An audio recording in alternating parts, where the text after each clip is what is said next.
Hey, good morning, you guys. How is everybody doing? I'm sitting here drinking my coffee.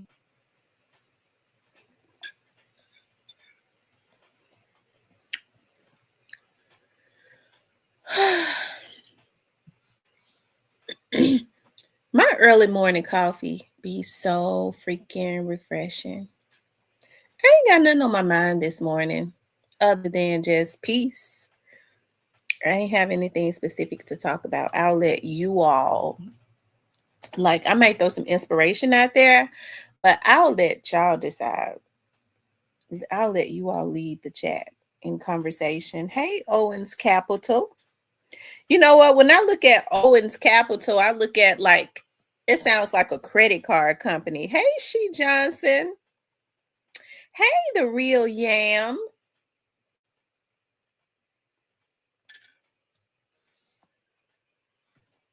I said I'll let y'all lead the chat, and I'll throw some inspiration there. I was thinking about the lithium theory. Also, when you think about growth. Hey, Keith. Thank you. Hey, Sinlu. I guess when you start thinking about growth in your life, and I got to tell y'all this. I wish y'all would get on my praying line every morning. It's a guy that has started getting on. I don't know who he is. I don't want to know who he is because I don't want to run him off, because sometimes people don't want you to know who they are. And so I'm gonna tell y'all something. I changed the song on my praying line because there is a song that I used to listen to, especially when I was going through, and I think about that song, and it just popped up in the algorithm last night. I got emotional and started crying because I just thought about, it just represented all of the dark places. I think, you know what, y'all, I think about when my grandmother passed away. Okay, so my grandfather, I've had a lot of people that I love to pass away. That's just a part of life. Okay. So you have your aunts, your great aunts who you love, and your uncles, and my grandfather who lived in the home with me, but that was back in 2004. That was hard. My grandmother, who helped to raise me, that was like, oh my God, mama. I call her mama too. Mama has been gone for, oh Lord. Mama has been gone for a long time now. I think mama left us in 2012 or something like that. And then, my dad, who was my road dog, that's something I never would have thought. Like, with the way that my dad was, even though he was sick and stuff all the time, he had started to get sick. I never processed that he could die because of how much of a fighter my dad was. My dad fought his whole life.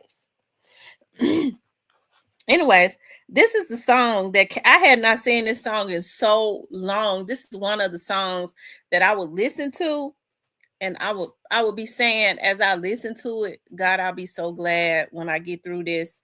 I'll be able to listen to this song and say, God, you got me through it. And it popped up in my algorithm last night. I couldn't do anything but it shed tears, because I was like, God, it was just a reminder. I believe that God allowed it to pop up in the algorithm. It was just a reminder of, I got through it. I'm getting ready to put up the number to the praying line. She Johnson. I'm getting ready to put it up. I want to show y'all this. I guess some early inspiration this morning. When you get to the other side of stuff, when you get on the other side of it, it's like, oh my God, it can be emotional. When you finally, yeah, that's the song right there. Mary, Mary song, I Survived. I uploaded that to my praying line, the music, the waiting music. And it's just, I had not seen this song in a while. It popped up in my algorithm last night, and it made me really emotional because I was like, dog, I used to remember listening to that song saying, God, please let me survive and get through this.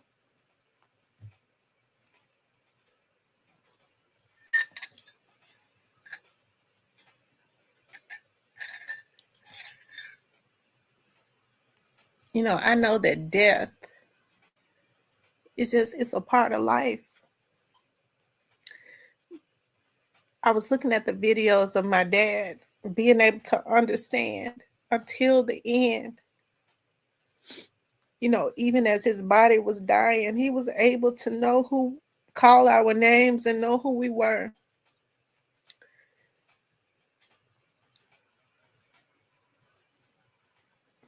So when you go from somebody who, my dad and I had the same type of personality. I think I talk about this, like we had the same type of personality, so we clashed a lot. We were just the same. So growing up, we clashed. My mother raised me. My mother is passive, but my grandmother had a fiery personality. So I was taught to always speak my mind. My dad didn't believe in kids speaking their minds, right? So I think he had a problem with that because I always talked back, which was bad, right? But like probably about, I don't know, like right before, when my dad got ready to retire, he decided um that he says, I got two questions. Maybe we should get off of this too. He decided to impart some things into me. Okay, y'all know my dad was an elected official, so he had to fight, right? Um for people, he likes to fight for people.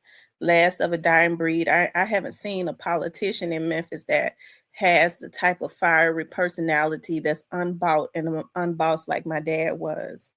And I think that's why, one of the things that stick with me when my dad was like, I'm getting ready to retire, and um, I want to start investing in stuff. So he went and to Comcast and bought me a network. He was like, we'll start our own media. You got the fiery personality. And he was like, always tell the truth. I think being on here, it was tested where people like to animate stuff. And I know people try to say that my personality is animated. That's just my personality. That's just my personality. Like I guess I'm a little kooky, okay? Because I shoot off when I get mad or whatever. But that's why I don't compromise in it. I don't compromise or deviate from the truth. She said Rick's one of a kind, and look, yeah. You know what? It makes me feel so good. I know my dad's wife, for some reason, I guess because he imparted a lot of stuff in me, and I've had to pray and forgive that lady because that lady is sick. But my dad had a lot of wealth because when he retired, my dad got like $1 million, and he had it divided amongst all of his children. I think because I'm his oldest child, and she felt like I was the one that wasn't married.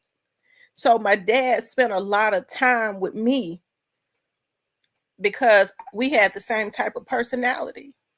That lady drove herself sick. It's so unfortunate. She started having strokes. She drove herself sick from jealousy. She drove herself sick. She wanted no parts of his legacy continuing. When you got somebody that's unbought and unbossed and worked as hard as my dad worked and fought for people, you got a wife because of her jealousy.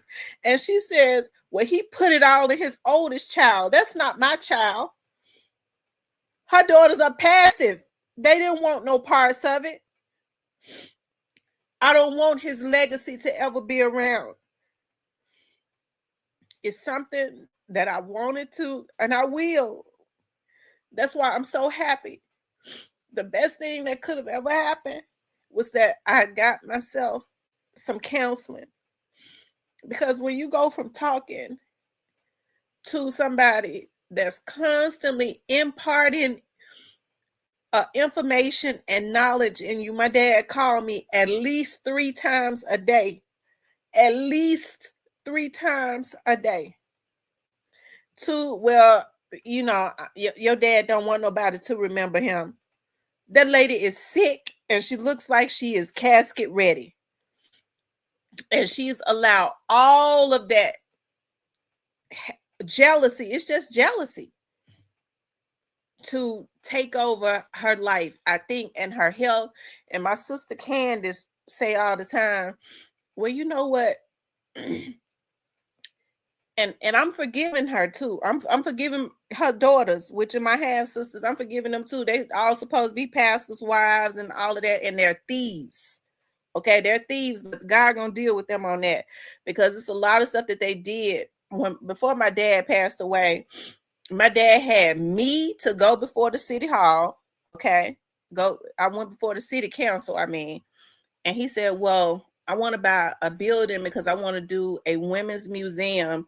He said, because one of the things that they don't want, he said, there's so many women of color that did great things. They don't ever want there to be a reference so that Black girls and Black women won't have a reference of who backs they stand on. They want them to be baby mamas and twerk and all of that. He said, so what I'm going to do is all of this history that's right here in Memphis, I'm going to get a museum and we're going to do a women's museum. I said, okay. So my dad was like, I'm going to send you before the city council, and I want you to go before the city council and speak to them on why they should help to fund our museum. So I did that, right? Lo and behold, Joe Brown, Rhonda Logan, I don't think Patrice did it, but a lot of the others, right? I went before the city council and I spoke about what we were trying to do and why we needed their support. I was so shocked. They gave my dad over $100,000, right? And so my dad told me, he was like, I told you could do it. You get up there and you be passionate, because he was an elected official. He didn't want to do it. He said, y'all need to get used to doing it. So they did. So my dad took that money and bought a museum, right? He bought a building. He renovated the building in the inside because it was terrible. It was on Crump. That's why I know that Import car lot building is like a couple buildings down from there, right? My stepmother, like my dad had not even died yet, she said, you know, that museum, that building your dad bought. Now the city, if I wanted to, I could really do some bad things to them, because I already had a couple lawyers. I spoke with Commissioner Henry Brooks just recently. I got the paperwork of the building was bought because the guy who was doing my dad's paperwork gave me all of that. I hope they listening, because I know they be that's how they are. They hide, throw rocks and hide. They try to hide behind God and they ain't shit. Okay. And so they took the building. She said, your dad said he don't want now my dad was comatose basically before he died. Almost really. Your daddy said he don't want you to continue that museum. I guess she felt like he gave me all the knowledge to continue it. And I guess her mind said, ain't nowhere in the world she gonna be running a museum, because Rick put all the knowledge in her and not my girls.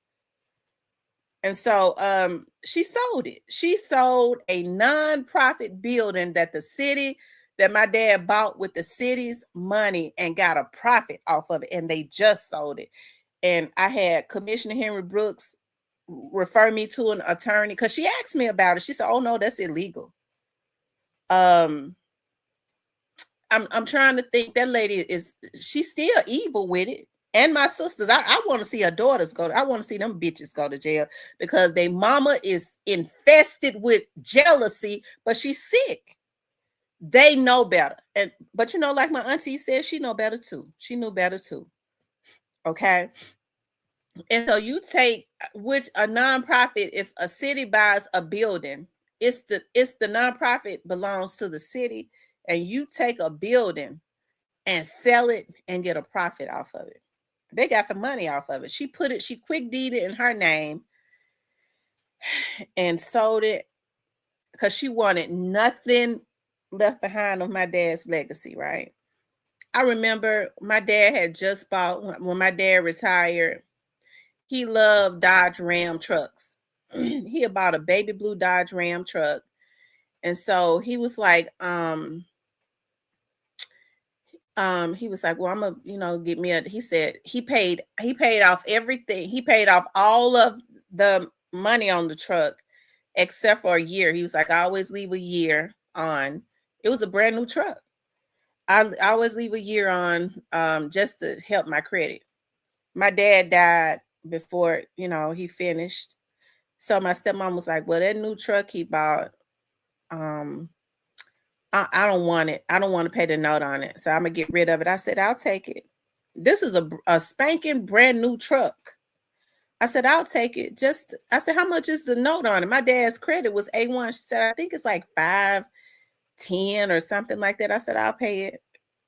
I said, I'll pay the note and I'll keep it. It's a pickup truck, but that's just something that I'll have of my dad's. She was trying to find somebody to take it.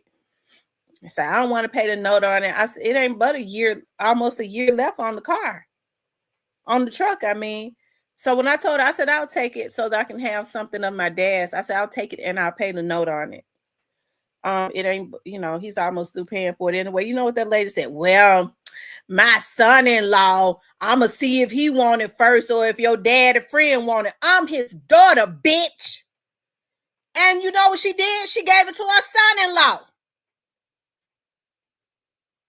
She gave it to her son-in-law. Well, I'm going to see before I let you take it over. I'm going to see if my son-in-law want it or if your daddy friend want it first. Men, let me tell y'all something. My dad, what they did was, and I got to pray about my dad's father because he had a love for that lady. When I called my granddad, I said, Granddad, I said, I think my dad thought that she was going to do right. When he got sick, one of her daughters got conservatorship of him, and it's not good. I'm going to say this. This is one of the reasons why I work hard and I'm getting into law. If nothing else, they push me. And I want to get into probate because when all of us was working, her daughter, that lazy heifer, okay, she wasn't working. She was like, well, I know all of y'all working, and so I just give conservatorship of dad. And cause mama sick and she ain't, that's how she talk, ain't get conservatorship, and so that we can buy his medicine. And so one of my aunties said, I wasn't thinking. She said, you're the oldest daughter. It should be you and her. Don't let your sister. I said, no, it's okay. She has the most time to make his doctor's appointments. And I understand that we're all going to be involved. She said, your daddy has excellent insurance, even since he's retired. Why do they need to get into his accounts to get his money to buy medicine? That don't sound right. See, my aunties knew something that I didn't know. They was plotting against us the whole time to steal our inheritance. And so, anyways, once she got conservatorship, we didn't contest it. She said, please go. They'll give it. She can't make a decision without you.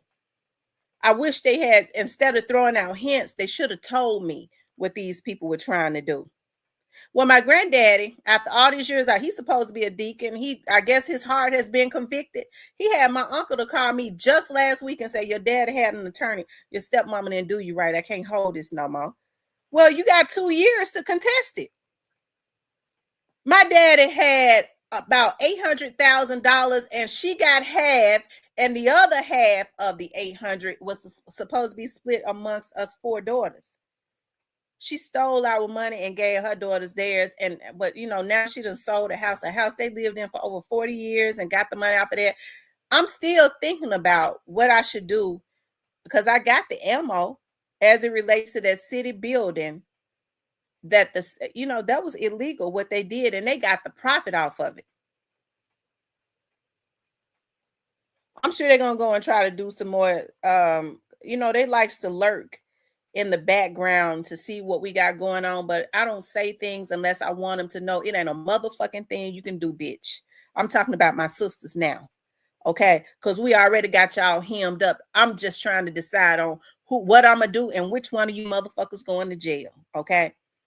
I didn't speak about it until I had covered all of the bases on it. Now the ball is in my court. I'm trying to decide on what I'm gonna do. Do I want to send you motherfuckers to jail? Because if I don't, the city councils will, because they're the ones that gave the money.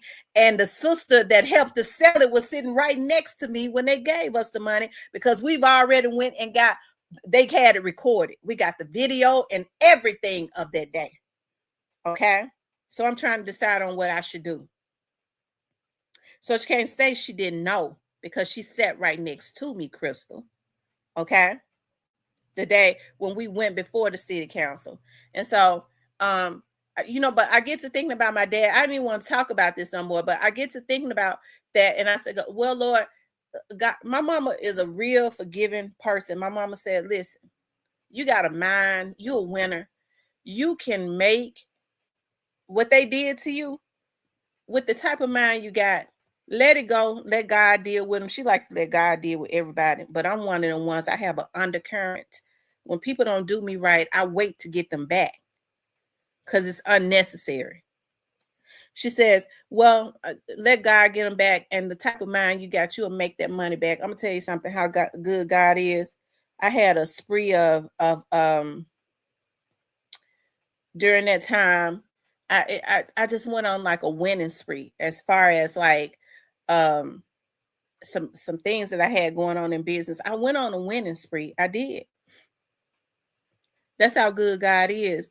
But when I think about my stepmother, I pray for that lady because I think the jealousy of, and I'm gonna get back to talking to some of these men and women. Okay, if y'all got children and you got a husband or you got a wife and those children don't belong to that person, okay, do not make a family member an executor. Go get you a damn attorney. Make sure all of the kids got a copy of the will. Make it where nobody can change the will, okay, without everyone being there. If a person gets conservatorship of a person when they are sick, they can change the will and they can change accounts, and they can change accounts just like they did. Okay. They took the money that my dad had us some money in an account that he had been putting in an account for years for his children. They took, when he got sick, they put their mama name on it. And you think she gave us that money? She's sitting over there rotten and almost dead and still evil. Okay. And her daughters is too. And their husbands and stuff is spending it on their women and shit. Okay. But God says, when I get them back, you're going to witness it. And now I'm trying to decide on what I should do because I ain't them. I ain't rotten like them. Okay. I get to thinking about dogs. She going to be the one to go to jail. This lady is casket ready. I still ain't got the heart that old witch got. Okay. And I wish one of her daughters, you Crystal bitch. Okay. Because I realize now you was the one sending them text messages, you coward bitch. I want you to step up and say something because I got something for you. Maybe it'll be you to go to jail. Okay. Maybe it'll be your sister Tony. Maybe it'll be your mammy. Okay.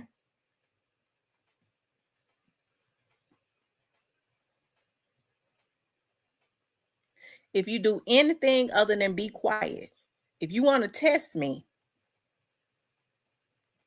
you send me a cease and desist. You do that. And that's all the ammunition that I need. We're going to play ball.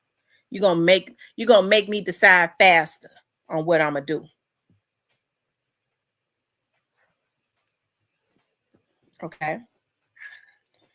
Y'all got the city money. Y'all just sold the building and got a profit off of a building that was bought with the city's money. That's how crooked these people is. Okay.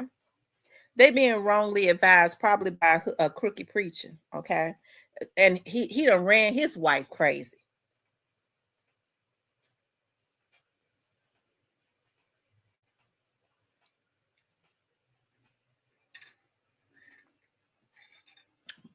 I don't know what made me get into that.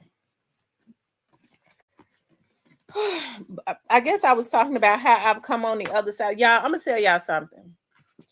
That coupled with that stressed me out. I'm telling you, when that happened, the thought of losing my dad, the way they allowed him to die, it literally almost ran me crazy. I'm gonna tell you why. Because I remember my auntie, who is a nurse, he was out there. My dad could still, they were saying his body was weak, and they were saying he wasn't gonna make it. But then my aunties was looking at his vitals. They was like, but we think he got a chance of making it. She said, the one that we gave conservatorship to, she had control of everything. She decided, well, dad don't want to live like this, so we told him to stop feeding him. We just gonna let him starve to death. So I called my sister. I said, please don't let him starve to death, please. I said, please don't. If he died, just let him die. But don't let them take those tubes out of him. Don't let this. That's a horrible way to let somebody die. Please don't let him starve to death. I'll never put myself in that position again to let somebody have complete control over my parent when I'm begging a sister, a sibling. They seen how much money my dad had, and them motherfuckers wanted him dead. He had just got that $1 million. Them bitches wanted him gone. They did. They had access to his money, and they wanted him out of the way because they had changed all of his accounts. And I always hate them bitches for that. I always hate them. I had to give myself some counseling because I was mad. I'm always on top of my game, but I trusted my sisters.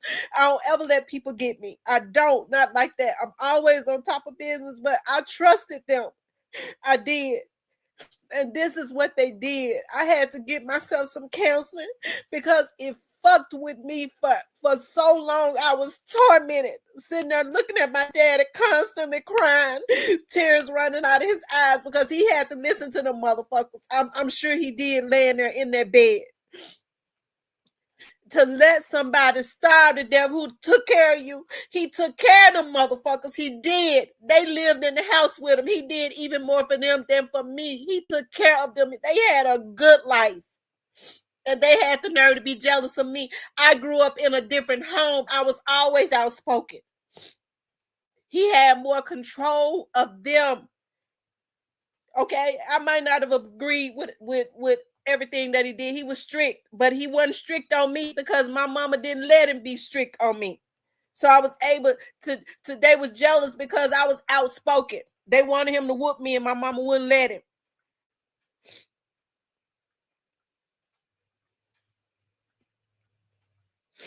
So they developed a hate for me because he as far as like the media, as far as like the politicians, they had husbands.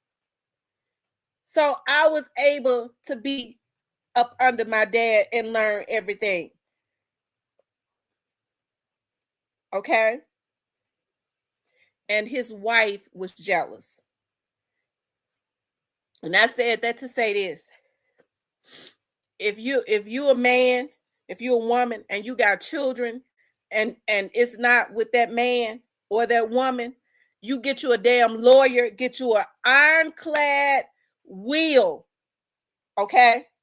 and understand that nobody is going to distribute anything to your children. Okay? They're not going to do it. Make sure you have it in accounts where your wife, if you get sick, that motherfucker can't change it. You put your wife's name on it as well as all of your kids. And make sure, because the accounts, names that are on the accounts, that trumps the will. You can have it in a will, but if her name is the only name on the account, that trumps the will. They're not going to go by the will. You put everybody's name and how much you want to be distributed. Take care of your damn children. My dad did that. And when he got sick and we didn't understand and we gave her conservatorship, that bitch changed it.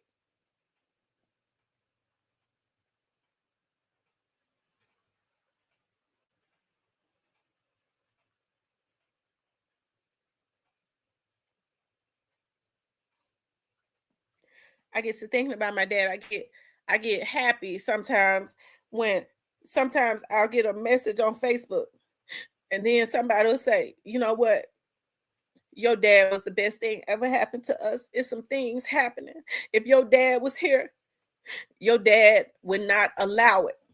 He would not allow it. We miss your dad so much. Your dad was a fighter. He was strong. He stood up. He didn't care what they said.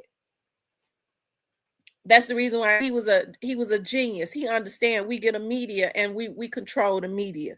We put the narrative out there because what they don't want is bad press. That's the reason why these bitches, when they get their funky asses on here and they medias and stuff get big, they start taking money from the white folks that have been creating false narratives forever. Because they don't want to thug it out and grow their media or band together and put the right stuff out there. Instead, as black people, we start trying to sabotage each other's channel. What a hacker's at? We gonna start hacking her channel because she gonna be bigger than me. Bitch, you can't beat me. You ought to have that in your mind too, that I can't be beat. Everybody got their own lane and they dwell in that. But as black people, we crabs in a bucket. And it ain't the white man, it's y'all that take money for crumbs. That jealousy and stuff. That's the reason why I like to thug it out by myself. I've been stabbed so much, it don't make no sense. People see the light that's on your life instead of saying, well, listen, Tam got this. This is good about her. She can work that. Hey, I'm good in this because I'm good with people because I'm a shy person. You know what? We can get together and we can do this and we can do that. Instead, it's always about competition. And I don't fuck with people like that because they will betray you. Okay? They already done had their knives out and you don't know it. But that is the problem with our community. It ain't got nothing as strong as we got buying power. Okay? We got buying power, all this knowledge out here. We ain't got no business like we are, but we like to be finessed. I think one of the things that forget about the person that's going to really help us. We want to deal with the jack leg that's going to stroke your ego. That's the reason why we got a lot of these politicians in office.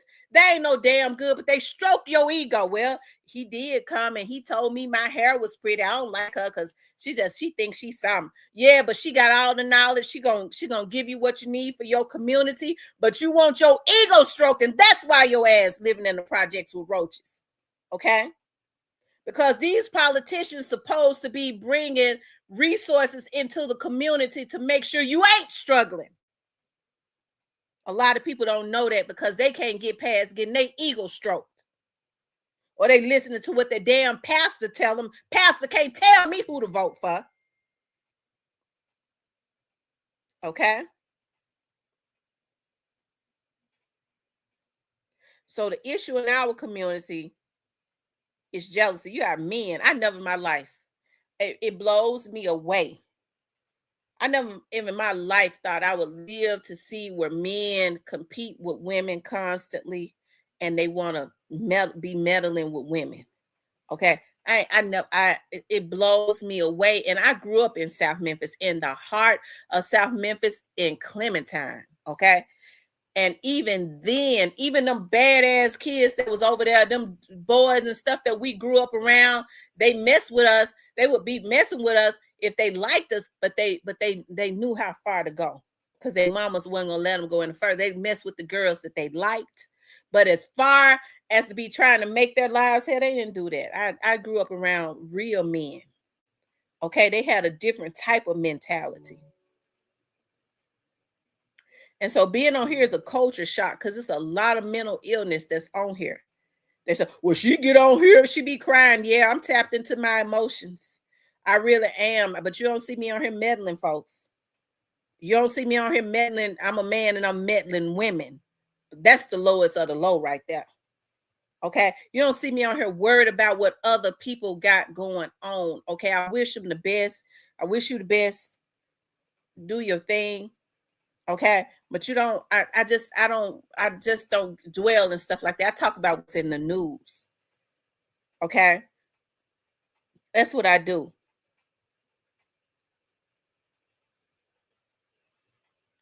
But one of the reasons why I work so hard now, I'm working on my law degree. And I get to thinking about sometimes like, dog, I'm taking my LSAT. I be having some of the attorneys that I work with, they're like, no, you go the whole way. We're gonna help you with this. You're gonna go the whole way. And I said, dog, I'm gonna graduate next year. I'll take my LSAT. I'll get into a law school. I will. Like, dog, but do I really want to practice law? And I get to thinking about, I wouldn't want to practice criminal law, but probate law, real estate law, and entertainment law is where our people struggle at. They take advantage of Black people. Black people is so much we don't know, and we have our own family members to try and mess us over. Okay. And then the first thing people say, you could tell when they evil, when they gutter rats.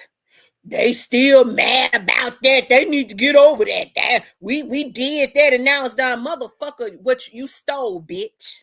That's what you did. I makes money, okay, because I know how to make it. And I don't struggle, none of that, because God is good to me. But if my daddy left something for me, I don't care if it was 1 cent, I want it. Because that's what he left for me. Let alone 75,000. But they're gonna pay it back. God gonna get them back. This lady's so low down. A truck that you was trying to get somebody to get and finish up the note on. I'm his daughter. And she said, let me see if my son-in-law or his friend want it before I give it to you. And she was trying to find somebody to take it.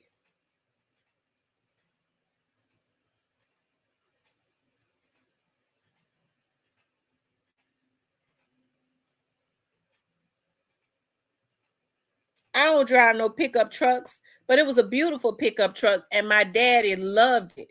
I would have had it, and I guess I would have had a pickup truck to be putting stuff in when I wanted to drive it, but I wanted it because it was my daddy's. It had my daddy's smell in it.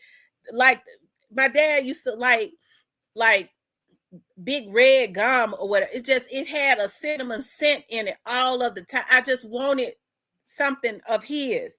My sister said that lady's so evil. She didn't want us to have a cap. Don't y'all know that lady gave us nothing?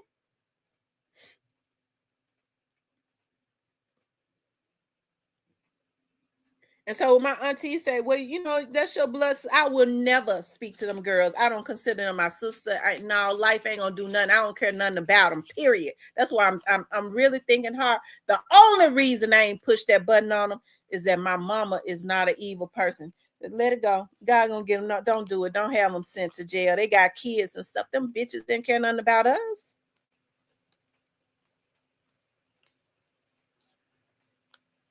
And I still think I'm gonna do it because every time I think about it, I get mad. Men, you could be laid up. That lady was so passive. My daddy never would have believed that this lady that he had been with all these years, 40 years, would do something like this. She was so passive and quiet. She laid low and waited for him to die. Now she stood up and said that your daddy had to read what he saw because he was a cheater. Let me tell you something. My dad was an elected official. He was the damn top man. And I don't agree with it, but he was the latest man. It was better women than men. What she should have did was she should have left him. If you knew he was a cheater, you should have left him. But you know why she didn't leave him? Because that man took care of that woman. When my daddy died, that lady panicked so much. I ain't never bought no tissue paper, no paper towels. I ain't never did nothing. I don't know no bill. I don't know how to pay no bills. Your daddy did everything. The lady didn't even know how to buy paper towels, she said. She didn't leave him because he took care of her. He left her more than an abundance, and she didn't even want for his kids that he already had before her. The little girl that we met, okay? That he had, we found out about, I guess, as a result of an affair that he had. The girl was already 30-some years old. She accepted the girl. She played like she accepted her.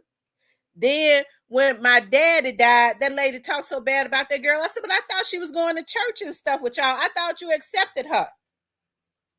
It was a front that she put on for my daddy. And then said, and I wish y'all wouldn't deal with it. I said, I want to get to know her. And my dad asked me to be a big sister to her. So that's what I'm going to do. It ain't her fault.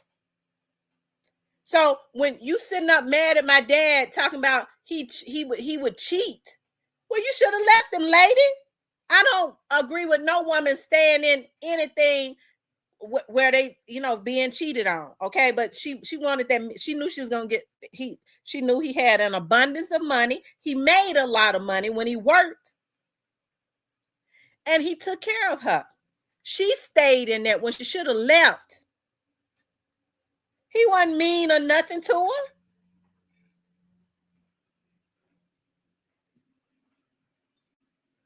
I don't agree with it, but she should have left. But instead, what she did was she should have. I don't even think she cared about him cheating. She had more of an issue with him teaching me about politics, and I was the oldest daughter and not her daughter. Okay, that's it. He invested in my businesses. She had an issue with that because I wasn't her daughter. And that lady started having strokes. It affected her so bad, she started having strokes. And she started sending her daughters to be a part. And I was so naive when her daughters would come around, which are my sisters.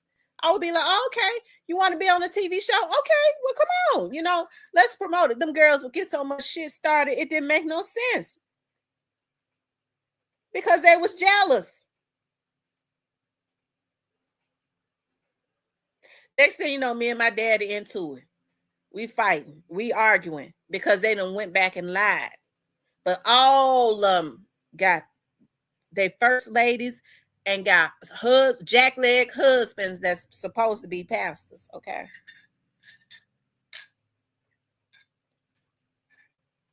Anyways, don't get me started. Because they ain't got no issue with confronting a woman. They're gonna get cussed out too. But they know better than to confront me. I remember our sister that we met. We didn't meet her until she was in her 30s. And she just happened to call my dad one day at work. My dad said a young lady called me and was like, my grandmother. So what I started doing was I started producing a show on TV with all of us on there. The girl's grandmother knew my dad and saw us on there and told her, that's your daddy right there. Okay, her whole life she thought her mama's husband was her dad. So she called my dad. She found out where my dad's office was and called my dad. And my dad said, he was like, no, you couldn't be my daughter. And he said, I asked her, well, what's your mama name? And so she told him. And then he said, I thought about back in the 80s, I did deal with a lady, around that time with that, her mom around that time. He said, I told her, well, do you mind doing a DNA test? And so she did, and she came back 99.9. And so he said, I was trying to process like dog, his past had caught up with him. he was very aware of, dog, how do I tell my wife this, that a 30, I think she was 34 years old, a 34-year-old girl has found me, and she is my child, and how do I tell my daughters this, this. Well, eventually, he did. Okay. But even with that young lady, my dad left her a little something. He left her something. And y'all, they were so mean to that girl. Do you think that they gave that girl what my dad left her? They wanted to be so mean to that girl that it didn't make no sense.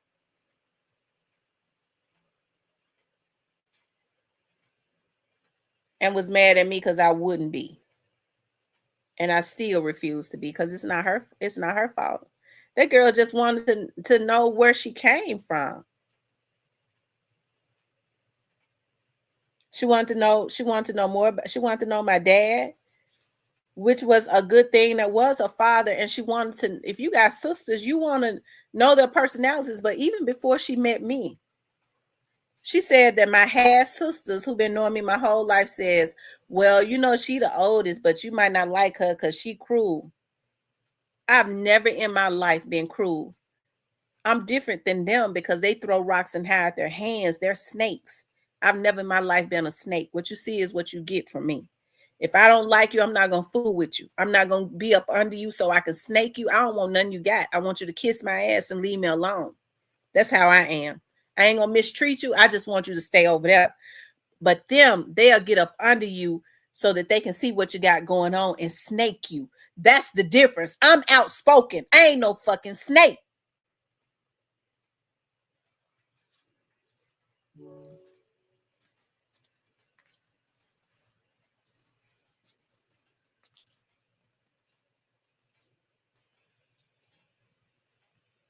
And so the best thing that could have happened to me, I got into this so I could say this, okay?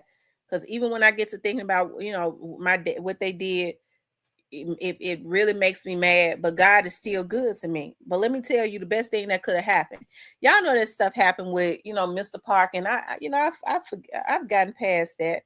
It was briefly. I got past that, and I hope Mr. Parker's. I wish him the best and all that. What he tried to do wasn't right, but I wish him the best. Okay, and anyways, but the best thing that could have happened was, I remember David Young reached out to me on Facebook. I had not been to that church in a while, and David reached out to me. I remember even before Paul Young was mayor, I was going to their church, and his dad and his mother became their counselors. They became my counselors when my grandmother passed away. Okay, I was going to the church. They became my counselors. They helped me to get through that. David had no way of knowing that I was going through something. Mr. Parker was still here. He was on. Had decided he had to go, but he was still here.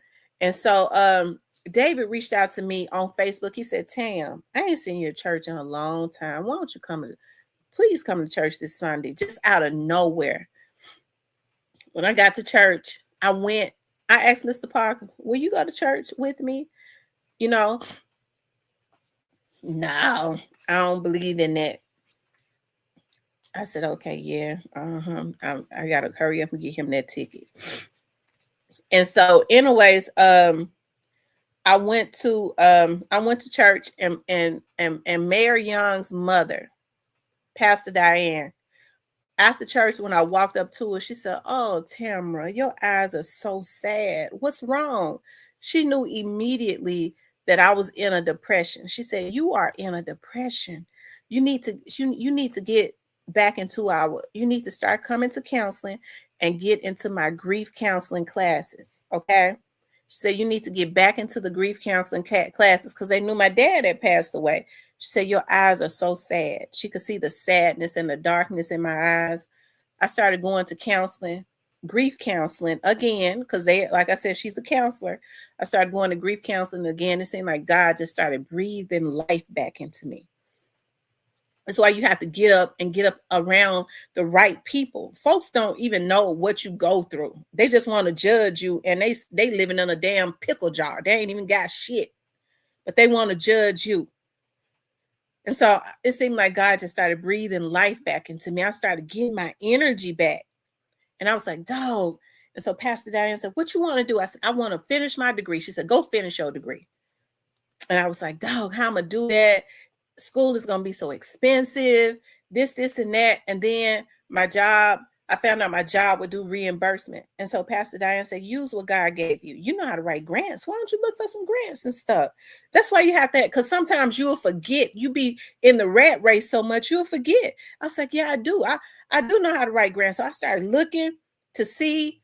I was like, I can pay my tuition. And Pastor Diane was like, well, even if you can't pay the tuition, we'll see if there's some type of assistance with the city to help you out anyways, right? And so I found a grant. I found a grant and got approved for it. And so they've been paying my tuition, right? And so going back to school and finishing my degree has been like the best thing. I love it. It seemed like I got my life back. I'm back on track, working towards my purpose, right? And so people tend to like to judge you when they can't control you. I've never been a person to be able to be controlled. Listen, I'll support you. I'll support you. I love you. I'll love on you. But I've always been a standoffish person and a reserved person. I got to have my peace. And so now I don't let people suck my energy no more. I don't. I used to be so giving of my energy, like, oh, just let me love the life back into you. I can't do that no more. And people got to stop doing that, because there are people that's just energy vampires. They feed off of your good energy and they suck it until you are totally depleted. That's why I started my praying line. I was like, I want to do a praying line. Don't y'all know, for a month, I got on my praying line by myself. Nobody was getting on. I was like, dog, I ain't got none of my subscribers getting on, but that's cool. I was like, well, hey, I'm going to just keep praying on this praying line. I'm saying my prayers just like it wasn't nothing, getting on it, just just praying, speaking things into existence. Then guess what happened? Angel, the real boss, the first one that really started getting on, and she gets on every morning, 7 days a week. Angel, the real boss, get on.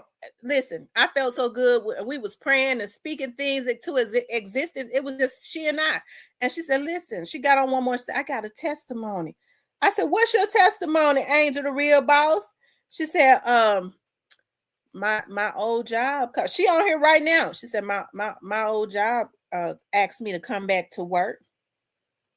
That's the power of getting people on that really want to see you do well and agreeing, because God says where 2 or 3 agree, he will be in the midst. And that's why I do it at 7 o'clock every morning.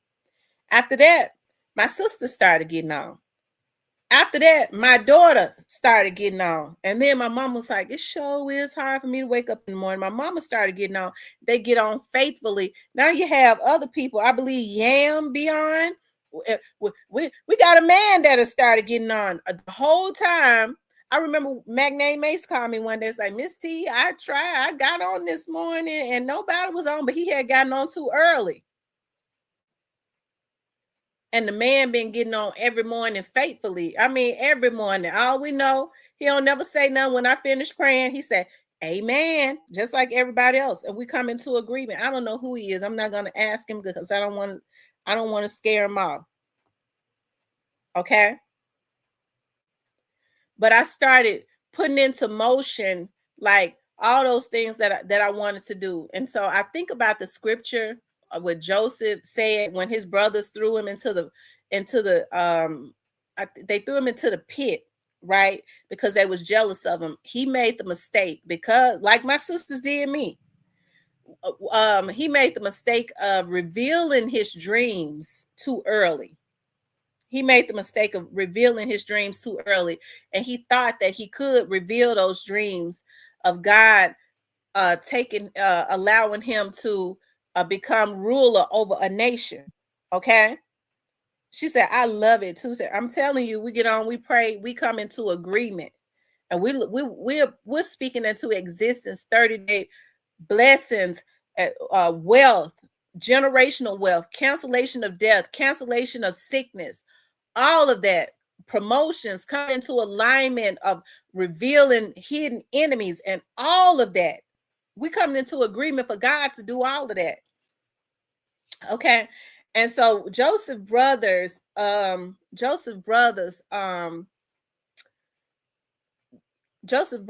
him into the pit because God dealt with him in dreams, and God revealed to him that he was going to make him ruler over a nation. But Joseph thought that he could tell his brothers this, but his brothers became jealous of him.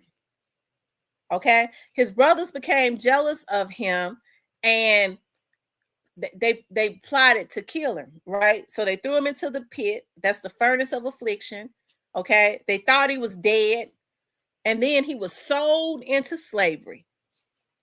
Okay. He went through hell. He was put in jail for something he didn't do, but in the jailhouse is where he found favor. He found favor with the ruler of the jail. Okay.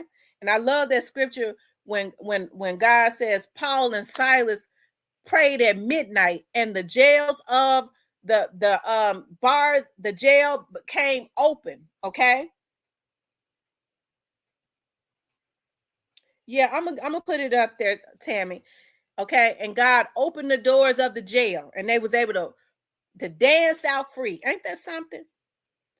That's the reason why I always say, when you having a pit experience, you better start learning how to pray at midnight, because that's when God can open some doors. Okay. And so, anyways, Joseph went on, y'all. I love this story. Joseph went on, and then Potiphar's wife lied on him. He was thrown into jail. God showed him favor, and then God brought what he had told Joseph to fruition, made him ruler over a nation after he had gone through all that hell. Sometimes there are steps to get to where God is going to put you. Okay. And so when his brothers, there was a famine in his land with his mother and his father, they all thought that he was dead. His brothers came to his land looking for food, and Joseph recognized them. And his brothers didn't know that it was Joseph, because they thought that they had killed him. Sometimes people leave you for dead because they see what God has put on the inside of you. They ain't tapped into what's on the inside of them, because they're so busy looking at what God has put on the inside of you, right? They become jealous. So he said to them, "Is your mother and your father still alive?" His brother said, "Yes." They still didn't know who he was. He said, "Go get your mother and your father." They went and got him, brought him back, and then he revealed who he was. Okay. He says, "I'm Joseph, your brother Joseph." They said, "Well, we thought you was dead," because they had left him for dead, like most people do. They'll leave you for dead. They'll kill you because of the blessings, like they killed Dolph, because of the blessings that's on your life.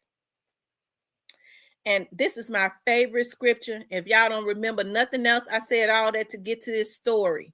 Okay. Because this is what happened in my life from last year to this year.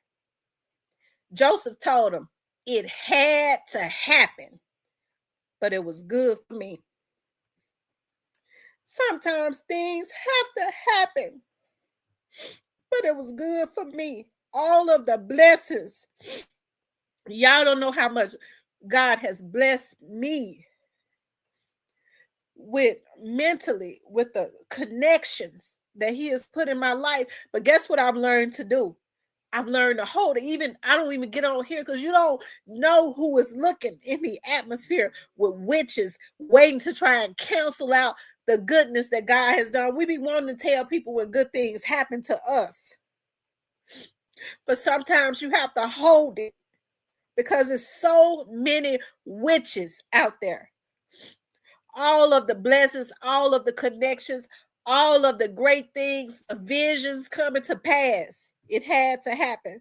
Even with my dad's death has taught me a lot, because I leaned on my dad for everything. Dad, tell me how to say this. I didn't like dealing with politicians. and he would push me on out there. My dad was an elected official. I want you to deal with him because you got to learn how to deal with him. He used to always say, I'm gonna be off of the scene real soon. So you got to build these relationships. I'm a shy person. I really am. You got to build these relationships. And sometimes I think about, dog, I wish I had my dad here to tell me what to say when I got this meeting, what I need to do, how I need to act. And then I remember me and my dad already had those conversations. And then I think about, well, there's an undying source as it relates to God. I got that too. And if nothing else, your intuition is the Holy Spirit. Okay. Your intuition is the Holy Spirit, and it will guide you. I'm telling you, it will. It'll guide you and help you to get through places and things that you just depending on yourself really could never. You know, it is the Spirit of God. When you go, dog, how did I do that? Where did I get that idea from? Okay. The Holy Spirit is a keeper too, because it's been some time where I wanted to snatch some folks up. The little girl that grew up in Clementine that'll jack you. Okay, if you got too close to me, because we still grew up under those rules. Don't get in my face. And I still have this thing where I have to walk away from people. I go, please don't do that. I don't know what you're gonna do to me. Please don't get into my face in an aggressive manner. So I have to turn around and I'll walk away. Okay. But the Holy Spirit is a keeper. Okay, whereas where your face should have been boxed. Okay, I'm able to walk away because your face should have been boxed, but I turned around and I walked away because the Holy Spirit is a keeper. That's the Spirit of God. Okay, so when people say, well, I can't help myself, I just had to do it, but you know, God, this one, no, that ain't no God thing, because if you really tapped into that God like energy, the Spirit of God is a keeper. Okay, and it'll keep you from doing things that's going to destroy yourself.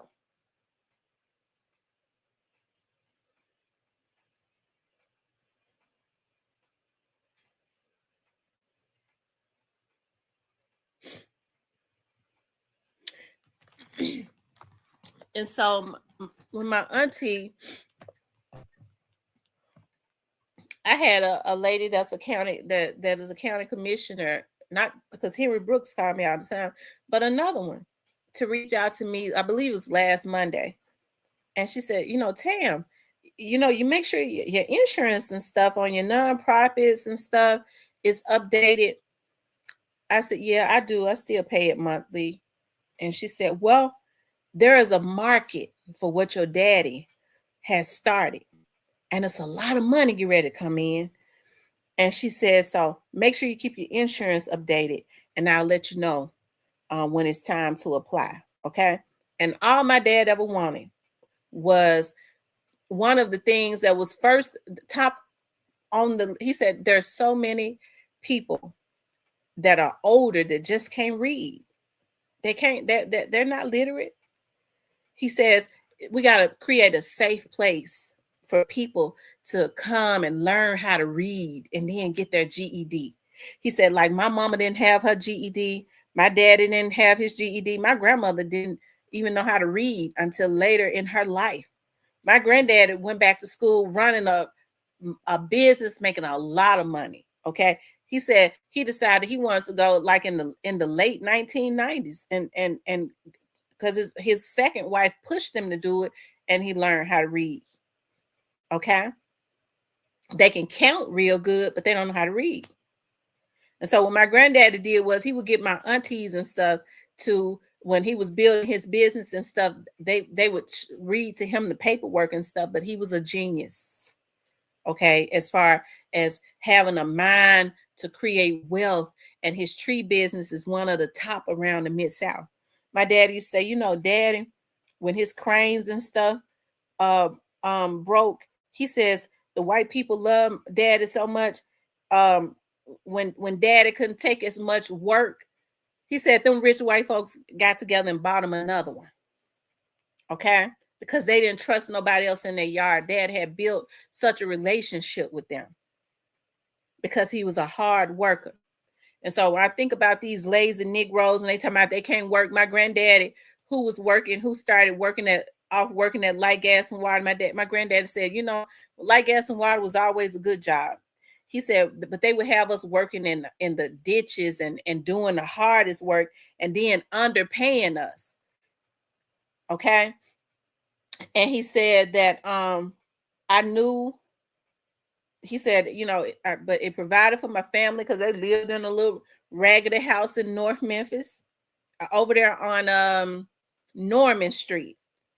And then they was able to, my granddad said, so when the 70s was approaching, they ended up getting a house in Whitehaven, and then he knew it was time for him to retire. My granddad is in his 80s right now. I'm talking about from light, gas, and water. And so my granddaddy said what he would do was he knew he wanted to start a tree company because that's what he did with light, gas, and water. So he said we had moved from North Memphis to Whitehaven. He said, so what I would do is I would tell my ride, because I ain't have no car. My car had broken down. He said I went on different streets when I got off work, and I told my ride, drop me off in the neighborhood in North Memphis. And he would go and he would look at the trees in their yards, and he would go knock on the door and say, may I speak with the man of the house? He said, and then I would start telling him why they needed to get that tree cut in their yard. And I would write my phone number down and say, when you want to get that tree cut, you can call me. Okay. And this is what he did. And my granddad was old then, because he was old when I was born. And you talking about these lazy bitches can't get out and work now? And that man built a business. Okay. And I'm not going to say how much, because I said it one time, and my granddad said, you don't have people coming looking for me. Don't do that no more, granddaughter. I did it on my TV show. But I was so proud of him, a man that couldn't read, a man that didn't have a car at the time, that had a determination, built the type of wealth that he built. Okay. And he walked door to door. May I speak with the man of the house? He said, and I would tell him that tree right there is going to break and fall on top of your roof. And this is why you need to hire me. That was a determination. And the business is still going to this day. Can you imagine that? A 50-something-year-old business, right? And the loyalty that he has built up with his people. And the majority of his jobs are out in Cordova. He got Germantown and Cordova sewn up. Okay. People ask my granddad, why don't you retire? He said, if I retire, I'll die. He can't climb no trees or nothing. So he just be out there with his workers, watching them, not trying to really just supervise them. Or what do you call it? Those supervisors that are watching them out. He just out there because it gives him life. That's all. It gives him life. And when they're making a mistake up there, he able to tell them what to do. He get up faithfully and do it. Okay. Good morning, J Real. So I don't know what made me get on here and talk about it, but it has really helped me. I probably gave some people some content too, instead of taking, you know, what I say, and because there was a lot of nuggets in this, but when you garbage, you don't know how to do that. You look for anything. You on there crying. Yeah. You know, I grew up in a really good home. And so I was always taught also to tap into my emotions, right? It's a good thing. I like it when I cry because it gives me the opportunity to release. Because if I don't cry, that's when I be trying to get the revenge. I like to go and release it.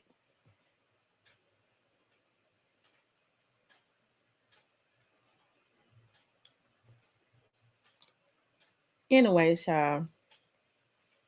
And that's why I put that up there, because I bought that book, the Let Them Theory. And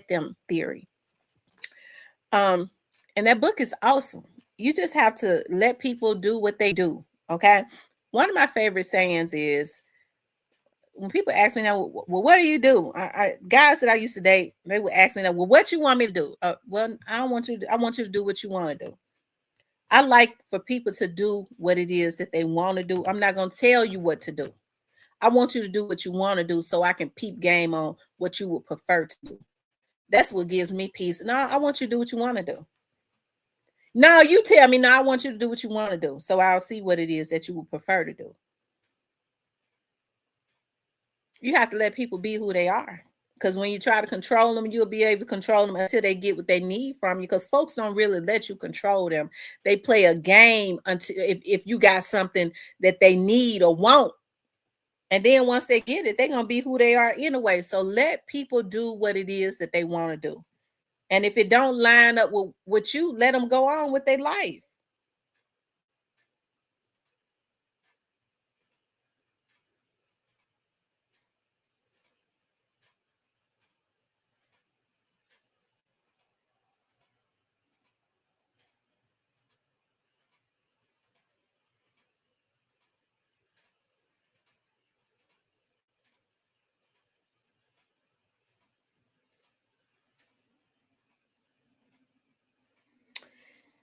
Anyways. Oh, y'all, let me put the prayer line number up there. We're on at 7 o'clock Central Time. I think like around Georgia is an hour up. So it's 7 o'clock Central Time. I need to put all the time zones on there. Because when it's 7 o'clock our time, it's 8 o'clock in Georgia. I think. Because we're up an hour now. So when it's 7 o'clock our time, it might be 7 o'clock in Georgia too. So let me see. I'm gonna go to my real page and pull it up.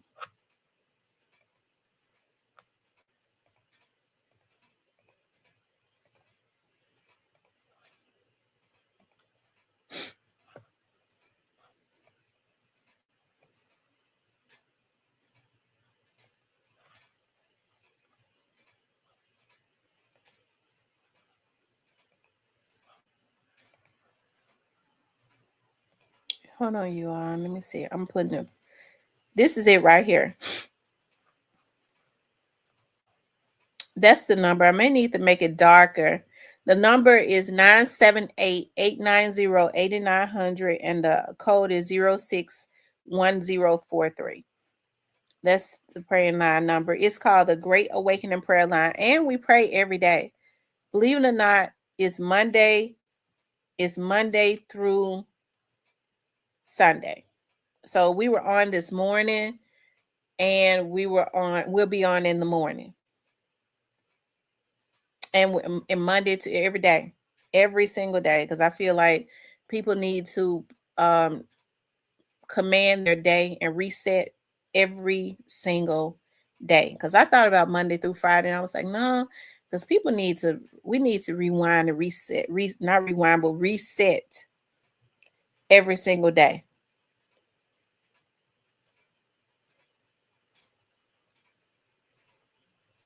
And it's only for 15 minutes. We do 15 minutes of prayer. A lot of times it's like 10 minutes. We're on there and we're off. It's just something to command our morning, especially for those of us that have to get up, and most of us do, and go to work or whatever. We're able to command and set the atmosphere for how our day is going to go. I'm fortunate not to, but there are people that have like difficult supervisors and coworkers and stuff like that. Hey, it helps you if you ask God to go before you to help your personality. A lot of times, all you have to do is when people see you happy, it does something to them. I'm gonna tell y'all, I know this for a fact. When I used to work, I remember when I used to work in Crime Stoppers many years ago. There was this girl that was worked in Crime Stoppers with me. Okay. And she tried to feel like she liked me, but she didn't. She was having all them kids and stuff. Her husband kept her bare-feet and pregnant. And I remember the major said, and he talked a lot too. He was like, that girl can't stand you. You come in here and you could see the tags on the sticker on the bottom of your new heels. That's when I had I've always had a heel addiction, but I had such a heel addiction. I had to have heels weekly, right? He was like, she could see the stickers on the bottom of your heels, and she have to wait for her husband to distribute out. Of course, she don't like you. I was like, for whatever. That kind of went over my head. because men be talking, whatever. So, anyways, what I would notice was if I was having a bad morning, or if I looked stressed out or unhappy, she would be happy. She would be real happy. But if I got on the phone, I started recognizing that. So what I started doing was I was like, what I'm gonna do if I was get on the phone and start laughing, or if I would come in there happy, I was like, I'm gonna act like I'm happy regardless to whether I'm happy or not. Her mood would change. It would seem like she would get depressed or something like that. I was like, dog. So the only time she seems happy is if I'm stressed, I look stressed or I'm unhappy or something like that. So a lot of times to change the atmosphere, be happy. Okay. Be happy. Some people are so miserable, it does something to their energy. If they think that you're genuinely happy, sometimes you could defeat a person by just being happy. No matter what. I'm just gonna be happy from 8 to 5. I'm happy. She'll never or he'll never see me look stressed or nothing like that. People are so damaged. That's just how they are, right? So yeah, just be happy, act happy. Decide that you're not going to whatever issues you got. Yeah, whatever issues that you got on the outside of your business or on your job, don't take it up in there. Decide that from 8 to 5 I'm gonna be happy. And as a matter of fact, if you practice that, you'll start being that all day long. Okay, it'll change your life, your health, and everything else. Because a lot of people sick right now because they worried about something that they can't even control. People be so worried about stuff that they can't control. You can't even control it. You might as well let it go. Let people do what it is that they do. Let them. If they want to, when they be wanting to leave, a lot of times that's the best thing for you. You just don't even know it. My sister, bless her little heart, and I'm able to talk about this. My sisters talk about this. I got a lot of sisters, okay? My sister is going through a divorce right now, one of my baby sisters. And she been with this. Listen, I liked him. I really did. You know, my dad used to always say, and this was a man, don't ever date a man that's got less than you, because he'll use your energy and your blessings to come up, and then he'll change on you. My dad used to always say that, don't get with a man that is worse, because when he rise up, he'll start thinking clearly, and he might decide that you ain't what he wants. He'll start moving towards what he really wants. Okay. And so, anyways, my youngest sister had married a guy, and he didn't have a damn thing. But I'm gonna tell you something. They met at work. She was a supervisor. She always been a boss chick. When they was working at a little grocery store, she was the supervisor. And so, anyways, but he was such a hard worker. Like, then my sister got a job at the bank and just soared. She's moved up. So I mean, that girl she's a beast when it comes to money and credit, right? And so anyway, she started but he worked hard. He would work 2 jobs, and he just worked hard. Okay. And so my sister would say things like, I'm getting a little stressed because I want him to take the lead, but he won't take the lead. It's all on me to make all the decisions. He bring all the money home, but I'm forced to make all the decisions. That's what men don't understand. Women be wanting for men to be the head. Okay, that's the reason why I can understand when men are stressed, when it's all on them. That's why a man needs a helpmate, not a mother. Look, don't get me started about these men wanting women to take care of them. Okay, and so because y'all know I goes ape shit crazy about that. So, anyways, my sister, anyways, they've been married for 10 years. Okay. They had been together before they got married for about 4. So together about 14 years, bought a beautiful home.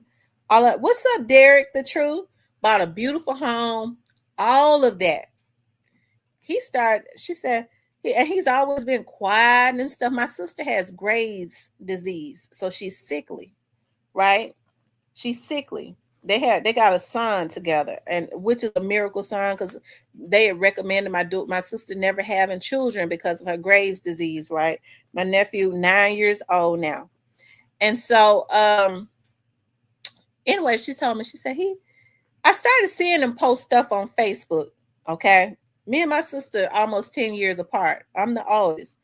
I told her, I said, I see him posting on Facebook, and I see his family saying, keep your head up and this and that. That's why women got to pay attention because the writing is out, but I'm an investigator. So I always pay attention and dissect everything. Okay. I said, he posting stuff like, God gonna get me through this and this. And so we ain't having no problems. What you always reading into stuff. And I said, but he posting, I'm looking at what his family said, keep your head up, bruh, son. God gonna make a way for you. I said, but I'm looking at what his family posting on commenting on the post. My sister said, well, I asked him, he said he said it's a rap song. Them be rap songs. That's what he told my sister. She just reading too much into it. It's just rap songs. I said, well, why his motherfucking family come in the way they is, right? And I always liked my brother-in-law. I thought he was a good dude. Okay.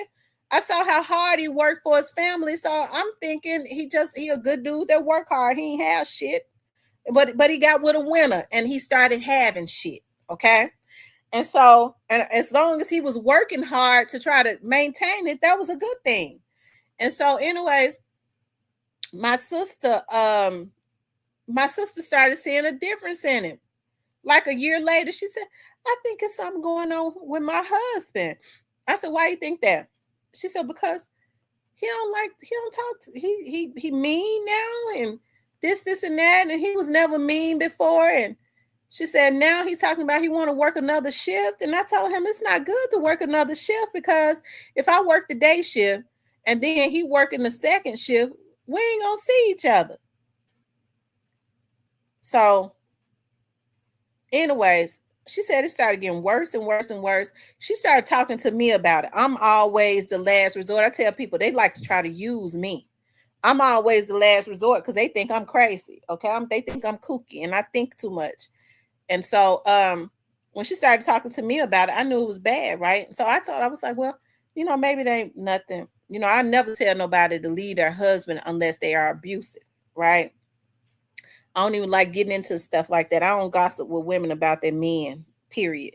They could talk to me about it, but I don't gossip about no men to no women because they're gonna be right back with them, or they'll go back and tell them what you said, and I don't want to have to cuss nobody damn husband out. Okay, so I don't never comment. I don't get in. I'm not that one.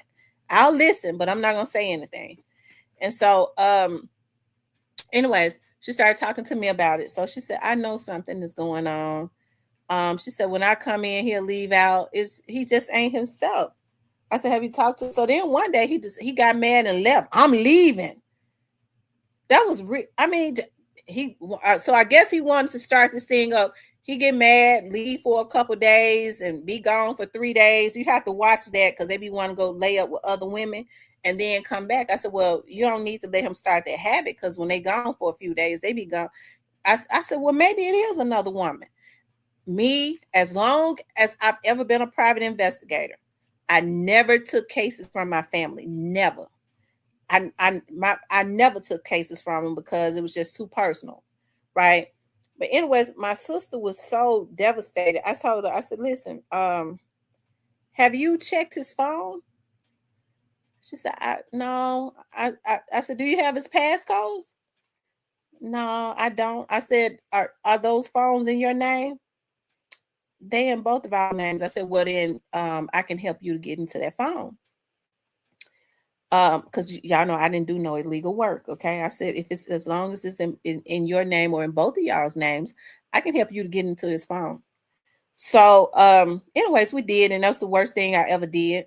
I would never do it again because sure enough, he had started seeing a girl where he was working at the hospital. Okay. And so started seeing and so I said, oh my God. So he had a whole name in there. He had a number in there. So I said, well, My sister said, well, how do I find out who this is? I mean, they was getting it on. It hurt me so bad for my sister because she already sick. They was getting it on. And so, anyways, I ran a number and stuff, and I said, this can't be. So I ran the information again. I said, something ain't right. Anyways, the girl was 20 years old. This old freak is 39. I said, no, I said, I know this can't be a 20-year-old girl. Anyways, I mean, the stuff that she was talking about that they had been doing, they was meeting all in rooms at the empty rooms in the hospital getting it on. Okay. This is why he couldn't treat my sister right. She was he was buying her lunch. He was paying for Ubers because she didn't have no car. She had a baby daddy that she was living with, but he was paying for Ubers for her to get to work. He would meet me in the empty hospital. She was cleaning up the hospital, meet me. They meeting in the restroom. Okay, she getting on her knees and stuff. And so anyways, my sister confronted him. All right, and all hell broke loose. And so I found a Facebook page. And so when my sister was at work, he would be at home FaceTiming her.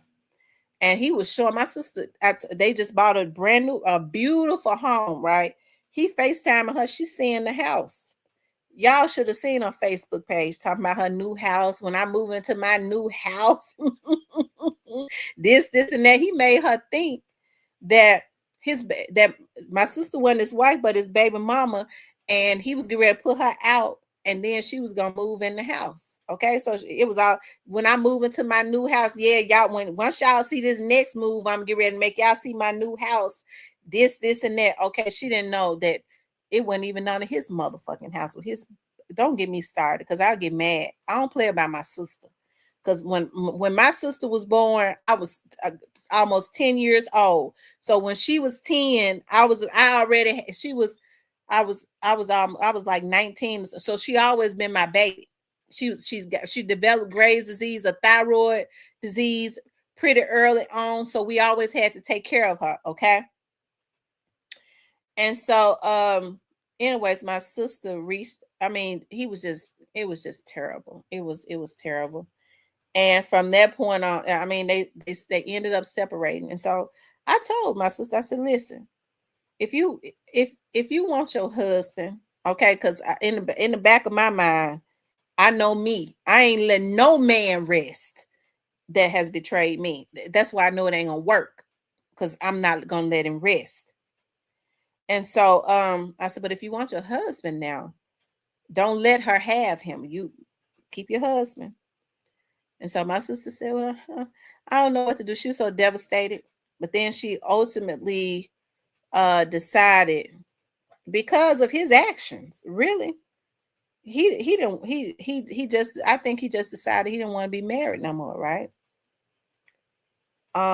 Anyways, they're going through a divorce now. She decided, he told her, well, I'm not gonna file. I said, well, I tell you what, okay. I told my sister, I said, listen, he been gone now for almost what, over like I'm going on 2 years or something like that. You don't want him to get nothing you got if you die. Untie him from your stuff. Period. Divorce that bitch. Okay. And so his family, and hey, shout out to them. I ain't got no issues with him, but I mean, I'm gonna ride with my sister. Period. I rides for my people. And so his family, he said you was selfish. He said this. He said that. If he had issues, why didn't he talk to my sister about it? He said he wanted you to cook more. She was sick. How come he didn't cook more? But see, they were the type of family, and I ain't, no offense to them. They look at this show. I ain't got no issues with them. Okay, they straight up out of Westwood, and they believe like that everybody, should live with family members. Okay, you got a cousin them and got put out. Everybody needs to come and move in, and we weren't raised like that. I ain't got no issues, with trying to help somebody, but I've never been one of them. I don't believe in all that, having everybody live in the house with you. I'm sorry. I don't. But they did, cousin and got put out. Him and his baby mama, they need to come and move up in here. And my sister, we alike on it. Hell no. Okay. So then they get on him, man, cuz can't live with you. What's up with that? Shout out to Westwood, okay. All right. Because we already know that the majority of the people in Westwood don't think like that. Okay. But anyways, but they kind of had issues with that, and he was weak minded. Um she would cook, but he said he wanted a hot meal every day. Okay, well, maybe he was buying food for the 20-year-old girl at work. Maybe he should have been buying cooked meals with his wife that was helping to keep their home together while she was sick. Okay, because Graves' disease, anybody that's got thyroid disease already know what it does to your body. And she got the worst kind.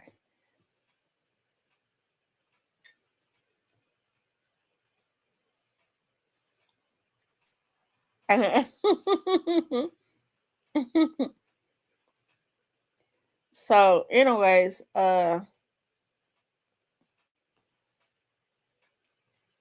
sister been getting on, and we're gonna keep my sister, because when my sister gets stressed, she seems to her thyroid seems to flare up. She gets sick, so she got her papers and stuff drawn up, and I think they're gonna be sent out, not in a few days, next week or something like that. So I think it's been keeping her body under stress. So we've been definitely praying for my sister. Okay, because see, he probably wants something to happen to her. So he could still be married to her, so he can get the money and give it to the 20-year-old who was be sitting up talking about, yeah, what you doing in the text messages, what you doing. Just sitting here looking at my what's the name of that place that we be getting all that cheap stuff from? Y'all, what's the name of that site that we goes on? I can't think of it. We get the cheap stuff from oh my god, I can't believe I can't think of it. What's the name of that site? Um, it's right on the tip of my Timu. That's what it is, Timu. That's what she said. Sitting here just looking at my Timu basket, still full. I ain't got the money to check it out. I ain't got the money to check it out. So you already know what that means. You already know if you sitting here looking at my full Timu basket and I ain't got the money. That means you old sugar daddy, because he old compared to her. I need you to get my Timu if you want me to keep coming into them empty hospital. When I clean up a hospital room, if you want to come up in there and go in the restroom, you're gonna have to help me to check out this team. And she lived with her baby dad, and he was paying for her Ubers and stuff to get to work, and her baby dad was living up in there, and he was going to pick her up and bring her to work, and they was telling the baby daddy that he was the Uber. Okay.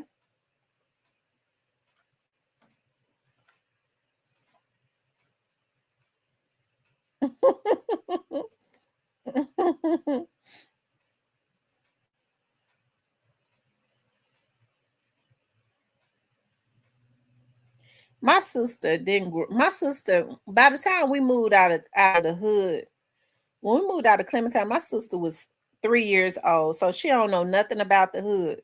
Okay. So I mean, so she don't know how to deal with these hood chicks.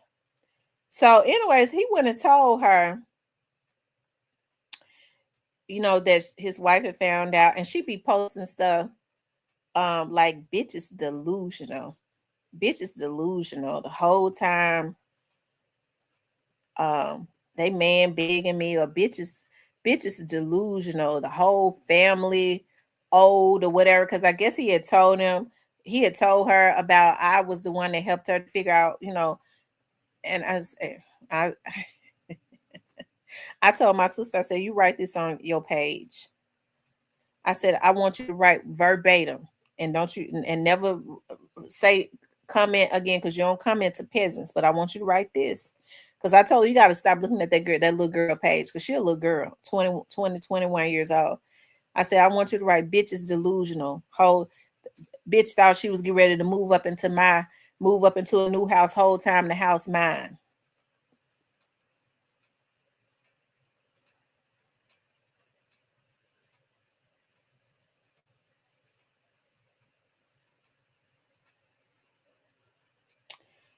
She says, I'm a dirty heifer. I tell her, man.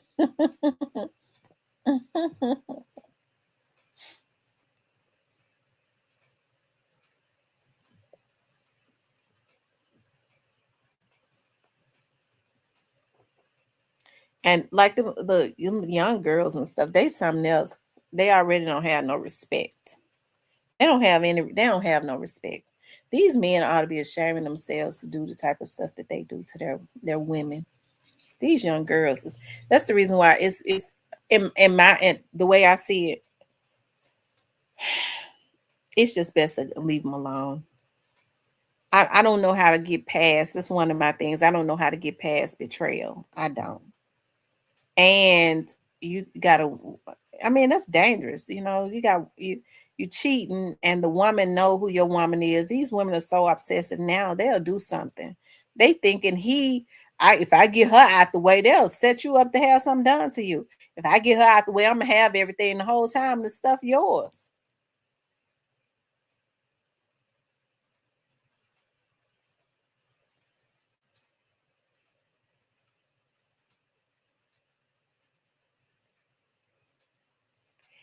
I mean, his name was on the deed, but his name went on the loan. Or his name was on the loan, but it wasn't on the deed. I believe that, yeah, his name was on the loan, but not on the deed or something like that.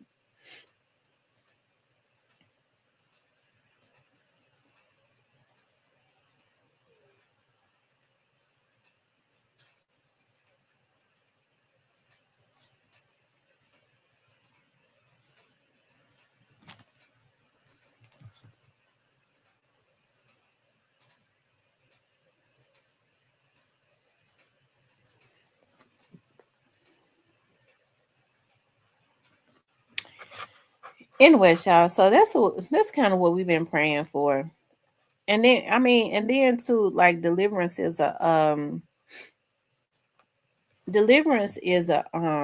process, because you see, I was listening to Reverend Frank Ray one day, and he was saying that when his mother died, he cried for 12 years. And I understood what he meant by that.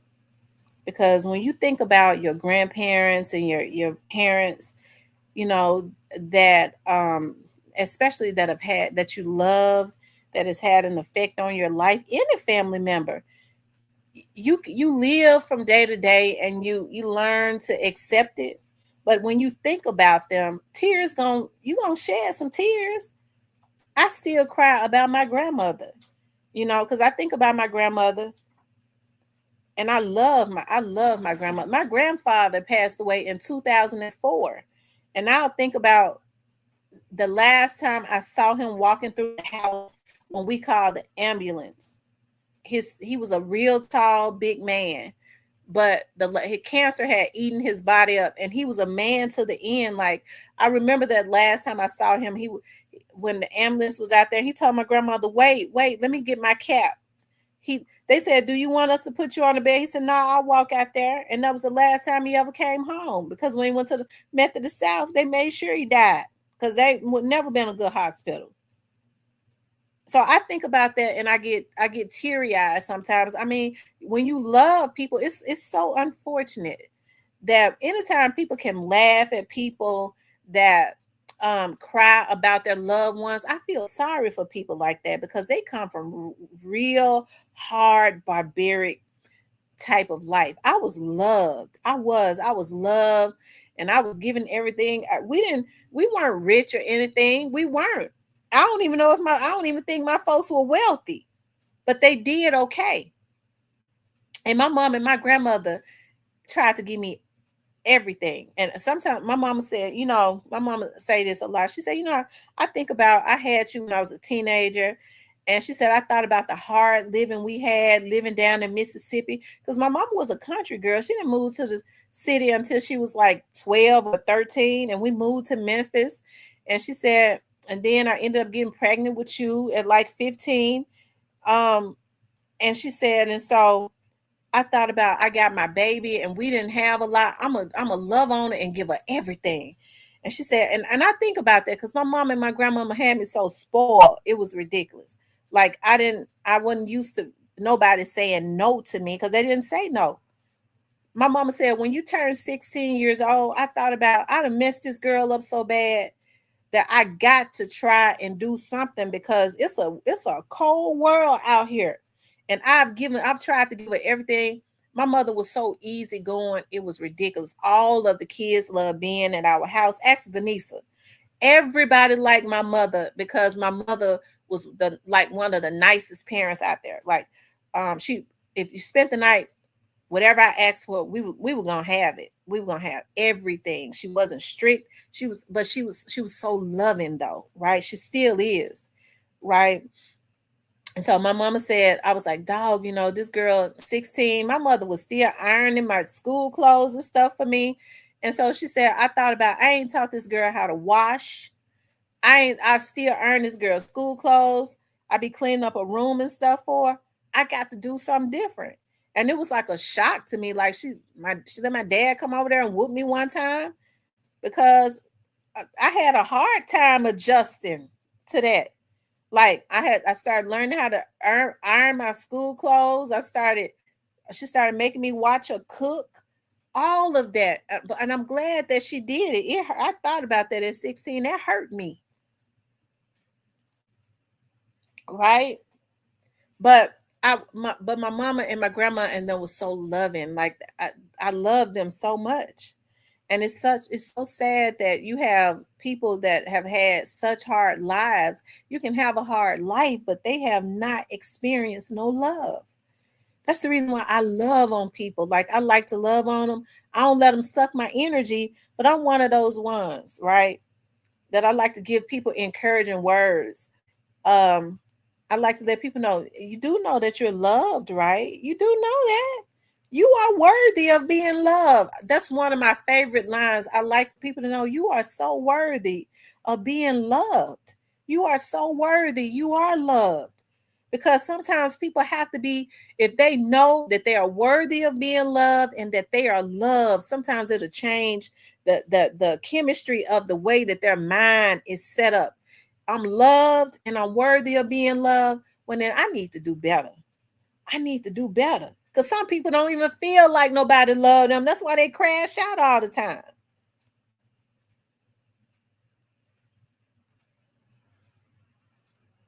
That's why, I always tell women it's not good to, men are wired differently. It's not good to tell kids that their daddies don't love them. The average man loves their children, regardless to if they got the mindset to do what they need to do. Most men stay away if they can't provide, because men, a real men are wired up to provide. So if they can't, they don't like telling their kids that they ain't got it. So, and kids don't understand that, so they'll stay away if they messed up. And it's not good, but they will. Most men love their kids. They do. Most men love their kids. Now, it's some sick ones out there because I was looking at this. I was looking at some the other day where they was looking for this 13-year-old girl, and I was looking at the video, and her dad, the police walked up to the dad, and he had not reported the girl missing. And they had taken the girl from her mother and because mother was on drugs and giving her to her dad at 13. And he killed his daughter. And y'all know why he killed her? Because he had got pregnant. And he was just as calm. I don't know. She just liked to run away all the time. I don't know what she had. This just something she do. They said, yeah, but they said now she been gone for like 2 weeks. She never stayed gone. I don't know what's wrong with her. He had given the girl a disease. He had gotten her pregnant. And he killed his own blood daughter because he got her pregnant. And as she got older, She started. They said she had turned it. She was on medicine because he had messed her up so bad mentally. Okay, her daddy having sex with her. She had threatened to tell it, and he killed her. And when they found her, she was pregnant. And I can't get out of my head when the police walked up to him. They had the cameras on, asking him. She always do this. He had already killed his own blood daughter, a black man. She always do this. He looking all down at his phone. When the police talking to him, she always do this. She always run away. This just something she do for attention. What kind of man is that? Okay. Oh, I don't want to talk about that because y'all know how I get something. Y'all know how I get talking about stuff like that. So let me move on to the next thing. Okay. Because stuff like that makes me angry because I have a real love for children, and I feel like children and seniors are always to be protected. Always. That's why what's the guy name that be coming in here from out of Orange Mound?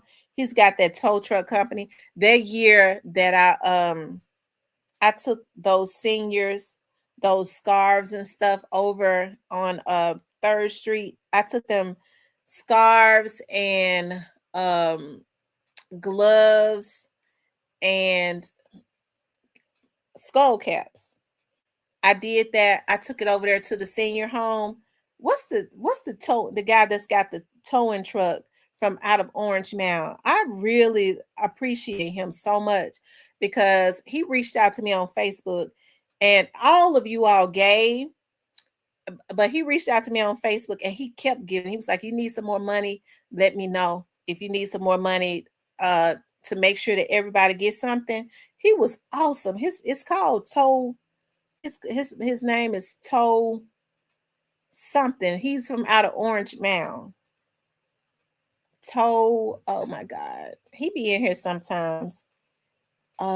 Something tow truck. He got a tow truck, and he's from Orange Mound. He really blessed. He really blessed them seniors. He really did that. He really did that.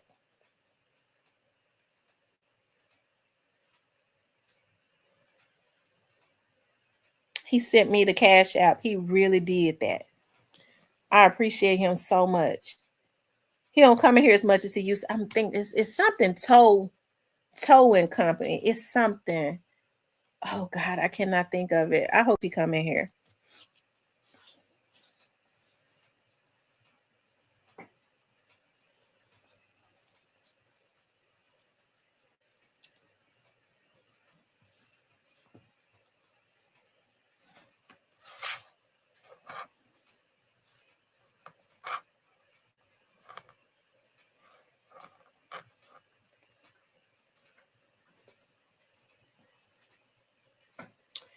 J Rails is dealing with betrayal is definitely a struggle. Some are too good of a person to be done wrong. You chose your side, now stay there.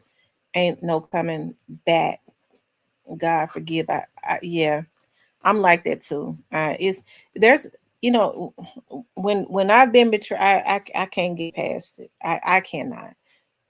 I know they say if you're godly, you supposed to. I still believe in God and all that, but I just don't give a person another time to stick a knife in my stomach. Okay, I can't give them because to me that's a gut stab when you can go and betray your significant other. That's a gut stab. So I can't get past it. I can't.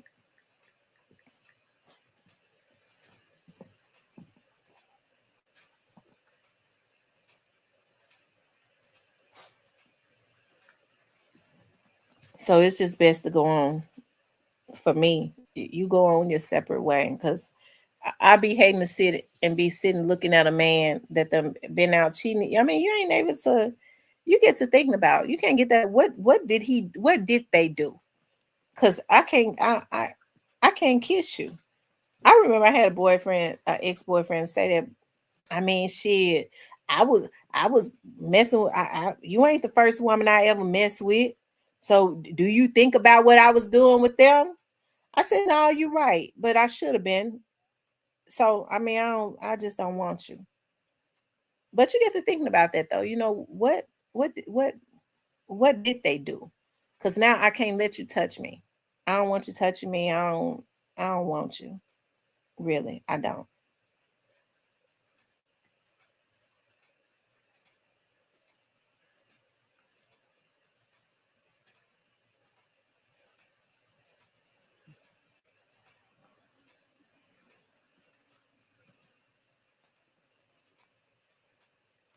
And I will say this, my mother taught me a lot of stuff. Let me correct that. My mother taught me a lot of stuff, but she was always like,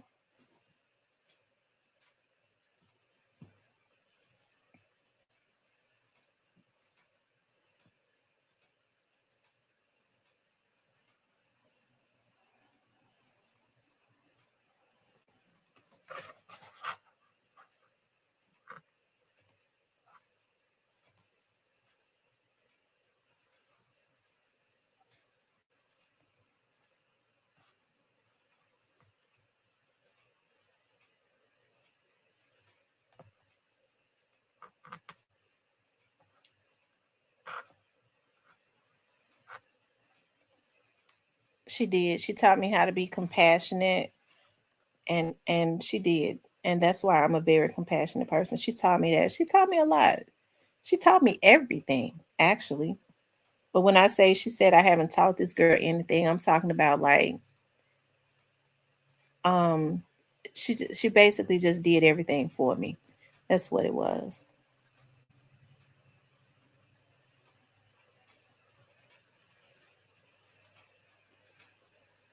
Cooked. Mm. My mama be getting mad at me right now because what I do is like my mother and my grandmother can cook. Everybody loves in their family loves their greens. They cook the best greens in the family. But my grandmother taught my mom how to cook greens. And so I'll take food, traditional food that my mama taught me how to cook. And because I've turned into like a YouTube fanatic, I be looking at some of this up to date stuff. So I'll go, I think I'm gonna take what my mama taught me and mix this with it, do it this way also. And my mama don't like that. She feel like because like I do like Cajun macaroni and cheese, I'll do a macaroni and cheese with like like a 6 or 7 cheese macaroni and cheese. My mother hate that.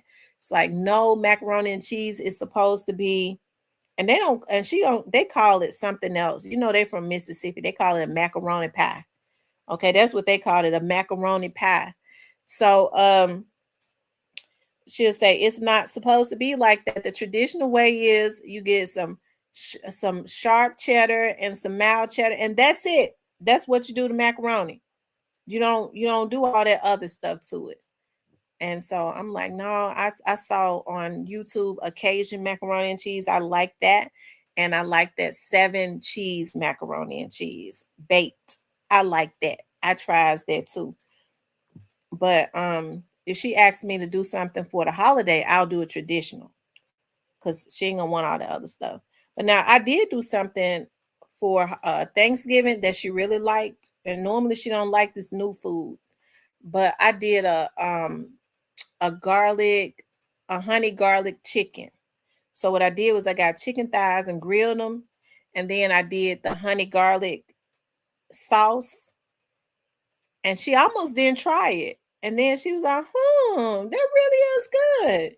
Cause she, anything new she don't like. It's got to be greens with the hog mogs in it and all of that type of stuff. But I've been trying to get her incorporated into like trying new stuff. Now, once you play your cook to me, out comes the VIO. Diane, what's the word? What's the word, Diane? Um, yeah, I agree with you. I agree with you 100%.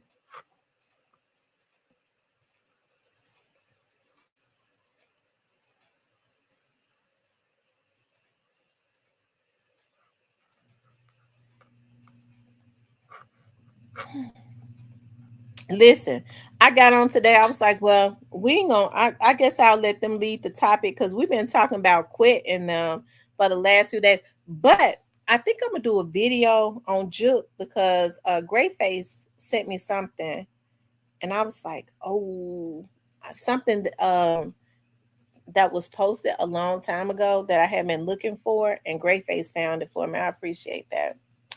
As it relates to Big Juke, nothing bad, just like you and Big Girl. I wish it was raining today. I wish it was raining. So I love it when it rains, so I can lay in bed and listen to the rain. But it's not raining. It's 82 degrees and it's 11. It's gonna be a really really hot summer. It was so hot out there yesterday. Yeah, I put a twist on it. I do on the food. I put a twist on it. I like that because I'm gonna tell y'all what I do with my spaghetti. The ground beef. Well, I don't put ground beef in my spaghetti. I put ground chicken or ground turkey. I take it and put it on the grill, and smoke the meat, and take it and put it in the spaghetti. And so my food is always spicy, so my spaghetti is good. So when people taste it, they'll say, "Did you grill this?" Because they could taste the grilled meat.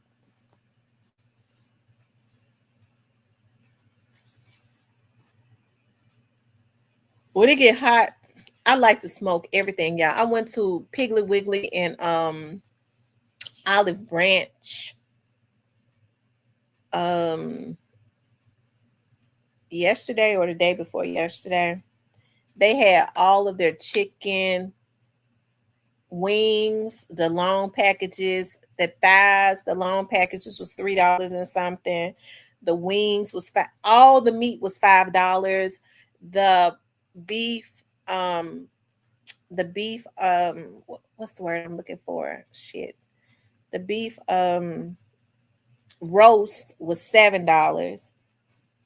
I racked up and y'all, I thought I was like, ooh, because I didn't take the $200.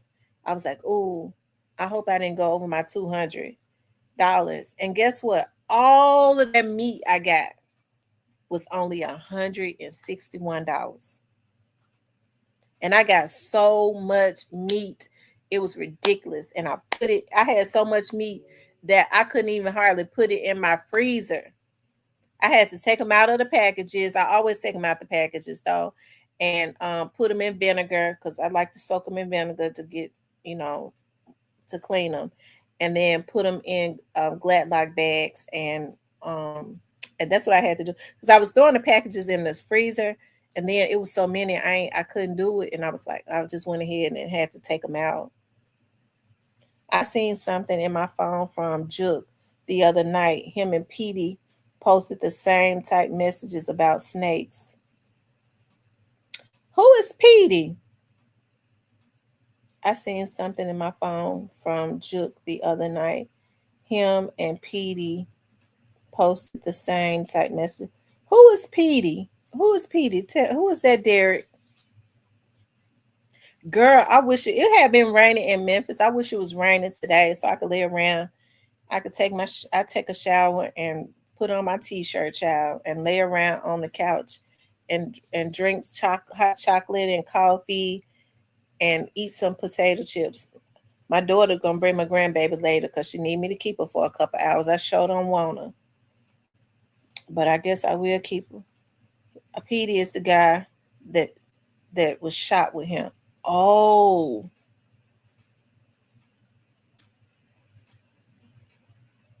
so Petey was his security. The truth, Petey was his security.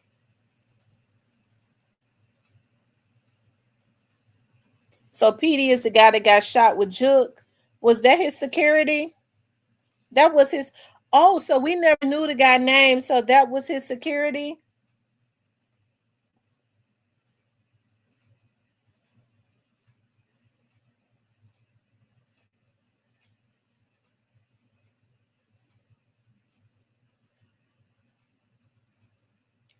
Oh wow. Did he make a full recovery? Did he make a full recovery from being shot? Because remember, they were saying that they saw him laying out on the ground when cars was passing by.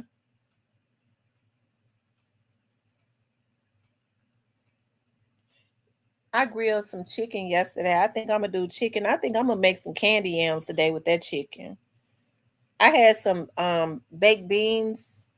I made some baked beans, a little thing of baked beans last night. I wish I made a big thing because they were so good. I put the onions and bell peppers and the New Orleans sausages and in them and bacon, and it was good too. I ate them up because I made a little small pan because I was like, I don't know if I'm gonna like them. I ate them up. So today I think I'm gonna make with that grilled chicken, just make some candy yams with them.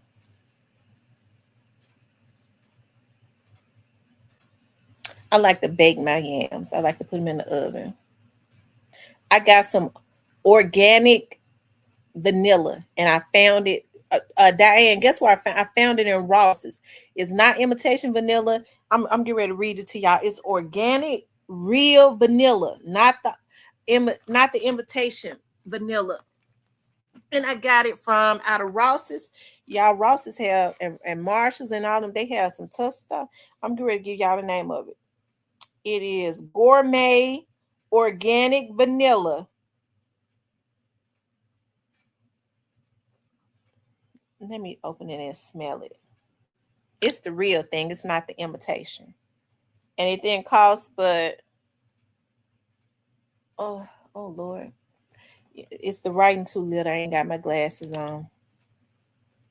Ooh, it smells different than the imitation vanilla. I think it smells organic. It's called Karma Kitchens Gourmet Vanilla. Gourmet organic vanilla. Go in Ross's. I wish I could. Let me put my phone on it. Put light on it with my phone to see how much it costs. It didn't cost for $3.99. It cost $3.99. It costs $3.99.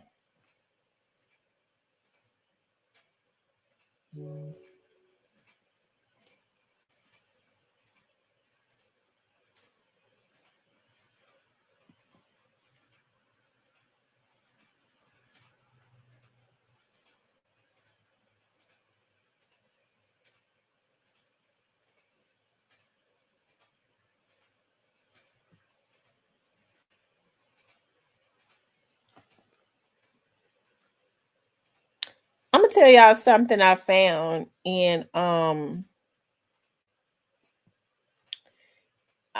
Aldi's. I found that cane organic brown sugar, and it's not that sweet. It's not white, it's brown, and it's organic cane sugar that has been dried. Yeah, I'm telling you, it's not that sweet at all, and I love it. I think diabetes a diabetic should get that. It's not sweet because I put teaspoons of it in my coffee, and it don't taste. It sweetens it just a little bit. You could tell it, like, because a lot of times when that sugar and stuff, I can't buy that white sugar. I would eat that white sugar, and my fingers would start tingling. I'm like, oh my god. I stopped buying it. So when I saw that, I got the real big thing of it,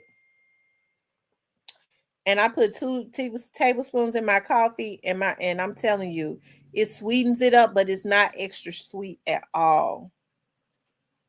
Yeah, Miss J says she loves that sugar. I'm telling you, it's not even that sweet, is it, Miss J? It's not that sweet at all.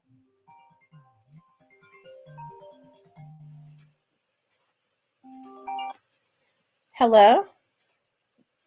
Huh?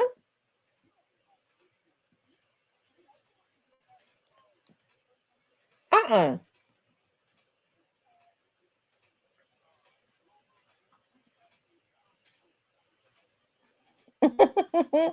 Wow. Not unless he's gotten it, they've worked some business stuff out. Is it a whole album or just a song with him on it?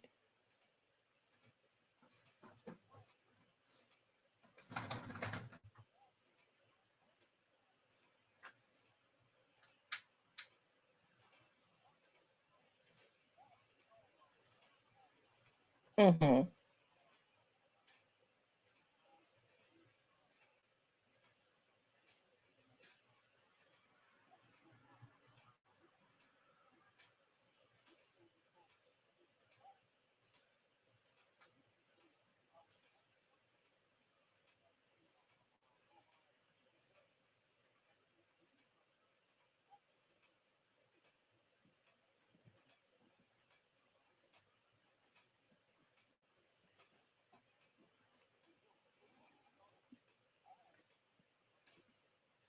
Mm-hmm. Yeah, I'm on live though, so I'm gonna call you back. All right. Okay, you guys, I'm back.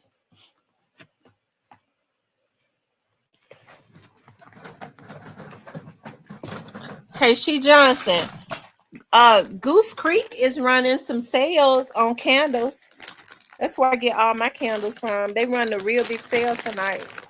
You might want to. You might want to get you some.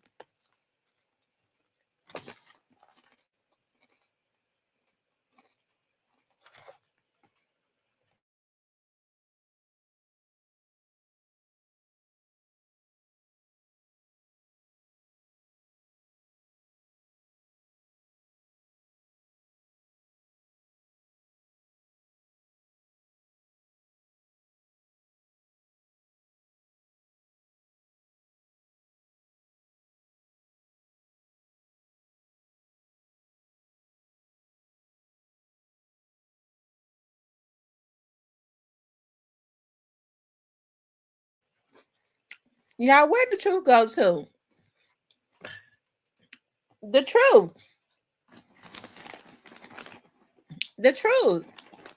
Did he make a recovery? Did the young man that was with Juke make a recovery?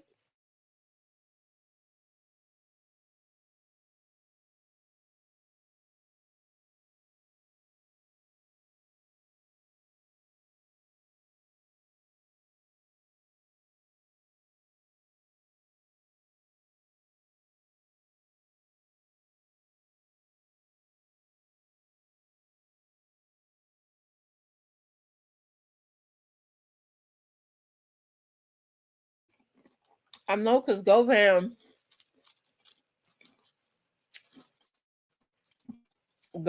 was mad at him. I'm glad he made a recovery, but Govan and them was mad at him. He said that he basically didn't protect Juke.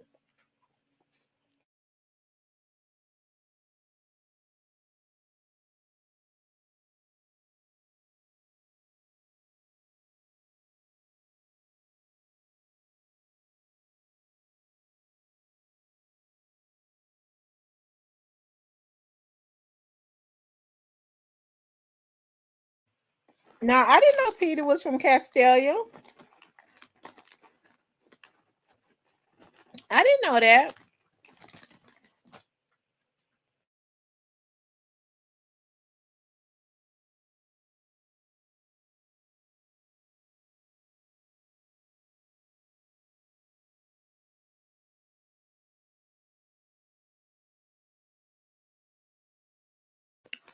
Govan Govan never said his name, but Govan was like, he was talking bad about him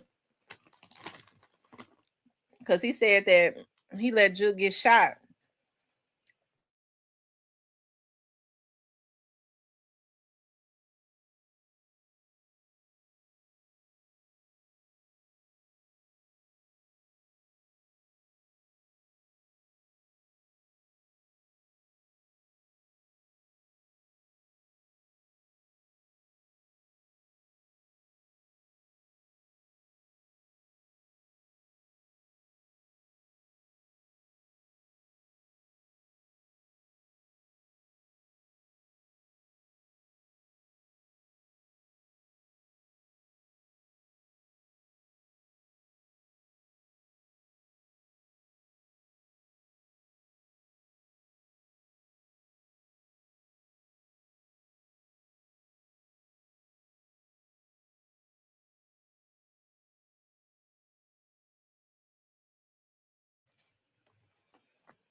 But I didn't know he was from Castelia.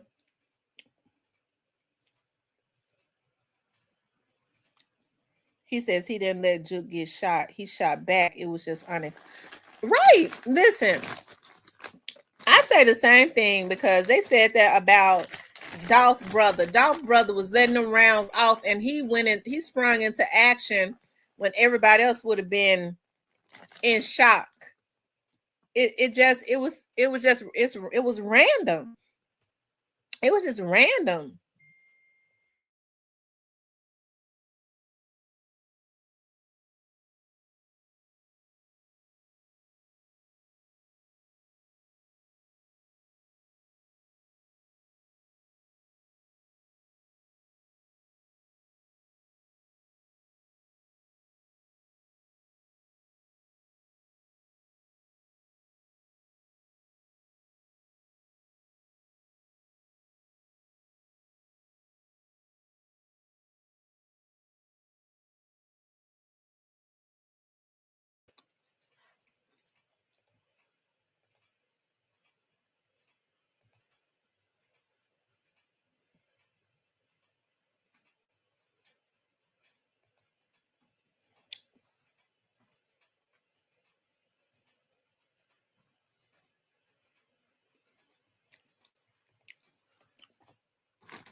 Yeah, that's true. I agree with you on that. I agree. An ambush is different than a shootout. I am absolutely. Now that's a word right there. Let me, and folks need to remember that they was ambushed, and being ambushed is different than a shootout.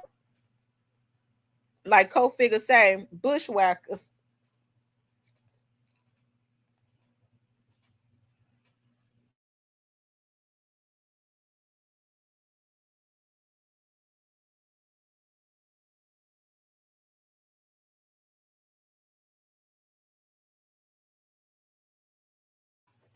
Y'all need to go to Cash Saver and get y'all some apples. Not the ones that's already in the bag. Get the red loose apples. Them the sweetest, juiciest. Y'all, I go into Cash Saver at least every 3 days because I be choking them apples down so fast. They so good. And they full of fiber, so it holds me like in the morning because I don't really like breakfast food. So I eat a fruit or something. I have to, it's like I'm be wanting bacon sometimes. And what I do is I take bacon and egg and put Gouda cheese in it with jalapeno peppers and onions and make a muffin. Put it in my muffin tray and let it bake in the oven. It'd be really good. I eat it for breakfast and dinner. But as far as like a lot of breakfast food, not unless it's a waffle. I might eat a waffle for breakfast, but I can't, I don't really like breakfast food. So I be wanting apples and stuff. Apples is really good to me in the morning. And Cash Saver, the loose red apples is the juiciest. And right now, they got the best seeded watermelons out. They are so sweet and they are so big.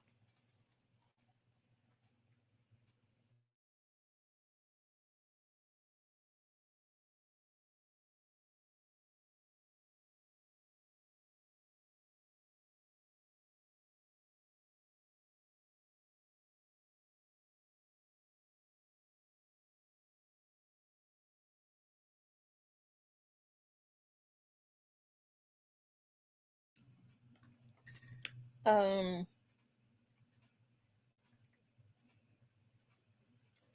I haven't tried fried apples. What you put in your fried apples? And what do? You cook them on the top of the stove, or you put them in the oven? But if they're fried, I guess you do fry them on the. What do you put in your fried apples?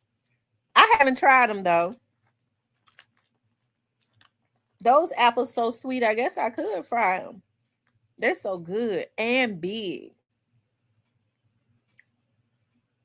and they don't cost that much because I put about 8 or 9 apples in a bag, and it was $3 and something. And they are huge. I used to like the Granny's apples, but they got too sour. Now I like the juicy, sweet red apples.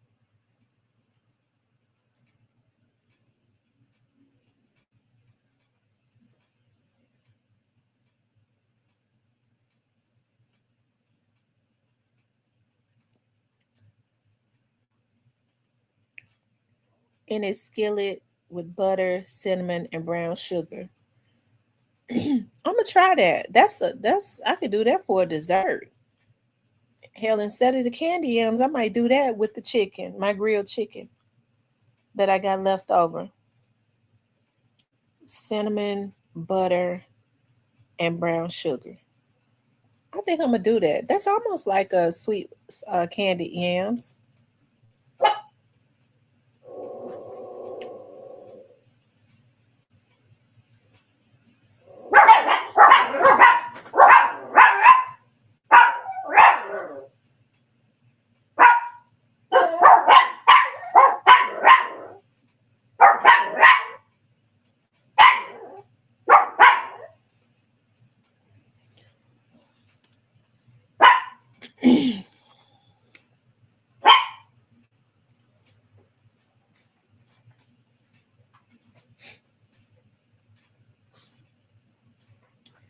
So he said that he was shooting back. I need some of that. I went and got my avocado oil the other day.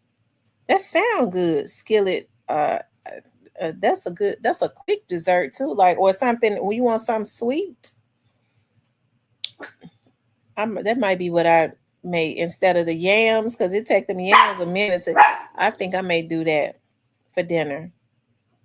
The fried apples. I might do that. That's probably what I'm gonna do. I bet that's gonna be good too.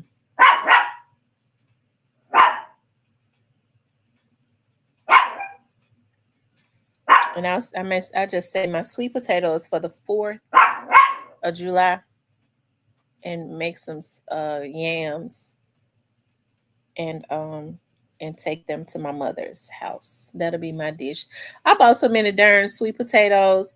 They had them on sale in Cash Saver, and they were so big.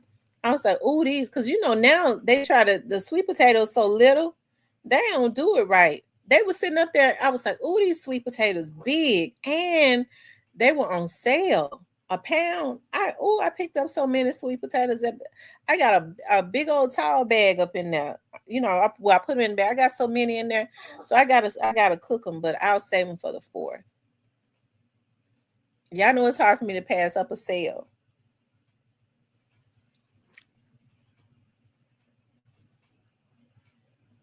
because I also like to do baked sweet potato too. That's really good when you bake it in the oven. Put your butter and your cinnamon and stuff in there, but it be taking them sweet potatoes a long time to get soft. So that's why I'm gonna do fried apples today because I grilled my chicken last night. I grilled chicken. I love to buy chicken thighs and Piggly Wiggly and Olive Branch got the long packages of chicken thighs for $3.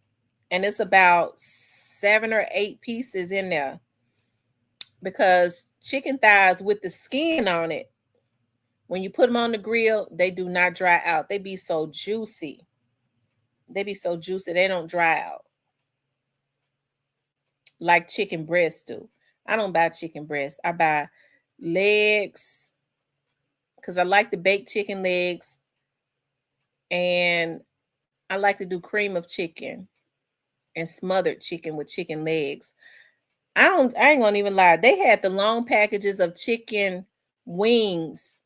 And I counted, it was 9 pieces of wings in the packages, and it was only $5. Y'all know how expensive wings are. I racked up. Oh my God, I got about 5 packages. I feel like it's disrespectful to bake chicken wings. Okay. If I get some chicken wings, they got to go in the grease. I can't help it. They got to be in the grease or on the grill. I be trying to eat healthy now, so I be trying to catch myself. It's like, Lord, please don't let me put these chicken wings in no flour and put all this good seasoning on it and make that grease real hot. And when it be frying, it just do something to my brain. Like, oh, I can't wait. I get that hot sauce out. I had that hot sauce out. I get 1 piece of light bread I so what I like to do is I was like chicken wings are so expensive, they need to be fried or grilled. I be going to Ross to get the avocado oil. Diane go to Ross too. She Johnson, you need to do that too. Go to Ross or Burlington to get the avocado oil. They're real big olive oil, avocado oil. Do I cook with another oil? I be getting the coconut be a little sweet. I don't like to cook with no sweet oil. So I get the olive oil or the avocado oil. And the real big thing is at Ross for like $9 or $8. I got one with the red sticker on it the other day, and they be selling it in the grocery store for like 18 or $19. See, yeah, they sell the small bottles. They be selling the small bottles for a lot in the grocery store. Go to Ross, go to Burlington, go to TJ Maxx, or go to Marshalls and get your olive oil, but it's cheaper in Ross and Burlington. And it's the real big gigantic olive oil or avocado oil, and it be like $8 or $9. And they had a red sticker on a real big thing of avocado oil in Ross's the other day, because I go up in Ross's to get my puppies. I go in there to get their Pampers, and because I like to get them the Jessica Simpson Pampers. And they had the red sticker on the olive oil, and it was so big. I was like, I think it was like $7.99 or something like that. I got two, because in the store it would have been like $21.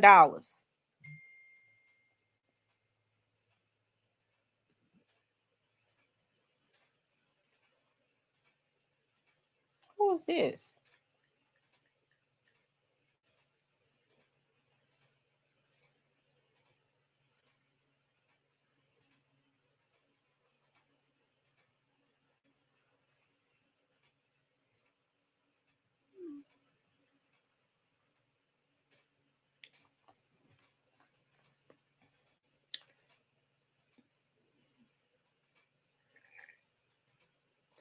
I get all of my hair products from Ross, TJ Maxx, Burlington, all of my hair oils and stuff that be costing a whole lot of money in a supply store or in Target, and all of that stuff, all of the good shampoos and stuff. I don't really even be liking for um the girls at the beauty shop. I be getting mad at the shampoo they have. They have Selsun. They be having that cheap shampoo. You go into Ross's, all those stores, they have the best shampoos and oils and conditioners. I rack up. I got a tub full of all of the best shampoos and conditioners and oils and stuff like that. Okay, I get that from all my vitamin C's and D oils and stuff for my skin. That's the reason why my chocolate skin be glistening. And I'm talking about it pops.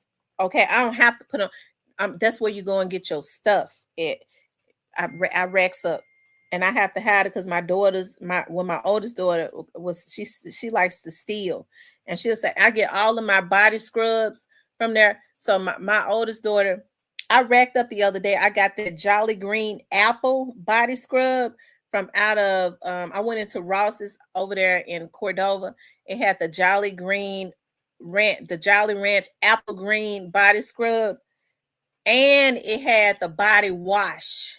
So I get out the shower smelling just like a Jolly Green Jolly Ranch.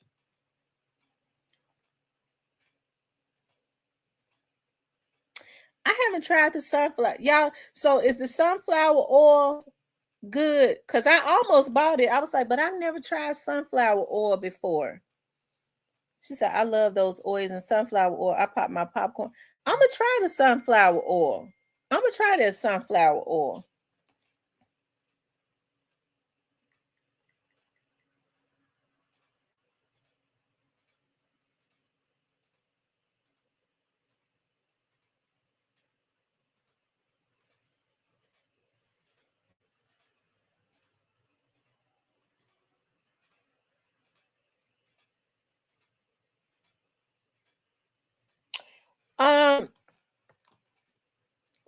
What's it? Tish said she can't comment. ZK said she can't comment in the chat.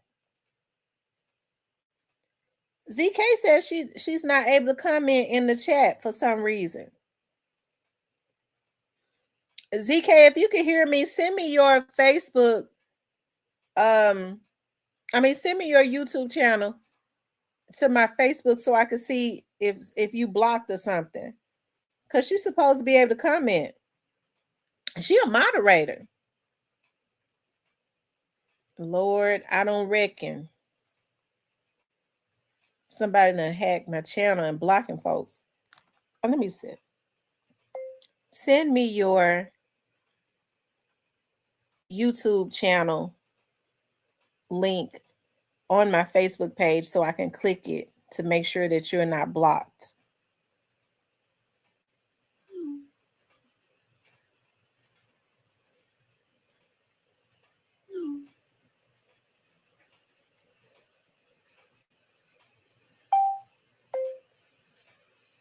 How in the world my language on my phone get changed to French? Send me the link on Facebook. Somebody else said that they couldn't come into my chat and they was blocked.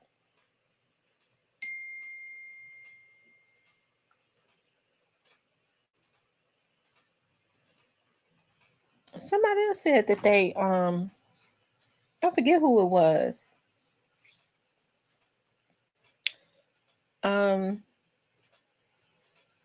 It has a clean taste. Sunflower oil is a heart healthy fat. Okay, I'm gonna try it. I'm gonna try the sunflower oil. I'm gonna try this sunflower oil.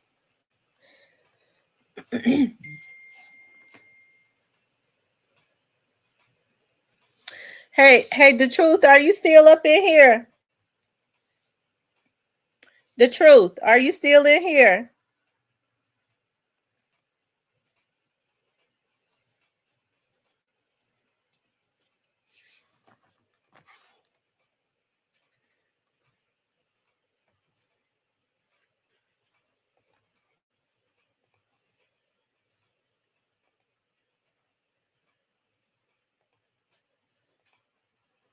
I survived.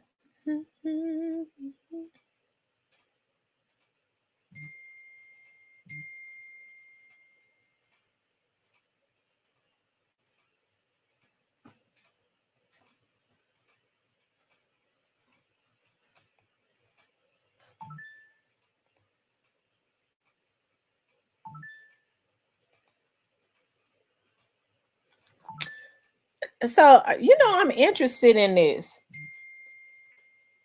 So let me ask you something. You say the guy was from Castelia. So do you think that they tried to kill him? Why they leave him out there alive, or you think they thought he was dead?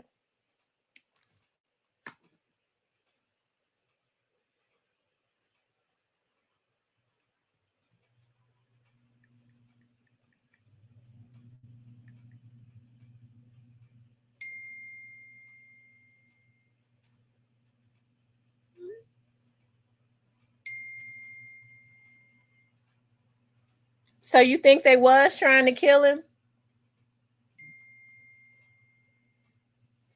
He said he think they was trying to kill him. You think they thought he was dead?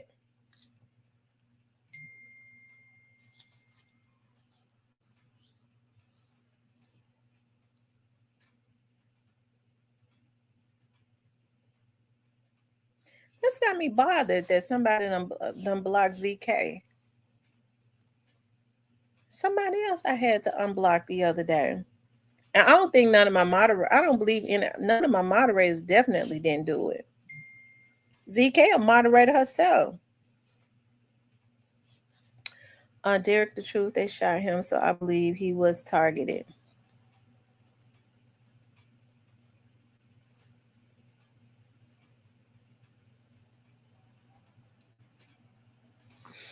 I don't Oh, somebody came into my chat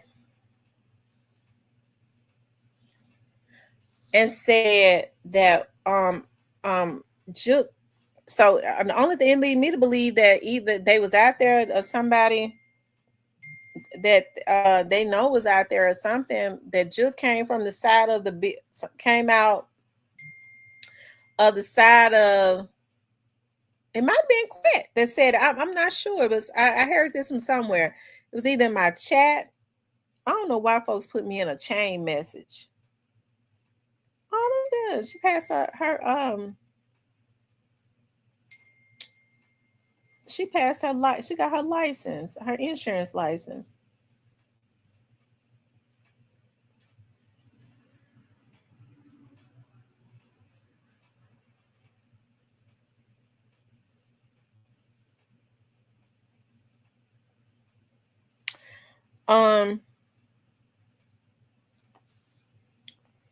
He says they shot him, so I believe he was targeted. They didn't attempt to shoot no one else. Well, I'm glad they didn't. Oh, that's terrible. But somebody said that Juke came from the side of the building. I don't know how true it is. Or he came out of the side door of the building, supposedly. And the person that shot him supposedly was just walking around. And then they said to Juke, you just walking around here, you walking around out here with no security, like said it real calmly or whatever. Said it like real calm or something like that. And then after he said that, he upped on Juke. I don't know how true that is, but somebody said that. It had to have been somebody in the chat, or I'm trying to remember if Quet said it or did somebody in the chat say it. I can't remember where I heard that from, but I did hear it. I do remember hearing that or seeing it. Somebody typed that or something. It could have been on a comment. I'm not sure.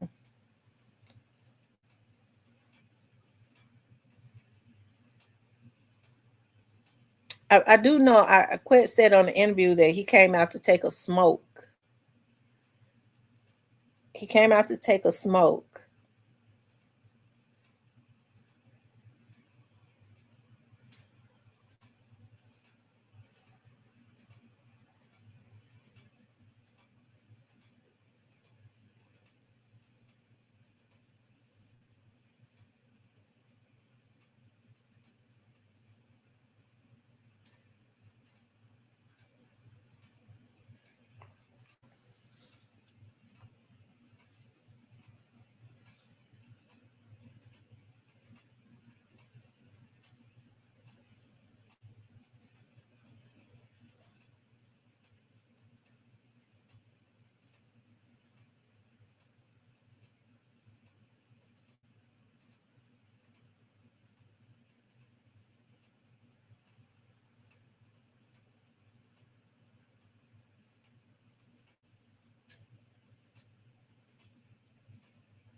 So I don't know if it happened like that, but I don't know. They must have got up on him closely because they kind of shot him quite a few times, didn't it?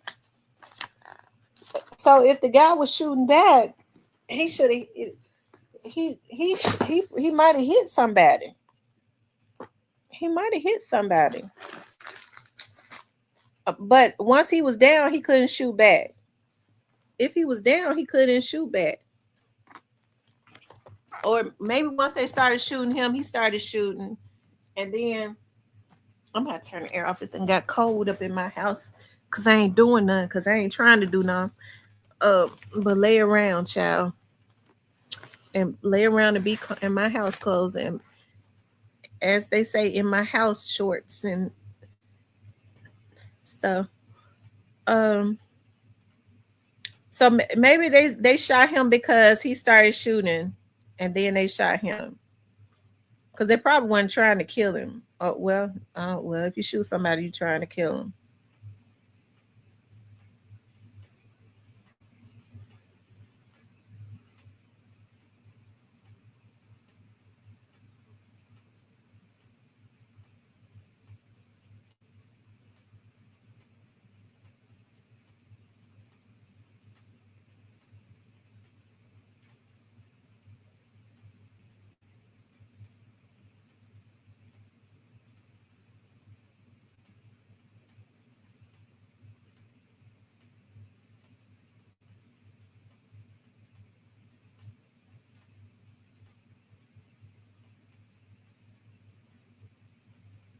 He said Juke knew they was after him because they had made a couple of attempts. That's why he made that post. He wanted them to quit sneaking. What then that means he knew. Do you think he knew who it was that was trying to sneak him? Do you think that he knew the people? Do you think he knew who it was that was trying to shoot him?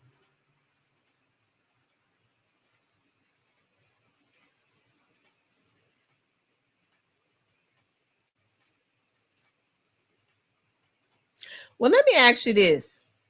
Do you think that it was over a gambling debt like a lot of people put out there? Do you think it was about some gambling money?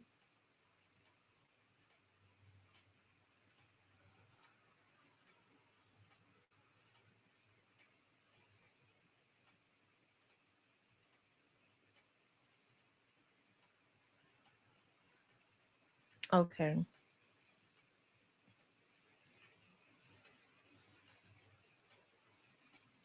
Do you think he had some folks robbed?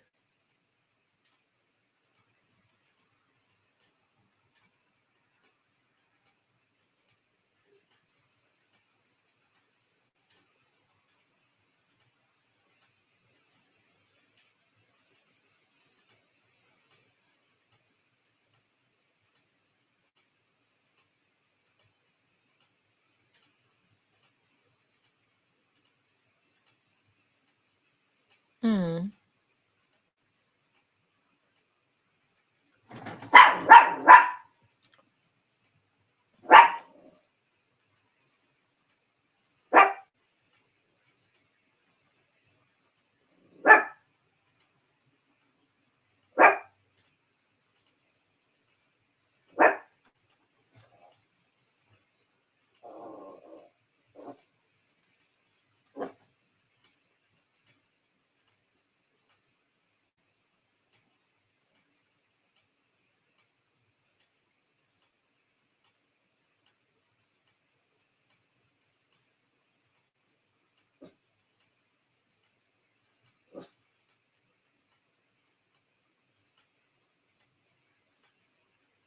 Um,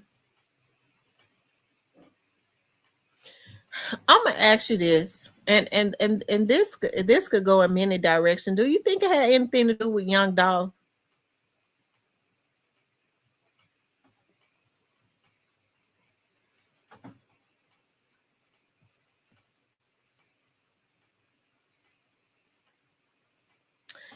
I almost hated to ask that because people to kind of take that and run with it because it could have, but it when I okay, so it could have, but the reason I hated to ask that question is because if you say yes, then folks can take that and run with it, but it could be it can go in many different directions. I mean, it don't necessarily have to mean that it came from Young Dolph Camp. You see what like it could have been like something, it could have been some things that happened or the way that it could have been in it. You know what I'm talking about? Like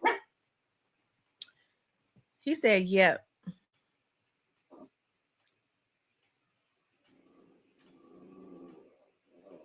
Well, I don't believe I so okay, so how am I trying to put it? I personally don't believe that Young Dolph artists did this.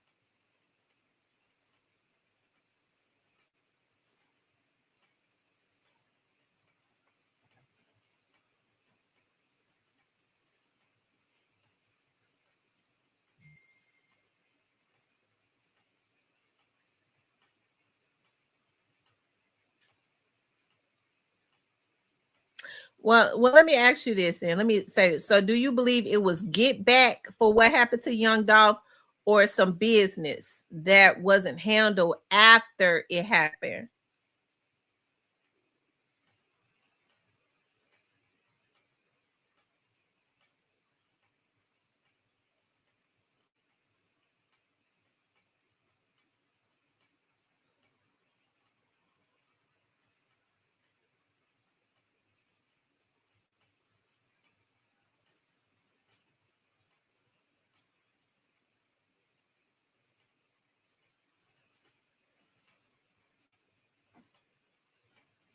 Right. I don't believe a Young Dolph artist did it either. I don't.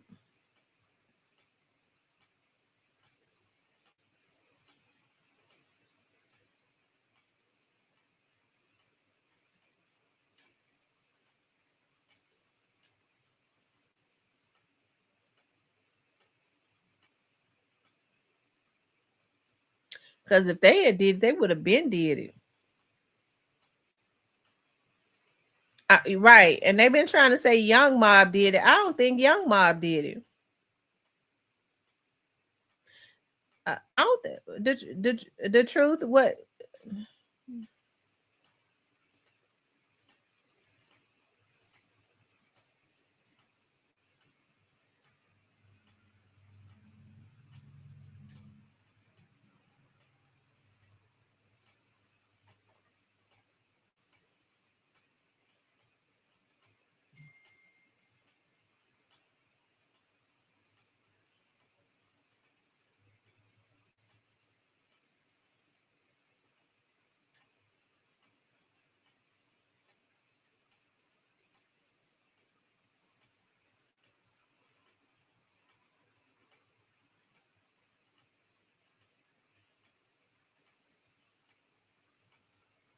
A combination of get back and unhandled business.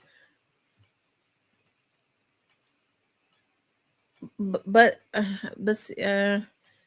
see, I guess I wouldn't know how to delve into asking the, because when you say unfinished business, I wouldn't. Okay, when you say get back and unfinished business, okay, I don't see anybody that wanted to, how do I want to put it? So I don't see anybody that was rocking with Young Dolph having any unfinished business with Juke, because they wouldn't have had any business with him.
He said I'd have to go live.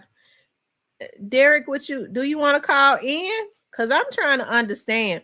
Y'all been saying some things. I've been thinking about this stuff. Y'all been saying things for the last few days, been going over my head. And it's only because like I don't know the people. So that's why it's going over my head. Like a lot of the names, I went back and looked at Ratchet interview again. I was like, dog, I still was not able to put together any names of the people that he said in the interview that took out Juke. I know that y'all said that he said the names in the interview. I still, because he mentioned a lot of people's names. So I just, but he didn't mention them in the context of taking out Juke. Okay, let me, where my phone at? He said he want to call in. Let me, oh, where my other phone at?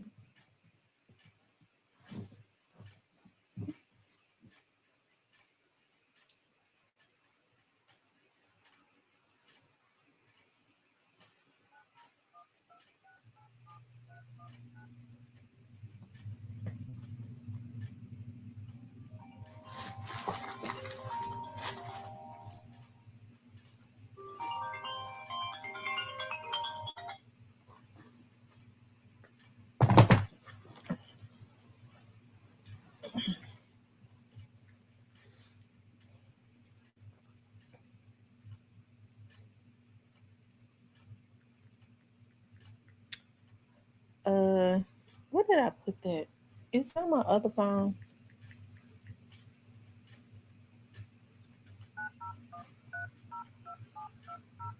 Watch the phone be dead. It ain't dead.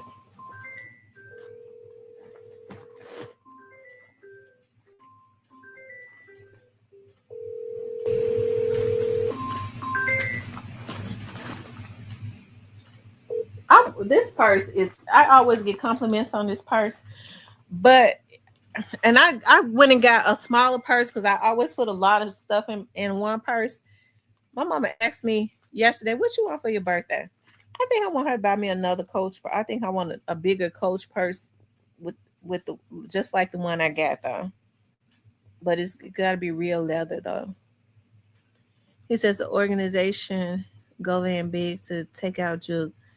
Both sides of dog Gotti war. That's why everything is strange and deep. I know because y'all be trying to explain it to me. I just can't. I can't. It's just hard for me to understand. And it's just because I don't know the people.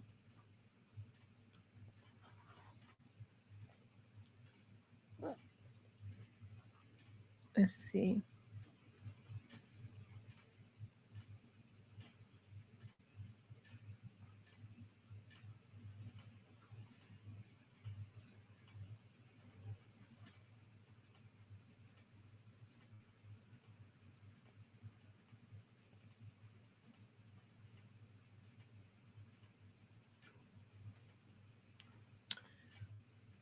Okay. Yeah, that's the number right there if anybody wants to call in.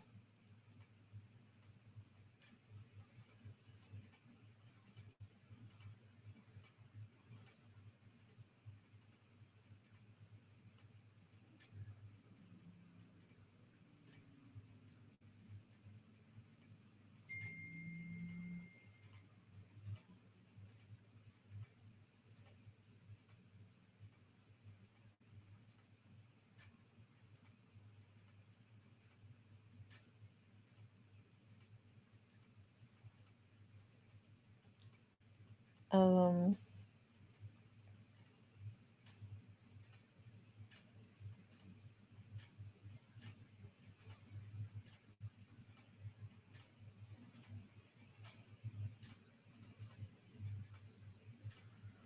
it's 901-501-7975.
He says justice for Doll. I don't believe those ghost organizations would have took out Juke in that fashion. I just can't see them allowing it to happen where it happened.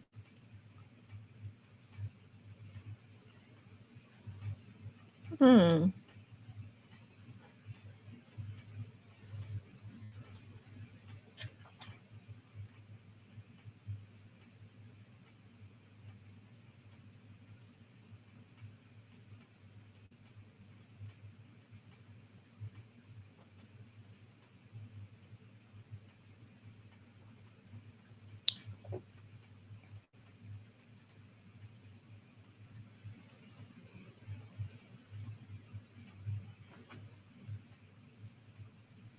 Well, let me ask you something, Truth.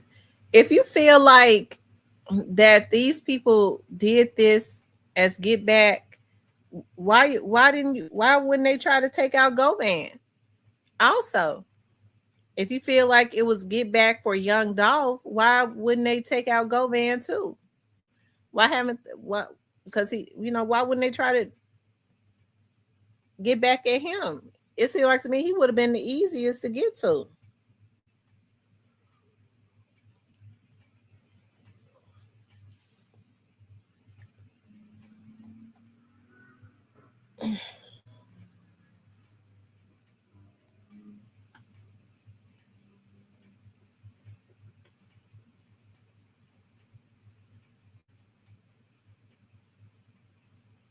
That's the reason why I don't stop at stoplights. I run every one of them. I'm telling you, I don't. A girl braided my hair one night. She was so slow, it didn't make no sense. She didn't finish my hair until 1 in the morning, and I was coming home, and it seemed like every light in Memphis where I ran every one of them, and even when it ain't, I runs them all. I don't. I just got this paranoia about stopping at lights. I don't stop at them.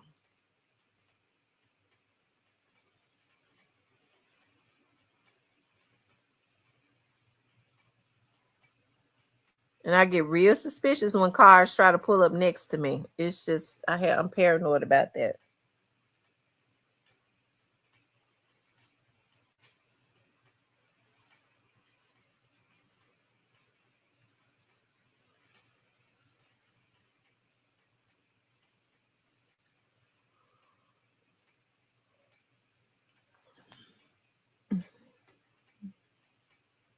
I have to start being careful though, because I do got the police tags on my car. So I ran a light one day and a trooper pulled me over recently.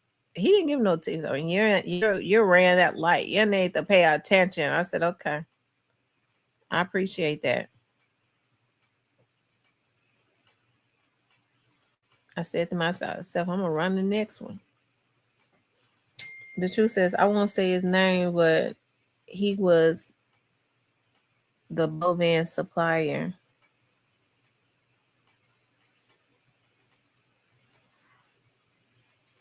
Y'all really, uh, 'cause, so when you say he was the Bovan's supplier, are you talking about the person that took out Juke, or y'all talking about something? I'm talking about that man tried to give me a ticket. Well, he didn't give me no ticket. He was really nice. Um.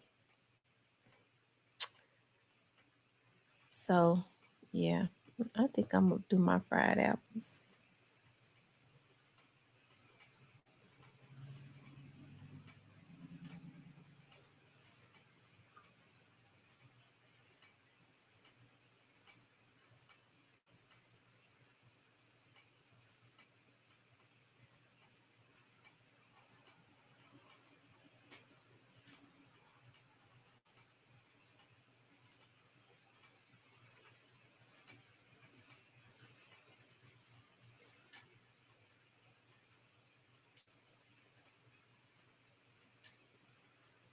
No, I don't know your cousin who was assassinated at the stoplight.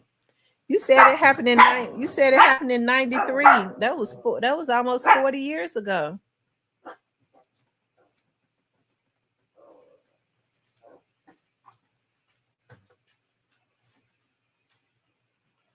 Who was he? What was his name? I might can remember his name.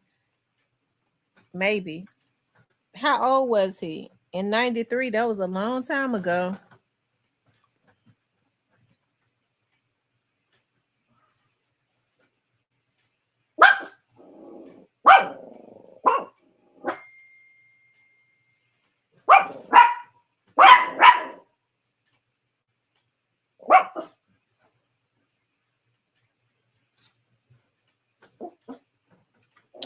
I got to call Macy's. They deliver my pots and pans. I like glass pots and pans, and they were broke.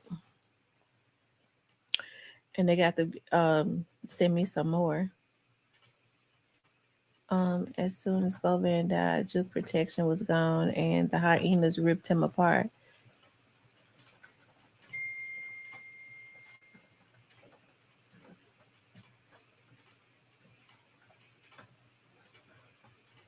Oh, the cousin who was assassinated at the light supply at the Bovans, and Danny Owens.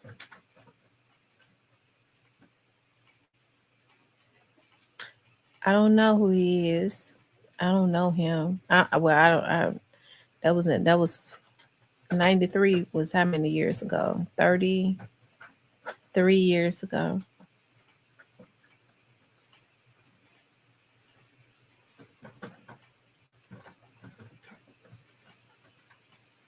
I remember Danny Owens. I think he out.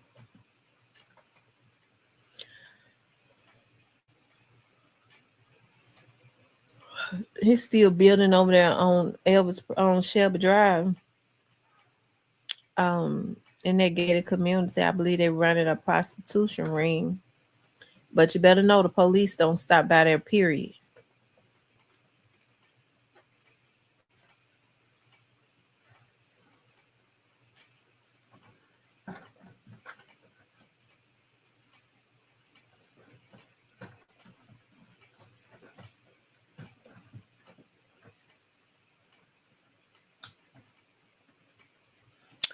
He said it's just hard for me to believe that group would allow it to happen where it happened.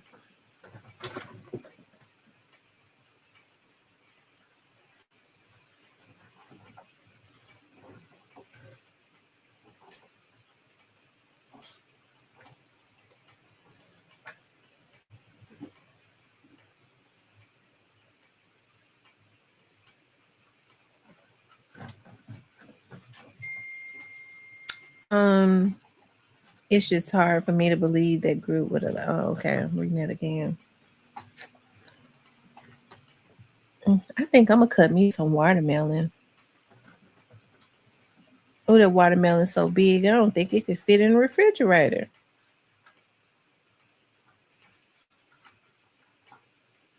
I got to cut it though. It just looks too big and good not to.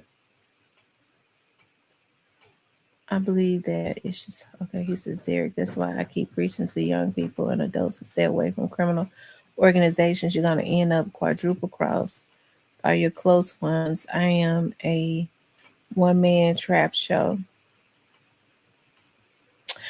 Oh, let me show y'all something. Shout out to Grayface. That Grayface sent me. I'm gonna show y'all something that Grayface sent me.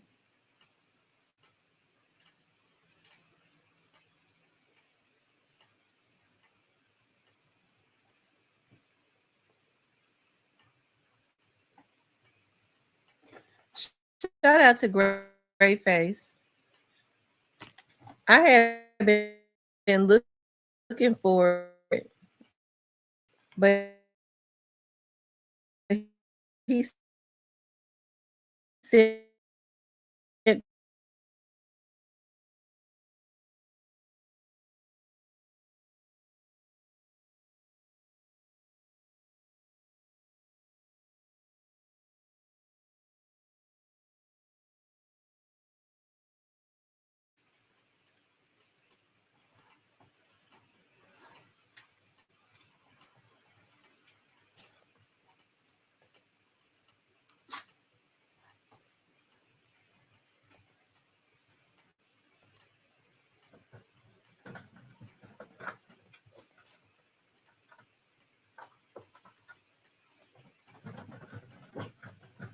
okay. So this is it right here. Yeah, Grayface the goat. Let me show you. I have been looking for this. And so this he sent a money bag Yo shares message between him and Big Juke. And so the message that Big Juke sent Moneybag right before he died, um, it's remember Moneybag shared this Juke. It says, in life, the ones you think love you the most will be the ones hurt you in the end. Trust no one. Always remember that never put your all in no one, not even family. This helped me get through through life always depend on God. It seemed like to me that Juke was bothered. He's talking about the ones that you love the most and all of that. So he was bothered. And Moneybag said he had just sent him that message right before he was taken out.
He said somebody else put up a similar message too. But okay, he sent that to Moneybag, but then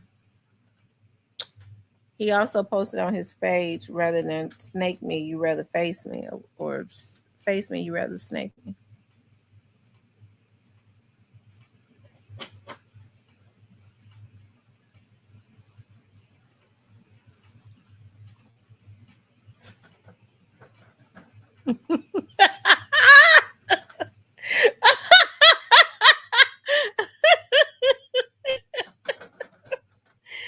Oh, Justice Vidal says all this could have been prevented. These dudes all almost 50 trying to play GTA and Mafia in real life, but in reality, they all slow, lame, and delusional.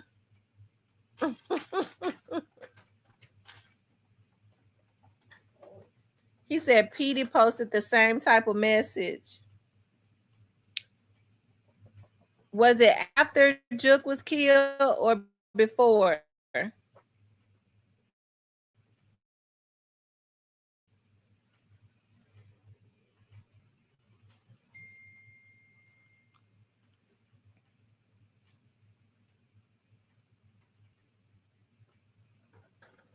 Oh, he posted it before. Oh, wow. Move, girl. Move. Get out the way. Move.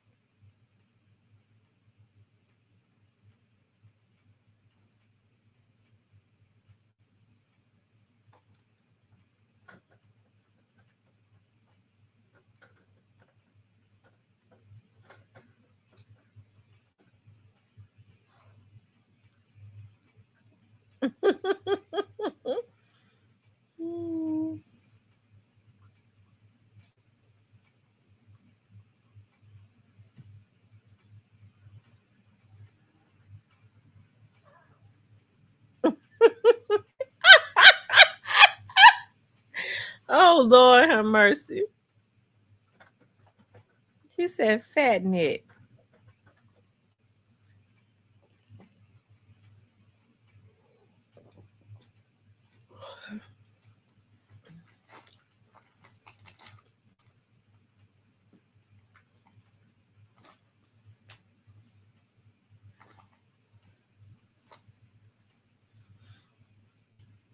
So the truth, do you really believe that Quet when he says that TZ's unalive and was friendly fire, or do you think he was just meddling? But why he wouldn't have a reason to be meddling like that though?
He says, I feel bad for all of them young boys involved.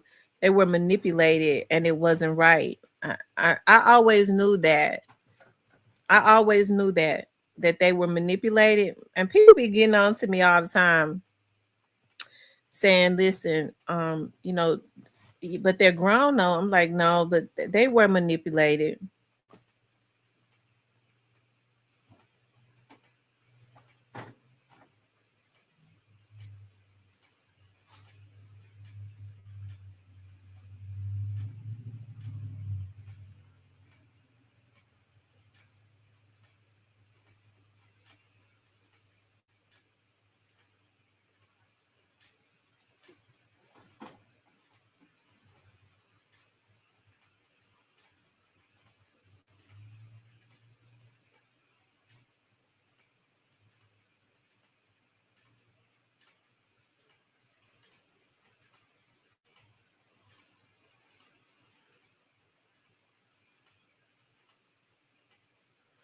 Now, Derek, I'm going to ask you this question, and I just want to know what you think. Do you think that was him that followed me home that day? Because I don't see guys walking around, a whole lot of guys walking around Memphis with shorts with tights on up under them. I have not seen that.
He said he be shopping at the Nike outlet in Vegas.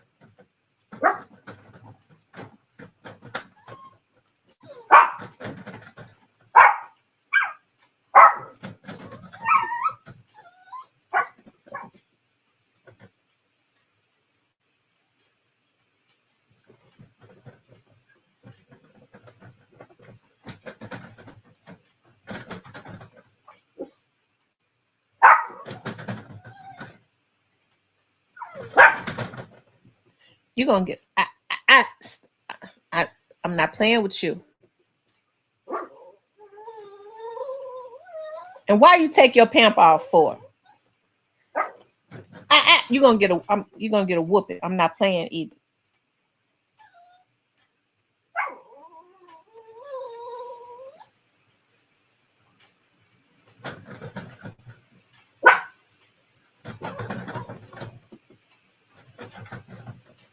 You keep on, you're not gonna get a treat. You're not gonna get a treat. I'm not playing. I'm not playing. You better not. You better not start.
You're gonna get a whooping.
Hold on, y'all. I'll be right back. Let me let them out right quick. Hold on.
Okay, y'all, I'm back. It's so hot out there. It's ridiculous. Woo!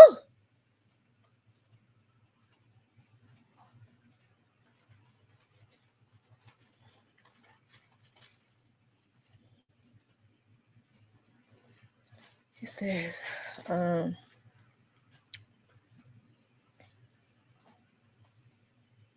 I asked what was really what I asked what was said, knowing damn well he doesn't miss both of our shows. I made the fool crash out on his best friend like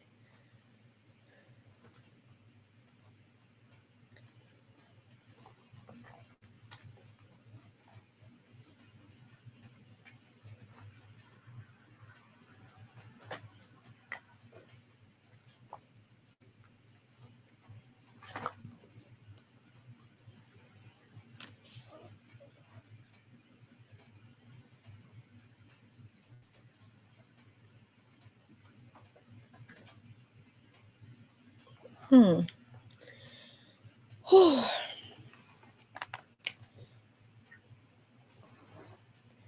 So Derek, let me ask you something. And this is just in your opinion.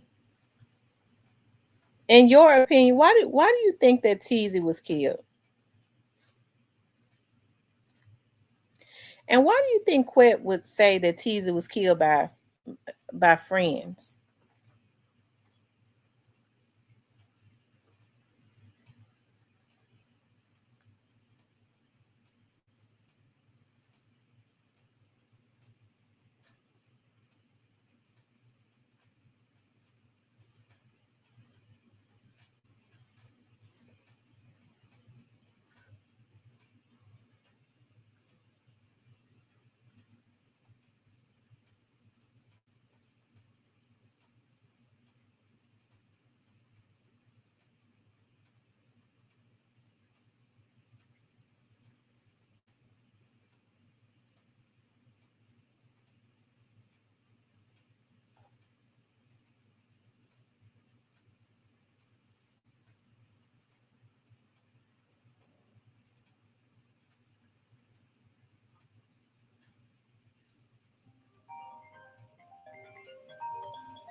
Um, I don't know. That one go with my head too. Because okay, so you talk about Teasy and Juke was taken out for the same reasons. I don't know how to put those two together. Because you hear a lot of even you've heard a lot of those Trula Boys posts that Teasy didn't have anything to do with the Young Dolph situation other than being, you know, in the circle with straight dropping them.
He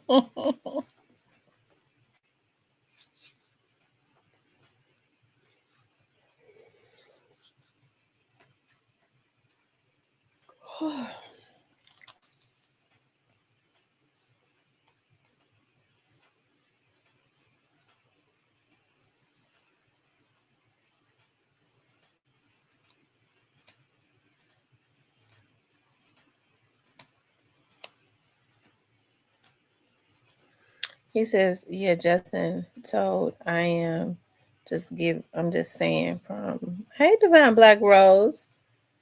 I'm just saying from Quit thinking he thought Justin wanted to be a rapper so bad.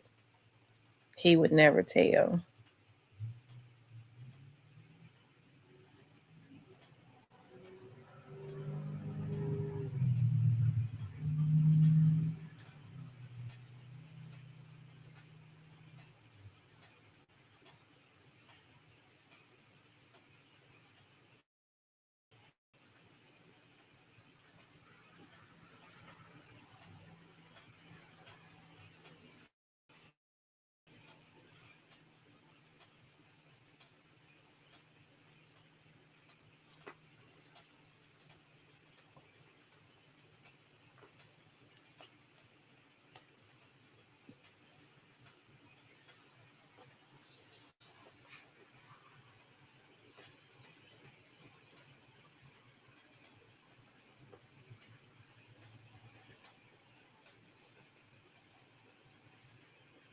He says, if anybody know where Quit holding Discovery Pack, it's you. Do a little bit God's work and point us in the right direction.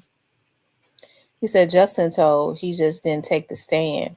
He even told the detectives that it was bigger than AM. What's AM?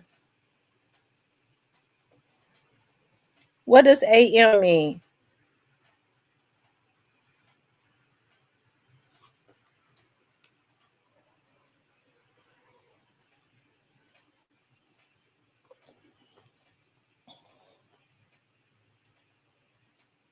Oh, oh Lord, y'all listen. Y'all know y'all have to tell me.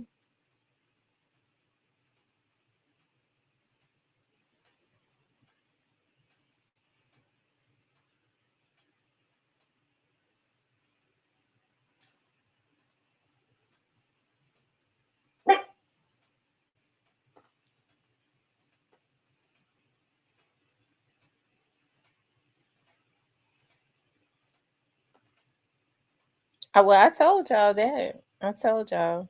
And he says, I believe Quid is so confident because he is under some OGs. He isn't the big dog, but he tries to make moves under a few that he has known. Well, that's dangerous because when Quid get mad, he threatens to tell your dirt. So maybe he had, they don't want him to, maybe, I don't know.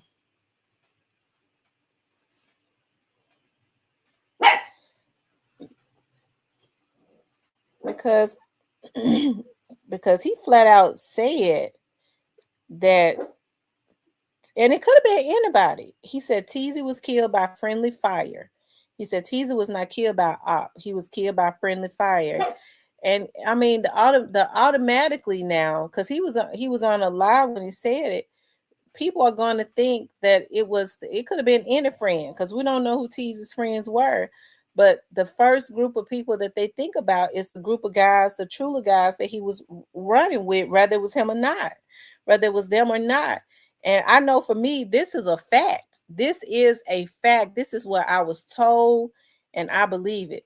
My friend told me that Teasy would not tell on the Trula Mafia boys. He would not do it. He would not tell on Straight Drop, but he did tell on Quit.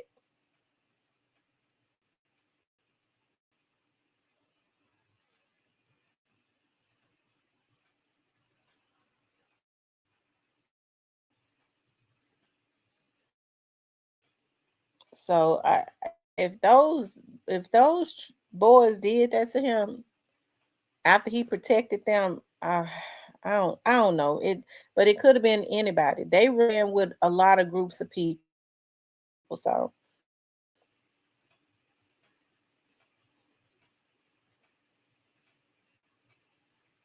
he wouldn't tell on Devin. Remember, Devin was a person of interest. Teasy wouldn't tell on him.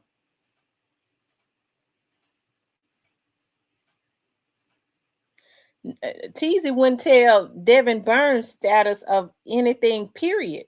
Nobody knew Devin Burns was the leader of Trula Mafia till Quick just got on the video and said it recently.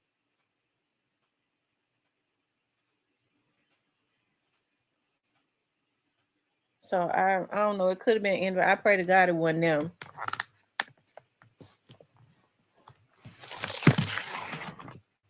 But he kind of left that open because I'm sure Teasy had a whole lot of friends. So like I said, when he was killed, Gotti with live talking about they was out of town. I don't trust that.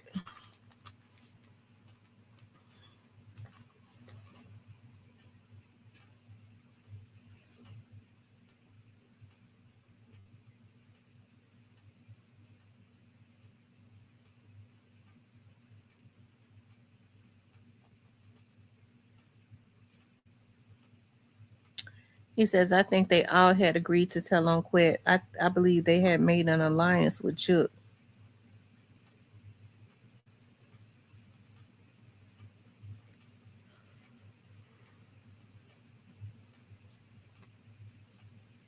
So it could have been any of Teasy friends, but I just pray that it was not any of them Trula guys after the way they said he agreed to cooperate only because he felt like Straight Drop was not being done right, and he didn't tell on any of those guys that he ran with.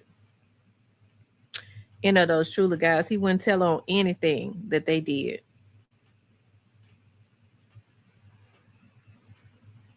So he was quite loyal to them. That's why I say maybe it wasn't them that it could have been he. I'm sure he had a lot of friends. It could have been anybody.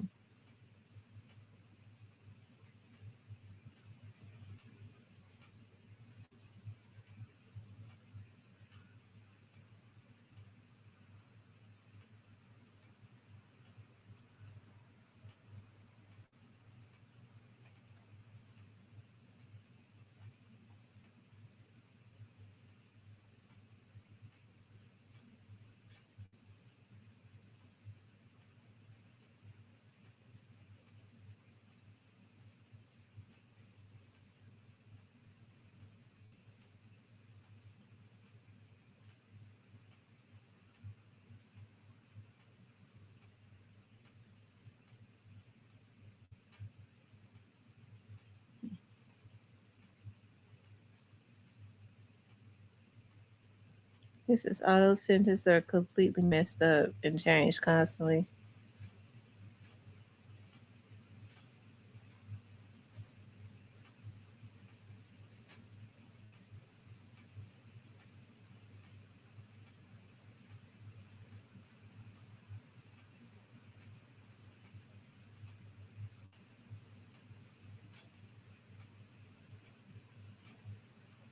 Hey, Anika. Did I watch the interview with Ratchet? I just saw another clip. Quit said he got rid of William Massey because he found out he was working with the prosecution. Yeah, I saw that.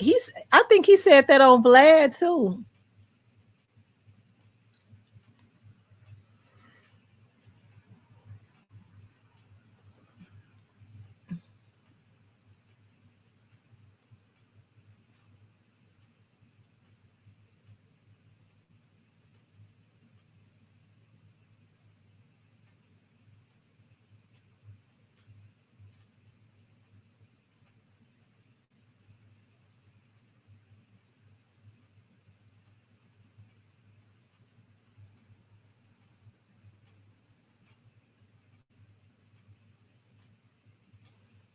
Quit left drop. He left them where?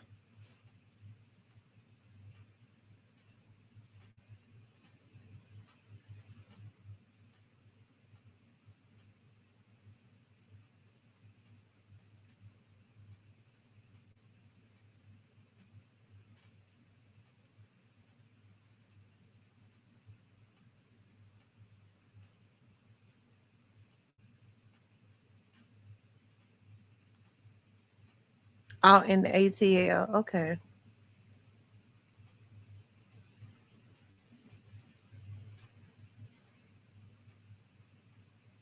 When if that's the case, him and Juke wasn't as tight as he say. He said him and Juke was like cousins. I mean, if they was doing that to each other, I mean,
he says, I believe everything is about secret handshakes and deals behind closed doors.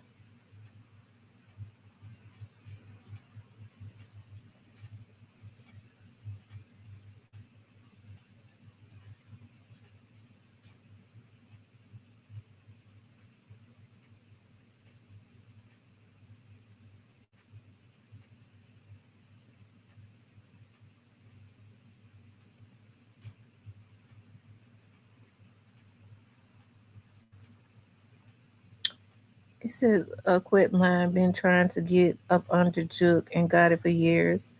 Talking about never met Gotti, but was going to yacht parties and bringing his kids even.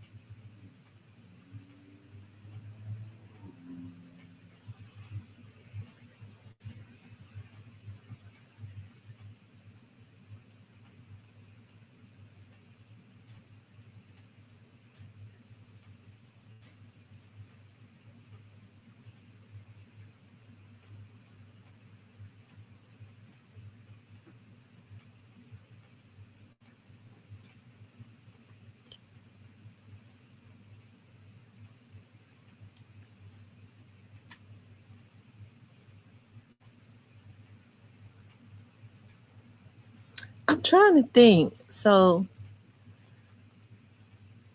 um, he said Tease and Juke was killed for the same things.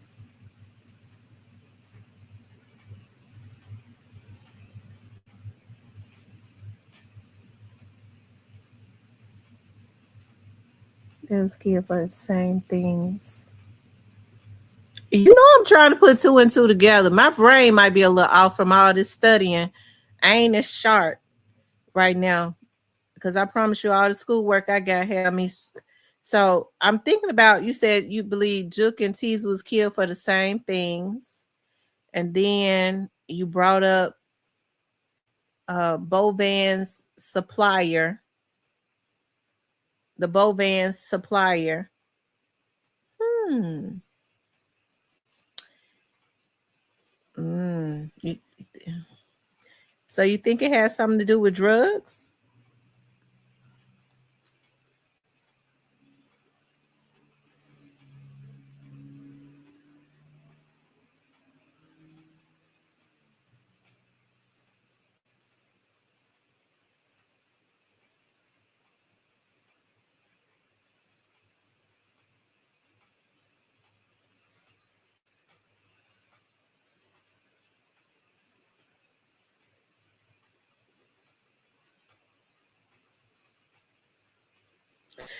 What I can't understand is I'm trying to figure out why was Quit sitting up on his channel talking as freely as he did. Now, they had to have been watching him.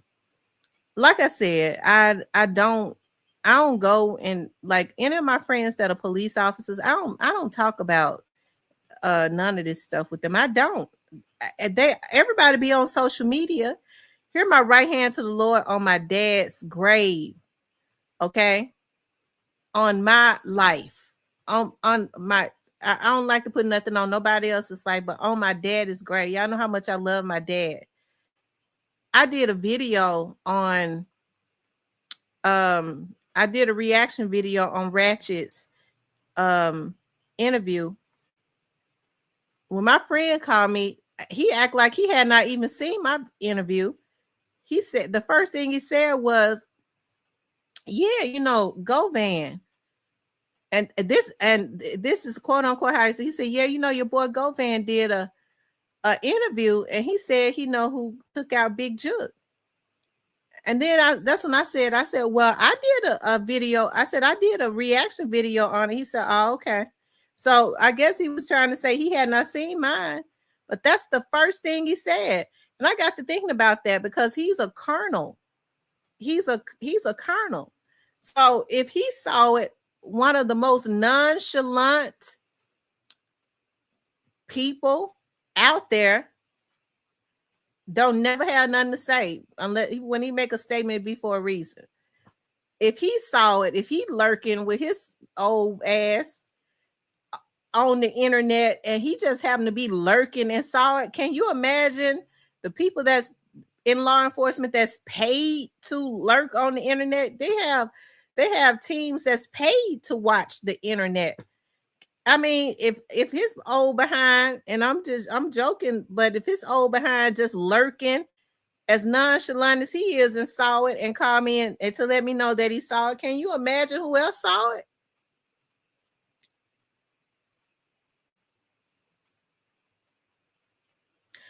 I guess that's how he saw it. He either saw it or somebody told him.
Mm.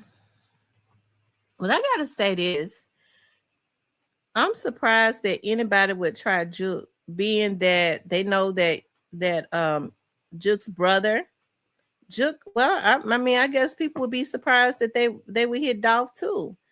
A lot of times when men have a lot of money around them, people that's got access to money that could retaliate, they normally don't hit folks like that.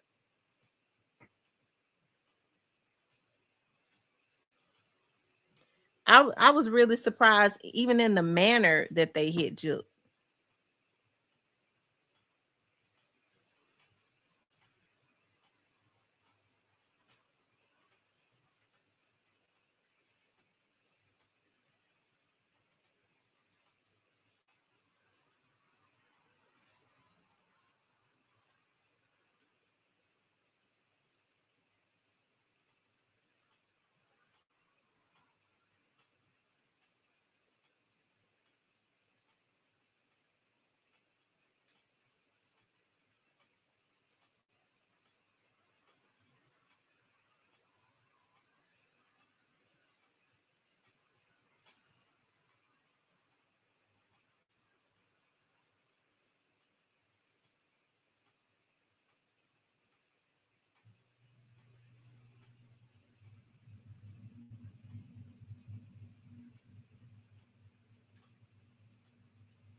Oh, I see what you're saying.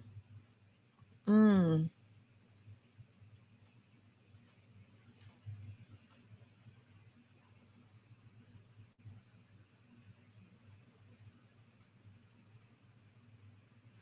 But you know what's weird to me though?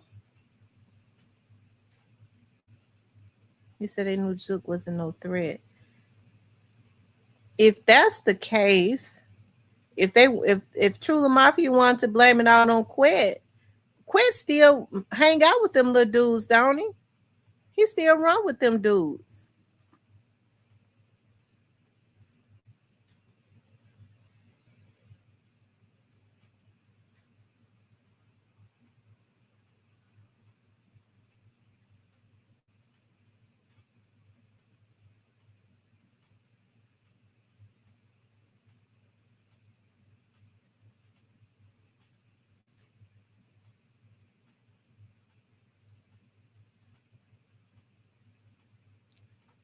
I don't know why, but I always felt like Juke them took Teasy down. I always felt that way.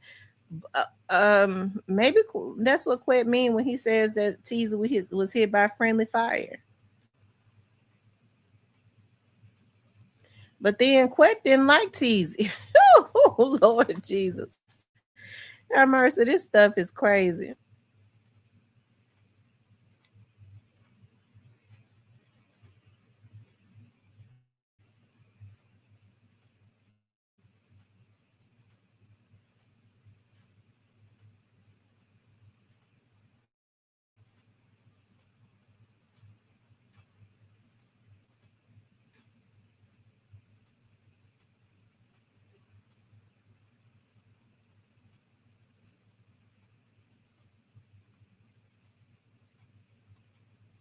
Well, that's true, Larry.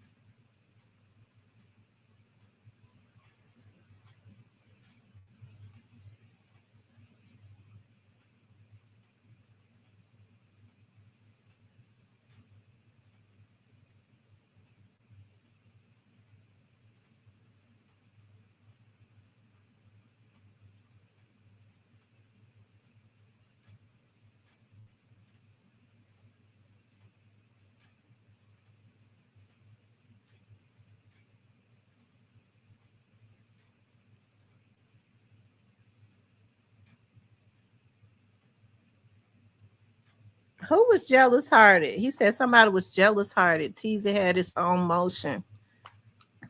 Who was jealous?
Oh Lord, justice for dog.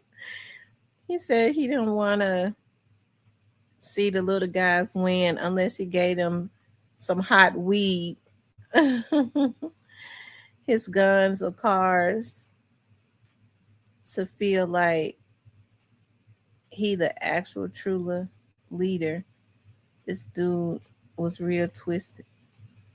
These boys gonna get enough of smoking this weed. They got all types of weed out there, and you know it's not organic because anything that's grown, um, it's not grown in laboratories. Definitely ain't hot shit. I wouldn't want no hot weed. But I don't smoke weed, period. I ain't never in my life smoked no weed, no type of drug in my body. Um, but they able to tell them that it's a herb.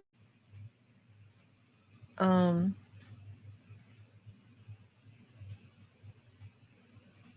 he says I can't disagree with you on that.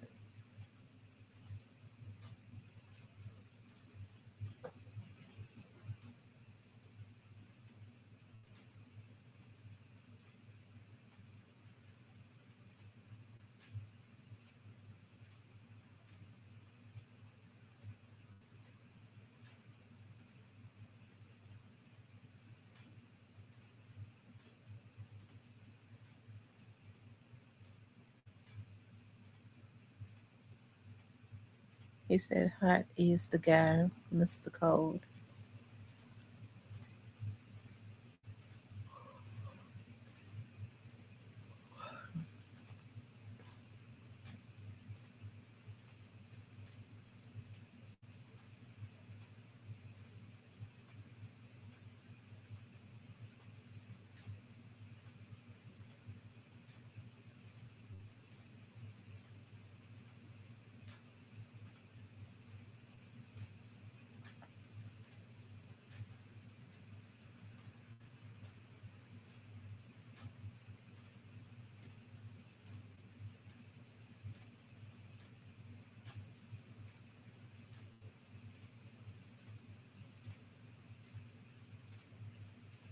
I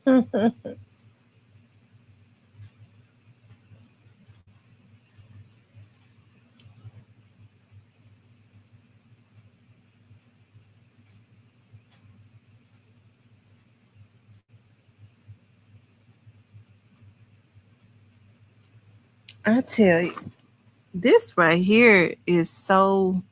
This is something. It's so. I mean, it's just so many layers.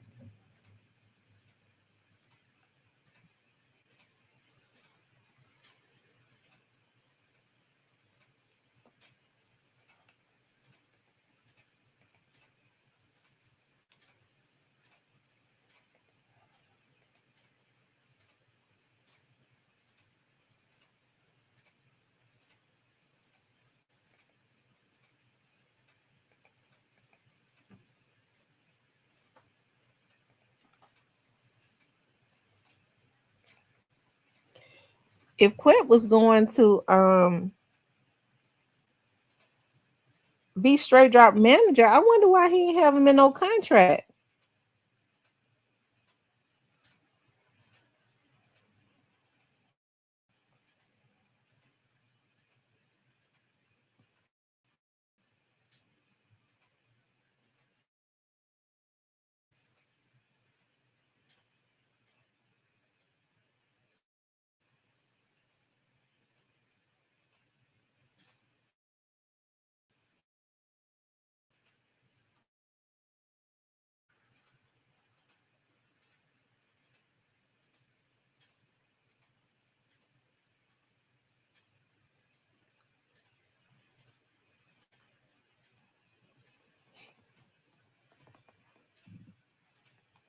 But he should have had a contract before he ever even took drop to quit. That's what I'm saying. I mean, that's what business folks do.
I tell you. Mm, mm, mm.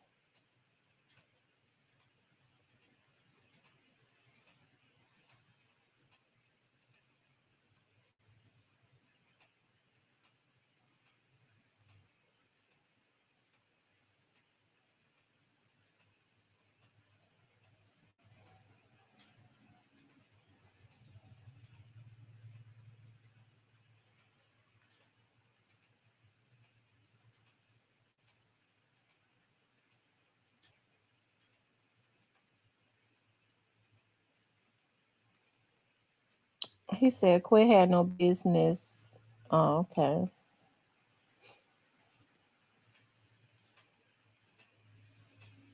Well, it's something because I thought about it. I was like, when he said that, when he said on his live and said TZ was not killed by an op, he was killed by friendly fire. I thought about it. I said maybe Tease is the person that took out Tease is no longer alive. That's why he said it.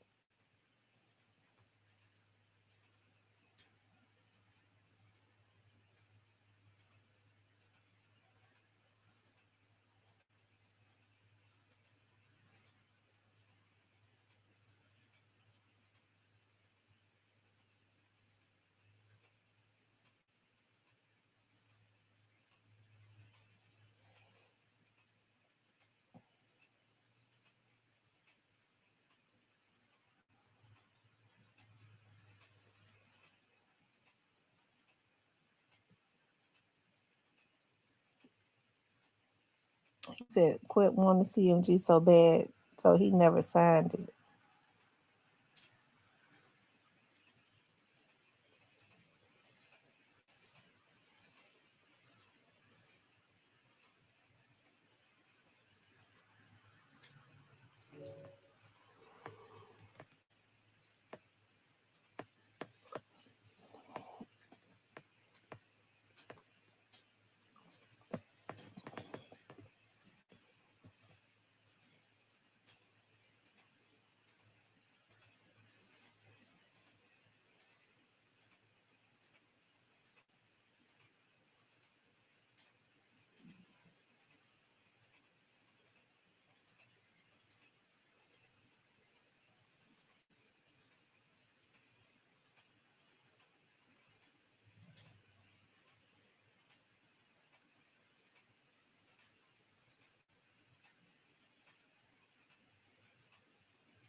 What does OG Jacario say? This deeper than booty hair.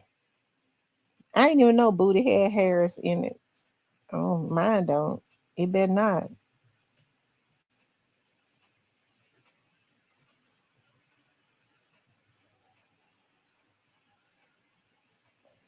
It says,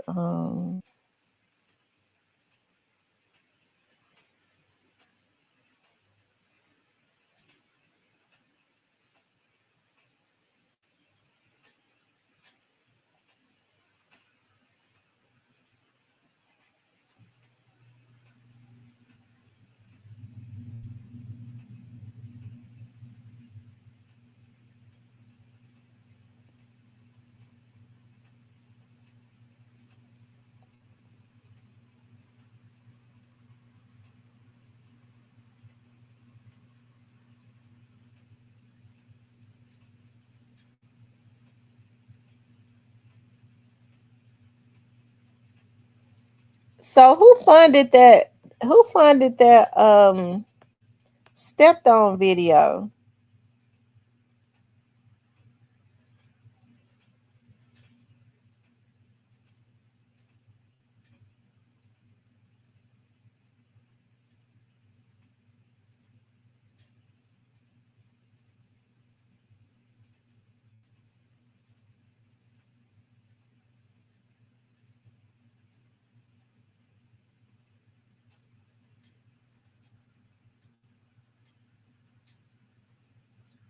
Larry says CMG.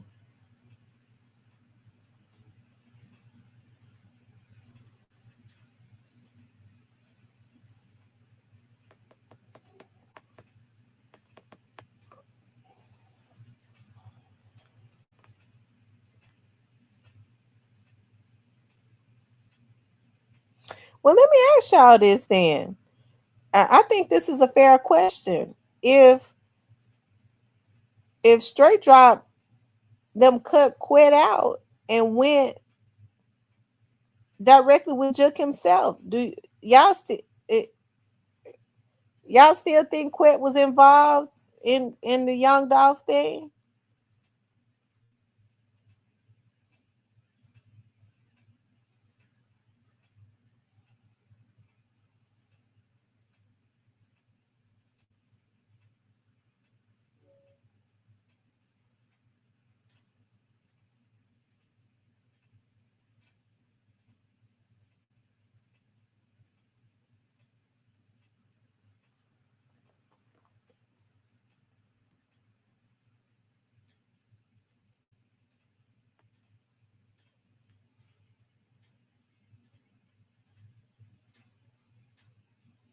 He said Quit used Hot's money to hire features like Homie G and Big 30.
Hmm.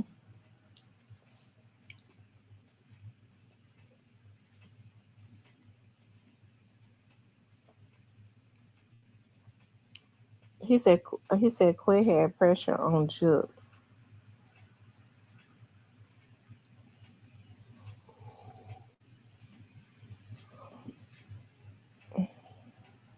So they had started trying to kill Jook and they was missing whoever these people were.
Like button.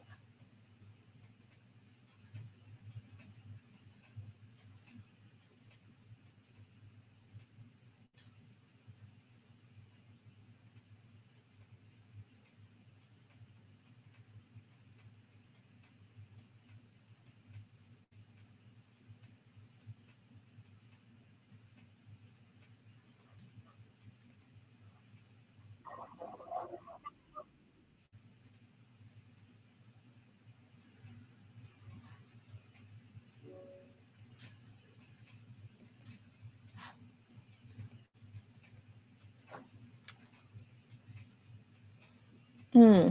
Ooh, I tell you.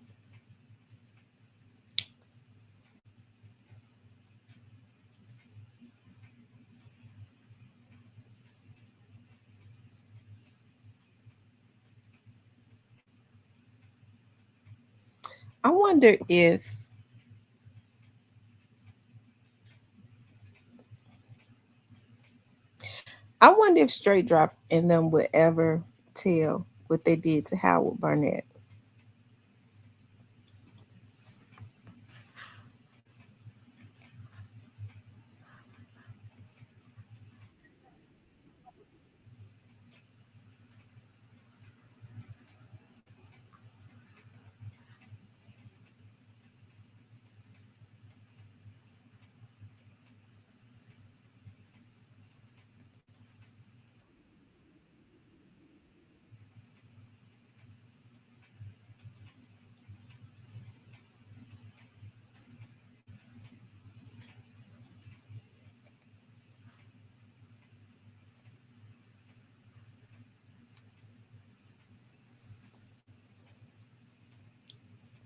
I just wonder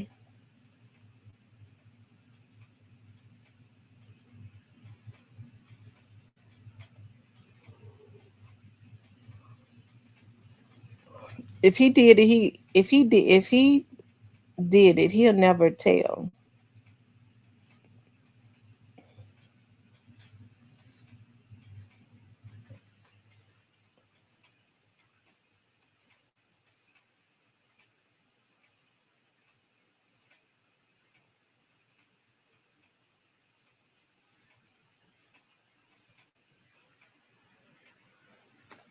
He says when I watched the interview, he said I heard him say if it was serious, he'd pull up to the restaurant and holler at God and Mom. He feel like he said all of that for a reason. Oh, you right. He liked to threaten folks' mamas. I didn't think about it like that, but anytime he have a problem, he always talk about getting at somebody's mama, doing something to somebody's mama. But I guess people didn't take it in that context though.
Light some candles tonight.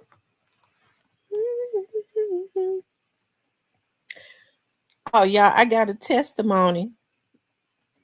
I got to say this, and I can say this now. This is the testimony, y'all.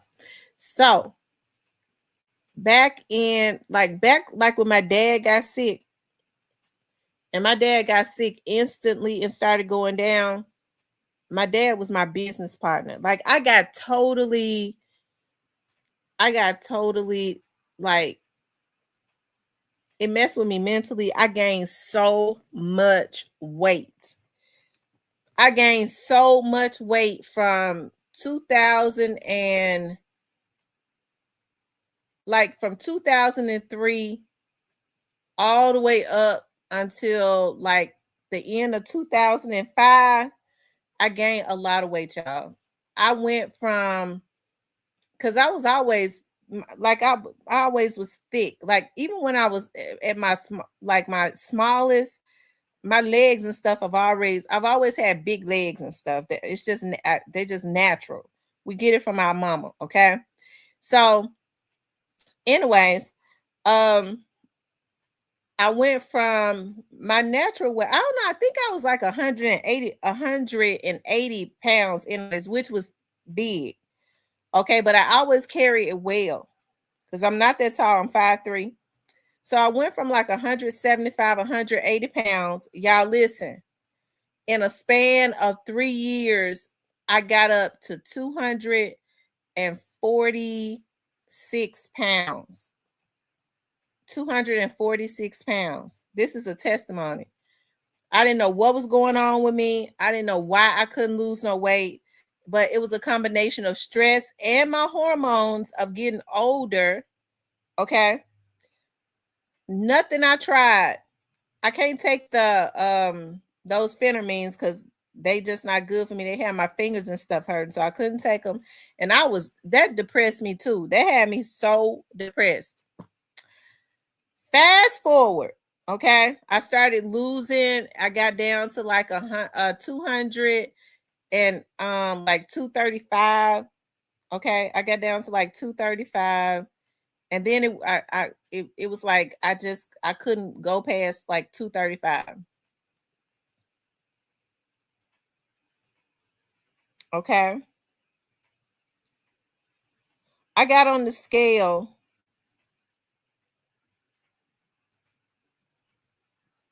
and I've lost 28 pounds. Okay, I've lost 28 pounds. I'm getting on back down to my fine self. My face is slimmed down and all of that. So I'm getting out of like my 200s. I'm going to do something for myself. Like I got to do something for myself. It's like a I don't know. My birthday coming up. So stepping out of the 200s, going on back down, going on back, stepping out of the 200s into I'm about to get into the hundreds again. Praise the Lord. Praise God. Oh, Lord, thank you. Oh, Lord have mercy. And I'm gonna tell y'all something like my breath. I mean, oh, Lord forgive me. I was ready to say, like, I've always gained weight, like my stomach, because I'm gonna tell y'all why. That's because when I took my doctor, took my appendix out, he cut my stomach down the middle. That made my muscles weak. Okay, so my stomach, my legs got fatter because they was big. They just got fat. And my face has always been, I've always had a naturally fat face. But all of this, like all of that stress and all of that extra weight and stuff, my mom was like, dog, you ain't big back. Like I never thought that I could gain so much weight in a span of 3 years.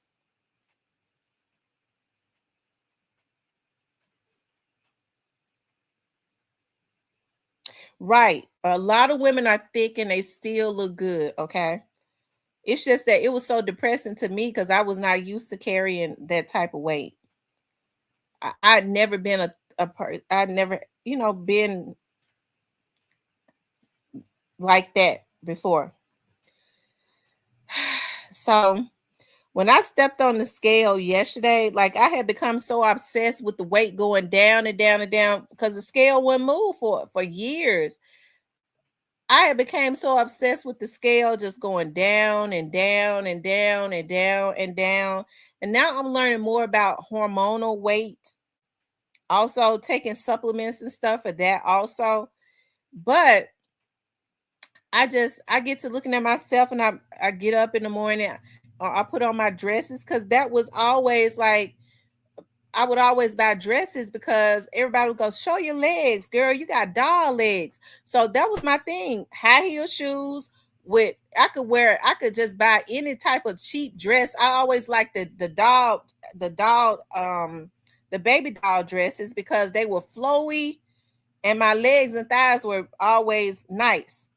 So I get to looking at that in the mornings, like I be looking at like trying on my dresses, my back has gone down, like all of that weight is coming off, and I'm able to get back in my heels because my feet, I was like, I refuse to buy another size of a shoe. I said I refuse to buy another a size of a shoe, but being able to get back in my heels. And I'm gonna tell y'all something. I was walking across the street from the I bought some beautiful red stick-ins, right? They got like diamond studs on the back of the heel. And so I was walking across the street, and y'all know down at 201 Poplar, y'all know how when you walking across Washington, how those rocks are, like how the streets are, it's all rocky and the sidewalk and stuff. So I was walking across the street, and a young lady said, "Girl, those heels are so beautiful. You stepping in them heels." I said, "I am trying not to fall." I said, "I'm trying not to fall." And then this guy was like, "Yeah, but you stepping in, you look good in them though. You got beautiful legs, ma'am." And I was like, "Dog, my legs are getting back to how they used to be. They're not fat anymore." Miss Latoya said it's grief and bereavement the first year or so. The hormone aspect is insane. I'm perimenopause and the symptoms are yes. And that's what a lot of people don't know. Like when you're going menopause also, it makes you like wait, like I had to go to a right there on it's not Central. I think it is Central. Like they're right there around Central and Peabody. There's this place with nothing but nurse practitioners, and they believe in treating like the hormones and stuff holistically. And she started telling me about that. She was like, your hormones could be out of it. And then I started taking those black girl vitamins, and I started thinking about our bodies lack a lot of vitamins and nutritions and minerals. But because if you ain't kept like you start getting a piece of hair started growing out of my chin, I almost flipped out. I was like, why the hell is a piece of hair growing out of my chin? I ain't no damn man. A piece of hair, it almost drove me crazy. I was plucking it and it would come right back. But since I've been on my black girl vitamins, those mental chills and all of that, I ain't seen that piece of hair, and I don't want to see it no more because I ain't no damn man. It's one piece of little hair that was growing out of my chin, almost drove me crazy. Since I started women's virtual support circle, we could meet weekly. That would be so wonderful. That would be so great. I promise you, because people don't know like the brain fog of forgetting stuff. Like I didn't know that was a symptom. I was very forgetful. Just totally being depressed and unmotivated and all of that. That's why now, since I got my energy and my motivation back, I go hard. I am so happy to be getting back to like myself. Like I was still a functioning depressant though. I knew I had to work to pay the bills and stuff like that. But when I would get home, I would just lay down and stare at my fireplace. Like that's what I would do. Like I couldn't do nothing else. It was just really weird. My mama would call me and say, "I ain't seen you in weeks. What is wrong? What is going on?" I didn't have the energy for it. So now that I got the energy, I do everything. I promise you. School is even though I promise you. It's just I feel like I got my second wind. But that's a good idea, Latoya. Reach out to me on are you in the Memphis area? Because no, we could do, even if you're not, we could do it virtually. Virtually is a good thing. Maybe we should, virtually is a good thing. Menopause was kicking my butt. I'm finding ways to do. I'm drink a lot of water. Yeah, I'm telling you, a lot of women report when they start going through their perimenopause, they start losing their hair. Their hair starts falling out, their edges and stuff. It's real talk with Tamara at gmail.com. And every time I step on this scale and I done went down 2 more pounds, I listen, when I get out the shower, all my cute, cause see, I have this, I love to buy cute. I cannot go into, I'm gonna tell y'all where to go. Go into Burlington or Ross.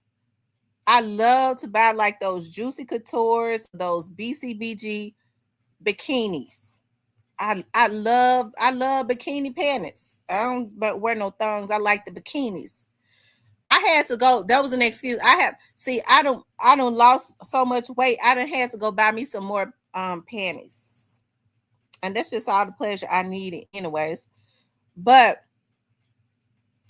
when I step out of the shower and stuff, and I put my bras and stuff on, like I had went to a, my back was so wide. I had went to like a 40D, and it's just because the back. But now I'm back down in my. I've always, even when I was smaller, I was always a 36D bra. I'm back in my 36Ds. I put on my nice support bras. My breasts, they stand straight up, and it don't be nothing sticking out on the side. I can get back into all my old bras because I buy good bras.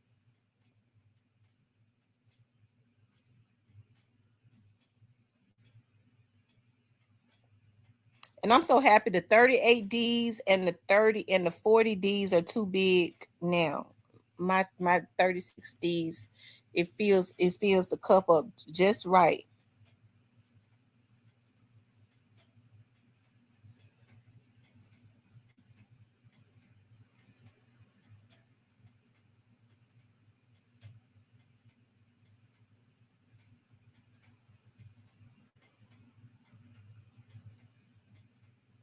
Sure do, Neo. That's so true. Older women, it affects your voice because a lot of women when they get older, their voices start to get deep.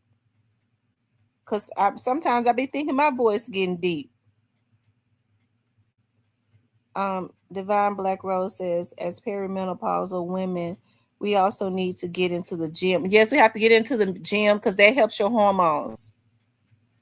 And once you start going to the gym, especially when you start seeing results, and it ain't nothing like after you go to the gym and do a good workout, and after your body calms down, that's the best sleep like you could ever have that night.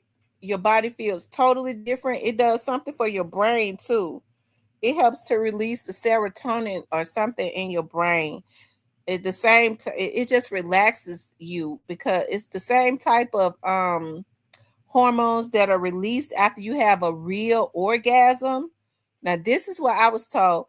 The same, after you have a real orgasm, not the fake ones. Okay, not y'all that be faking. I'm talking about the y'all that can have a real one. Okay, after you go straight to sleep. It releases a hormone in your body that puts you straight to sleep. That's what happens when you work out.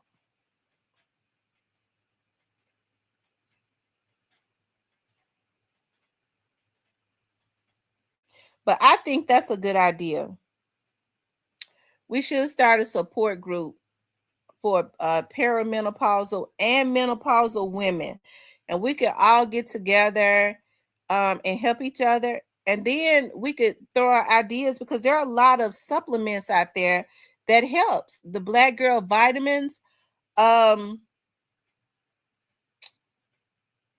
what it's another vitamin that I take. Oh, and taking the multivitamin, the vitamin B complex is very important, and that's good for your hair if your hair is thinning too.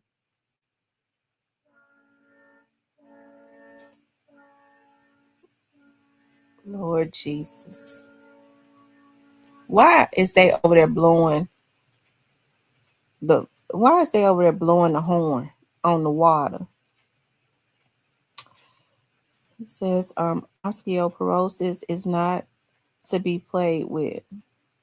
That's so true.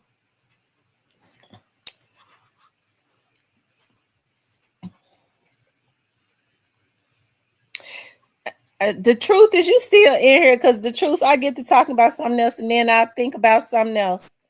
The truth, let me ask you something. Are you still in here? He says that iron because iron ties all the vitamins and you know what? Justice for Dow. I said that because Dr. Sabi always talk about it. It is so good for the body to have iron and it gives you energy. But I'm gonna tell y'all, I gotta find an iron that's light because it constipates me.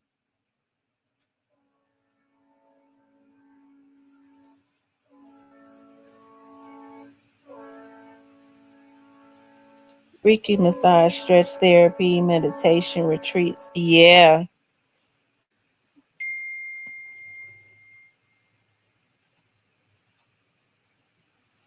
Is the truth still in here? He gone. We got to talking about the women's stuff. He left. Because I wanted to ask him another question.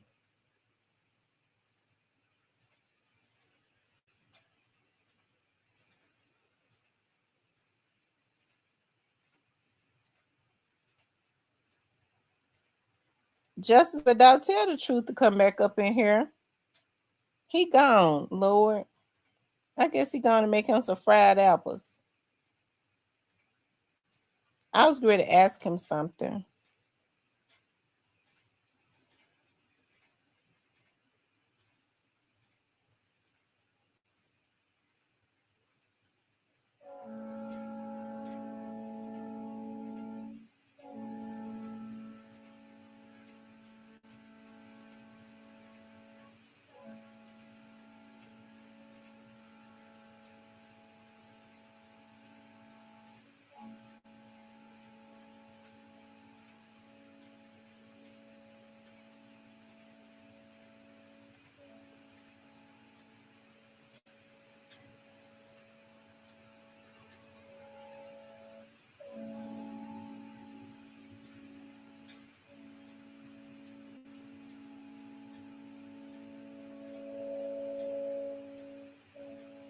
I don't know what the hell they doing over there on their water, but they gone crazy.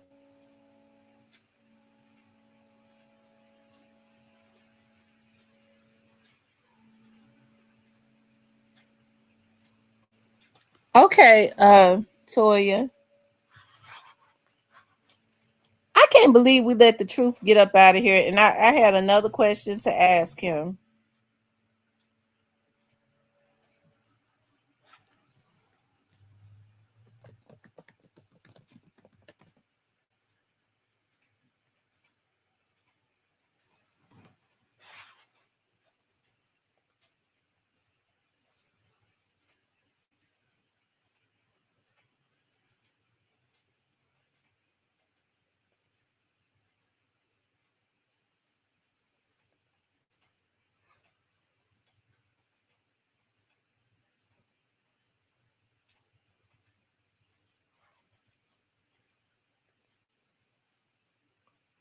He says, I'm about to leave too. Nice talking to y'all today. It's a lot of weed. It's a lot weed out there waiting to be smoked. And video.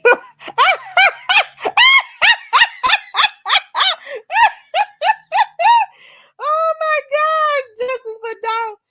I was getting ready to ask him something about I'm trying to get to the bottom. Justice for Dog. He not gonna say it. But maybe you'll make it clear for me. Who do you think that they're trying to say that took Teasy out? I just want to know because for some reason I wanted because it could have been anybody. It could have been any of his friends.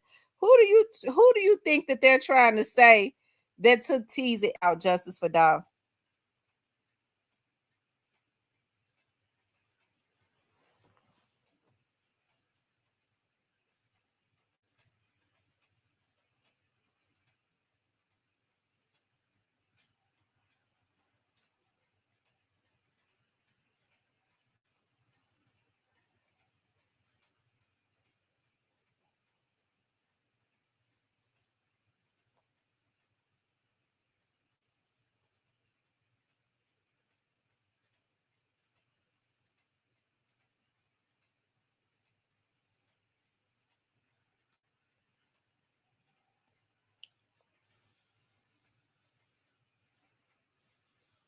And I brought up that I lost from the 28 pounds from the 235 pounds.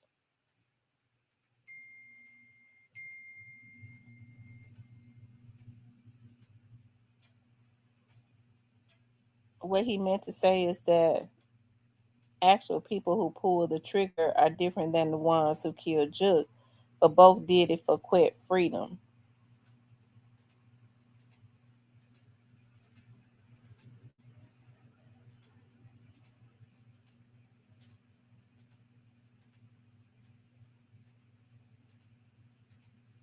Okay, okay. I think I could. Okay.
I agree with Divine Black Rose though. How could Quet get manipulate all of these dudes? I'm trying to figure out how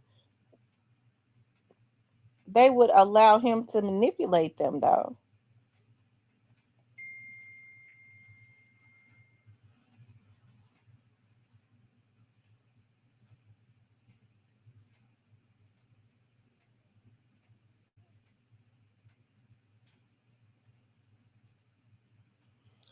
Oh well, please don't call Juke Killer's name. I don't want to know. I just want to be left alone. I'm a vlogger. I want to eat my watermelons and apples and be left alone and finish losing my weight and looking at and buying high heel shoes.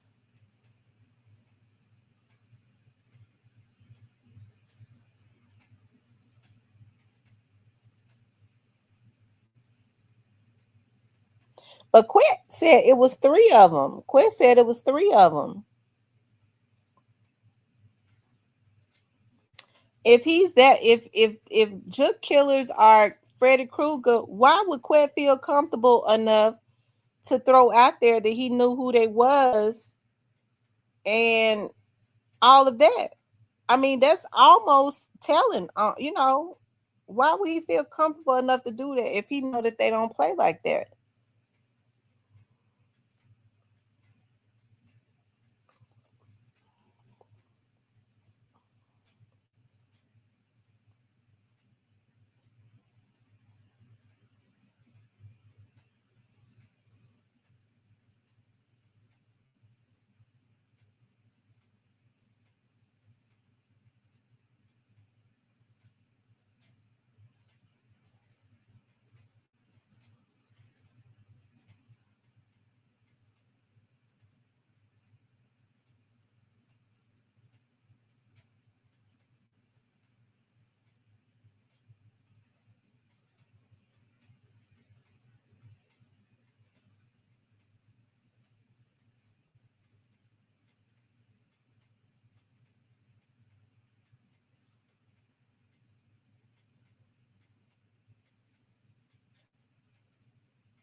Maybe the people who took out Juke wanted for Quit to let it be known to your God in them.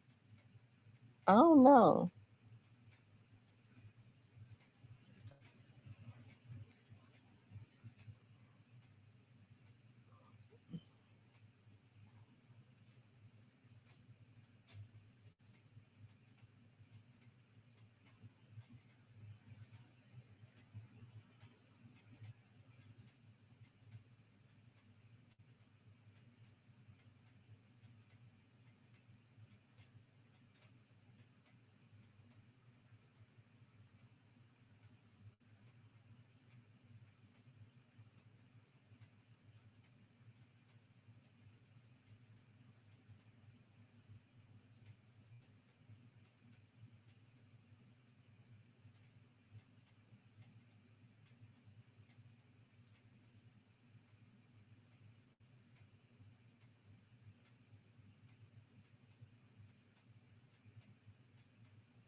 Oh, so y'all think he just putting out into the atmosphere that the men that took out Juke, you don't want to mess with them?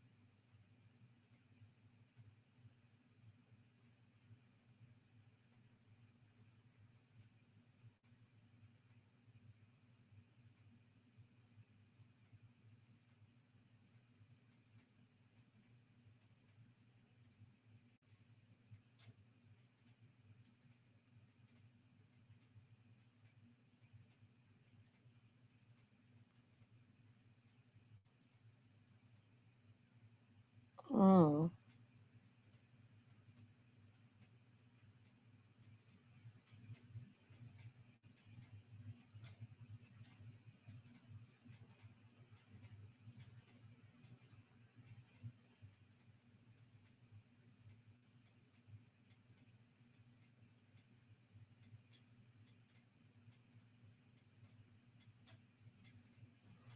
I tell you, they trying to hold him in there for 2 months, and mhm. His next court date is in 2 months. They definitely I think they trying to buy some time to be able to, because they're probably working on something else. I really definitely believe that it's bigger than just some cyber stalking. I do.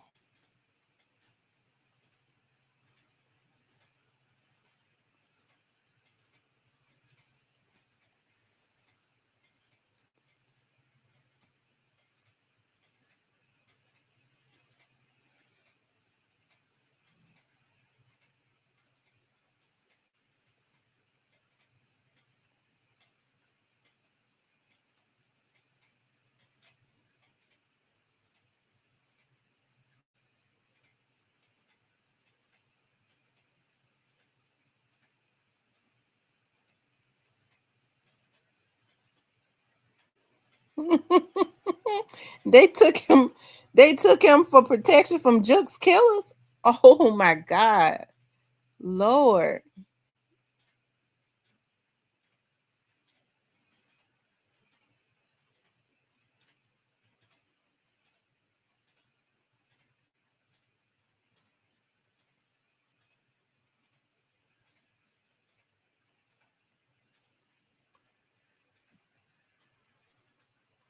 Yeah, especially if they was already working on something.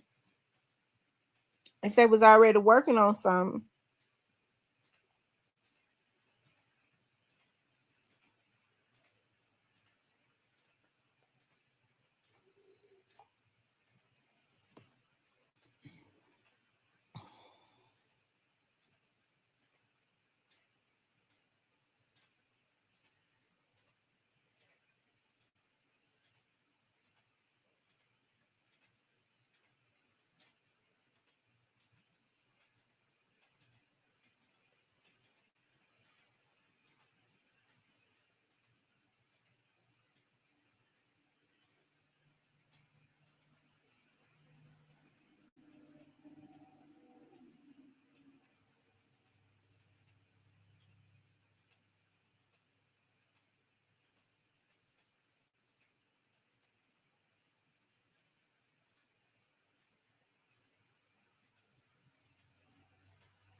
Wow. Oh my God. All right, y'all. I'm gonna get off of here because I'm gonna take a nap, and then I guess I'll get up and do something. I'm gonna take a nap before I eat my watermelon because I want some watermelon. I enjoy being on here with you all. We've been on here almost 5 hours, and maybe I may get back on tonight once I take a nap. Um, and I gotta call Macy's to see why they haven't redelivered my cookware set because when the UPS throw your boxes and shit, and I like glass cookware. Y'all like those glass pans? Macy's had the glass pans and stuff on sale. They had the pink ones and the light blue ones. And when they delivered them, they was already broke, throwing my stuff around.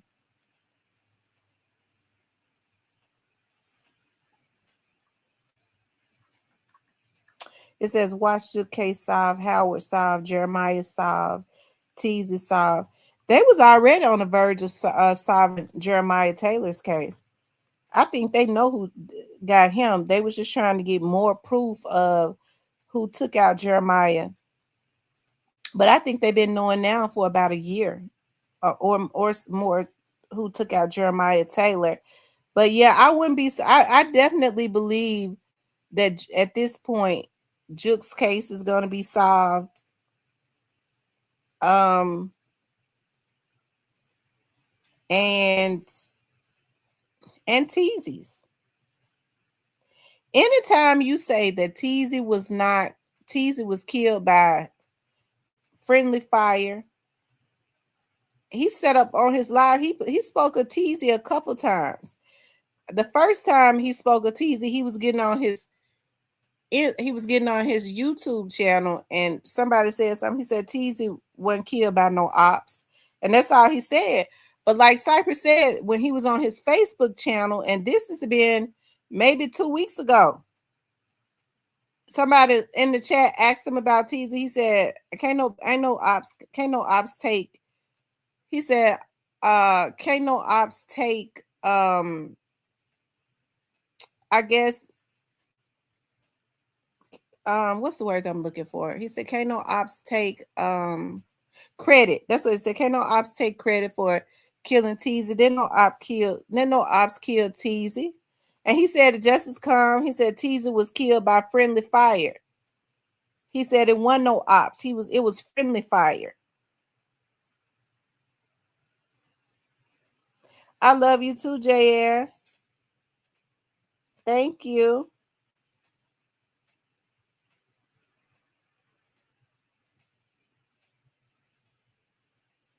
So anytime he say that, I don't see how Teasy case couldn't be solved. He already narrowed it down.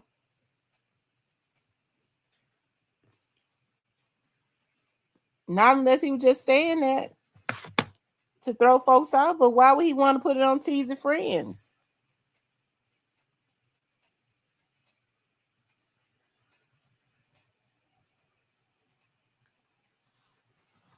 I don't see why he would want to put it on his friends. He said it was friendly fire.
I don't know. I don't know who was listening when he said that about Teasy.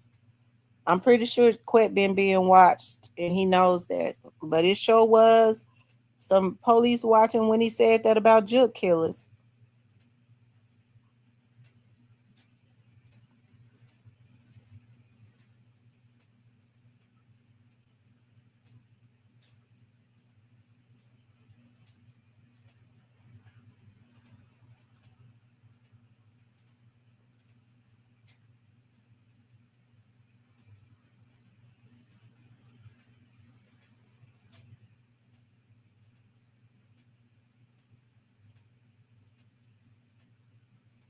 Hmm. So it seemed like to me, and he spoke about he didn't like Teasy, and he said Teasy. He said that on a video on his YouTube channel that's still up. So he said Teaser was a dirty motherfucker, and then he put Devin Burns on there and put his face on there, and then he said one Teaser a dirty motherfucker, Devin Burns. So he made put Devin Burns on camera, had Devin Burns to admit that he had an issue with Teasy. Then nobody knew Devin Burns was the head of Trula. He took it off of him, put it on Devin. Because I said to myself, do Devin know he being gaslit? But these kids so naive, they be knowing. I mean, they be out in the street doing everything, but they don't understand when an OG running circles around them. Hell, I ain't in the street, and I knew that. You say, well, and then what he did he put sugar on top of shit.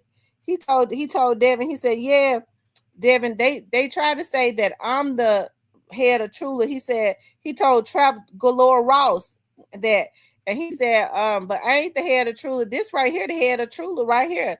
He wrote all the laws and all of that. I said, oh Lord Jesus.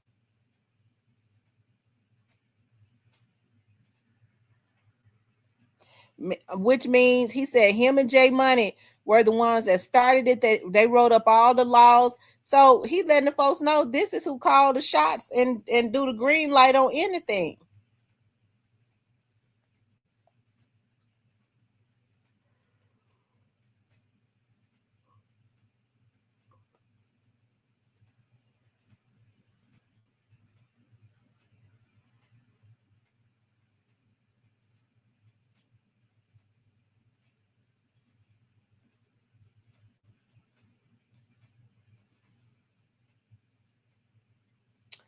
So I don't know. It's interesting.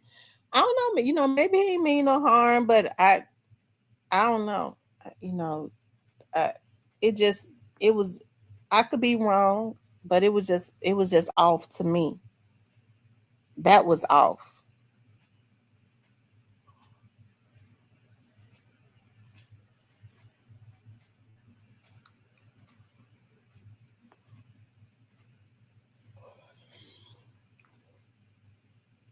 And a lot of people might say, well, I don't think he meant no harm. He just wanted to be known that when you talk about Trula, reach out to Devin. Maybe that's what he meant, but in my mind, I took it another way. But it don't. Maybe maybe he didn't mean it that the way that I took it.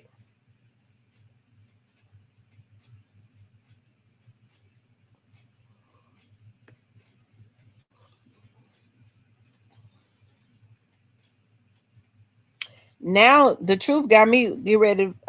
When I wake up, I said I was gonna. I'm gonna either make me some fried apples or I'm going to make me cut my watermelon.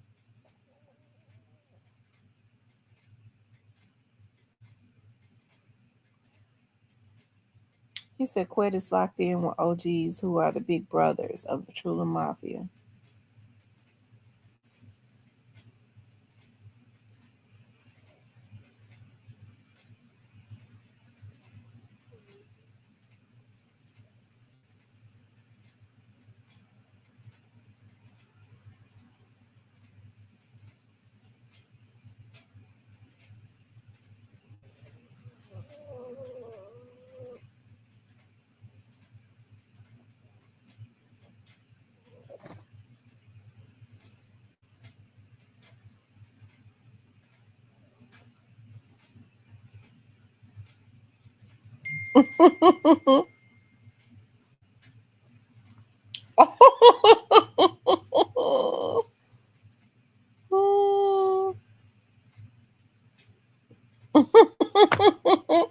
I forgot Steven was looking talk about fried apples. The truth, the truth told me I was gonna make. I grilled me some chicken last night, and I still got some. I'm gonna heat it up. I was like, at first I was like, I want to do some candied yams with that because I had a small thing of baked beans yesterday. But then the truth said, he said, "Have you ever tried fried apples?" And I was like, "No." I think I'm gonna do. I'm gonna try fried apples.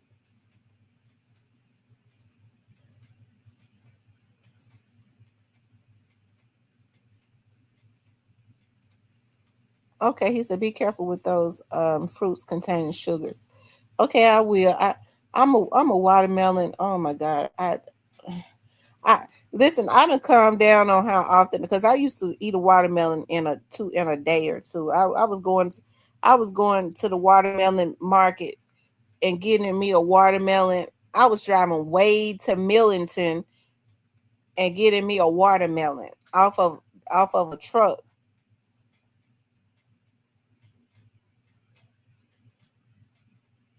And it was like every other. I was going to get them like 3 days a week. That's how fast I was eating them. I've been loving watermelon ever since I was a little girl. Oh,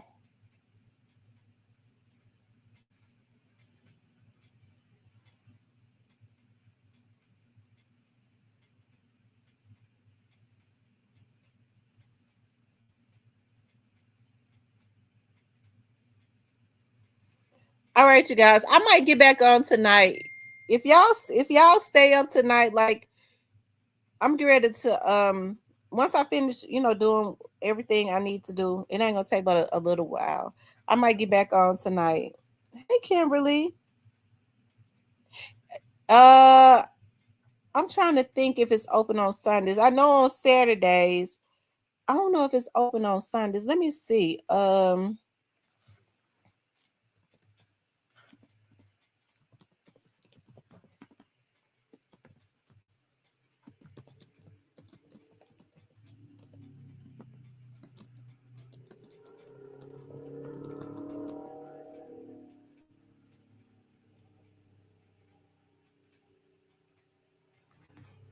Let me see if it's open.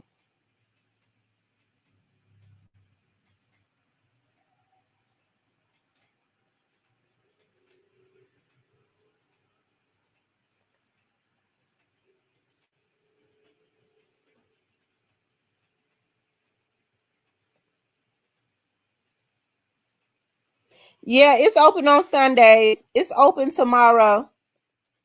It's open tomorrow too.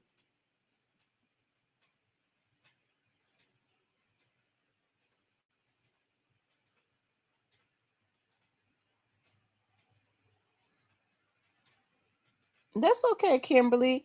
I'll be on. I might come back on later tonight, like at around 10:30.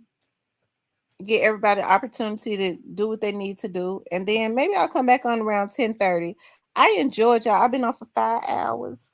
I enjoyed you all. I'm getting ready to take a shower and stuff. Y'all know I be wanting to use my Canvas Beauty.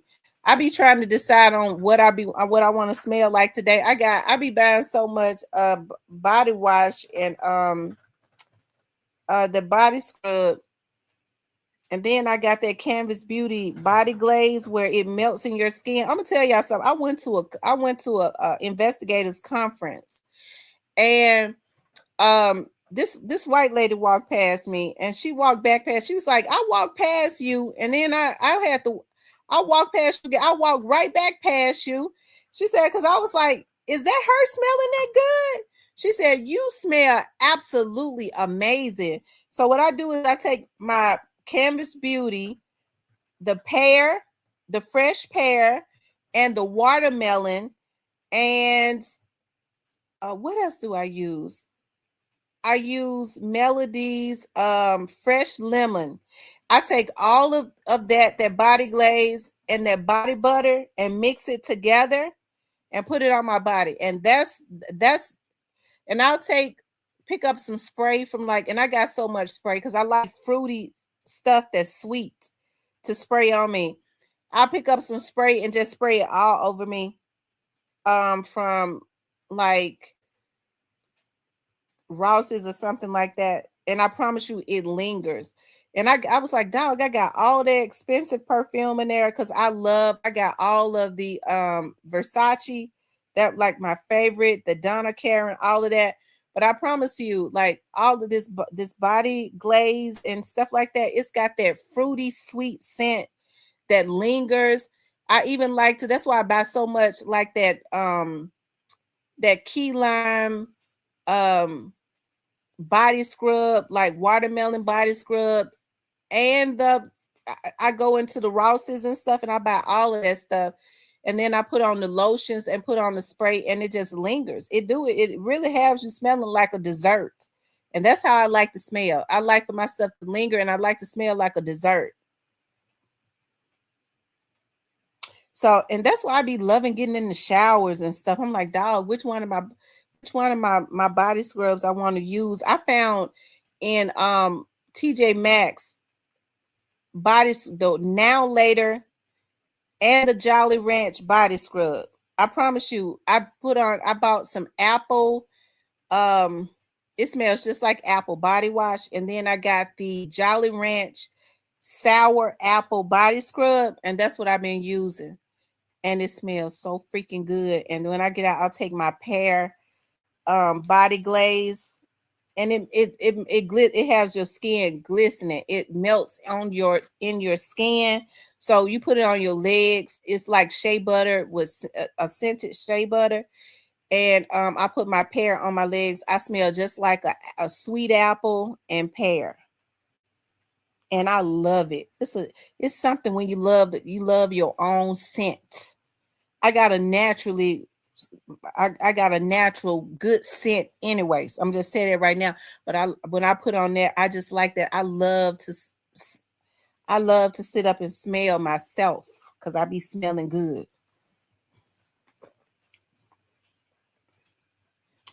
Anyways, you guys, I might come back on tonight. So what I'm getting ready to do is I'm ready to go play in the tub so I could put my bath bombs and stuff in there. So I'm gonna go get in the tub. And anyways, I might come back on tonight, you guys. I love you all. I'll talk to you later.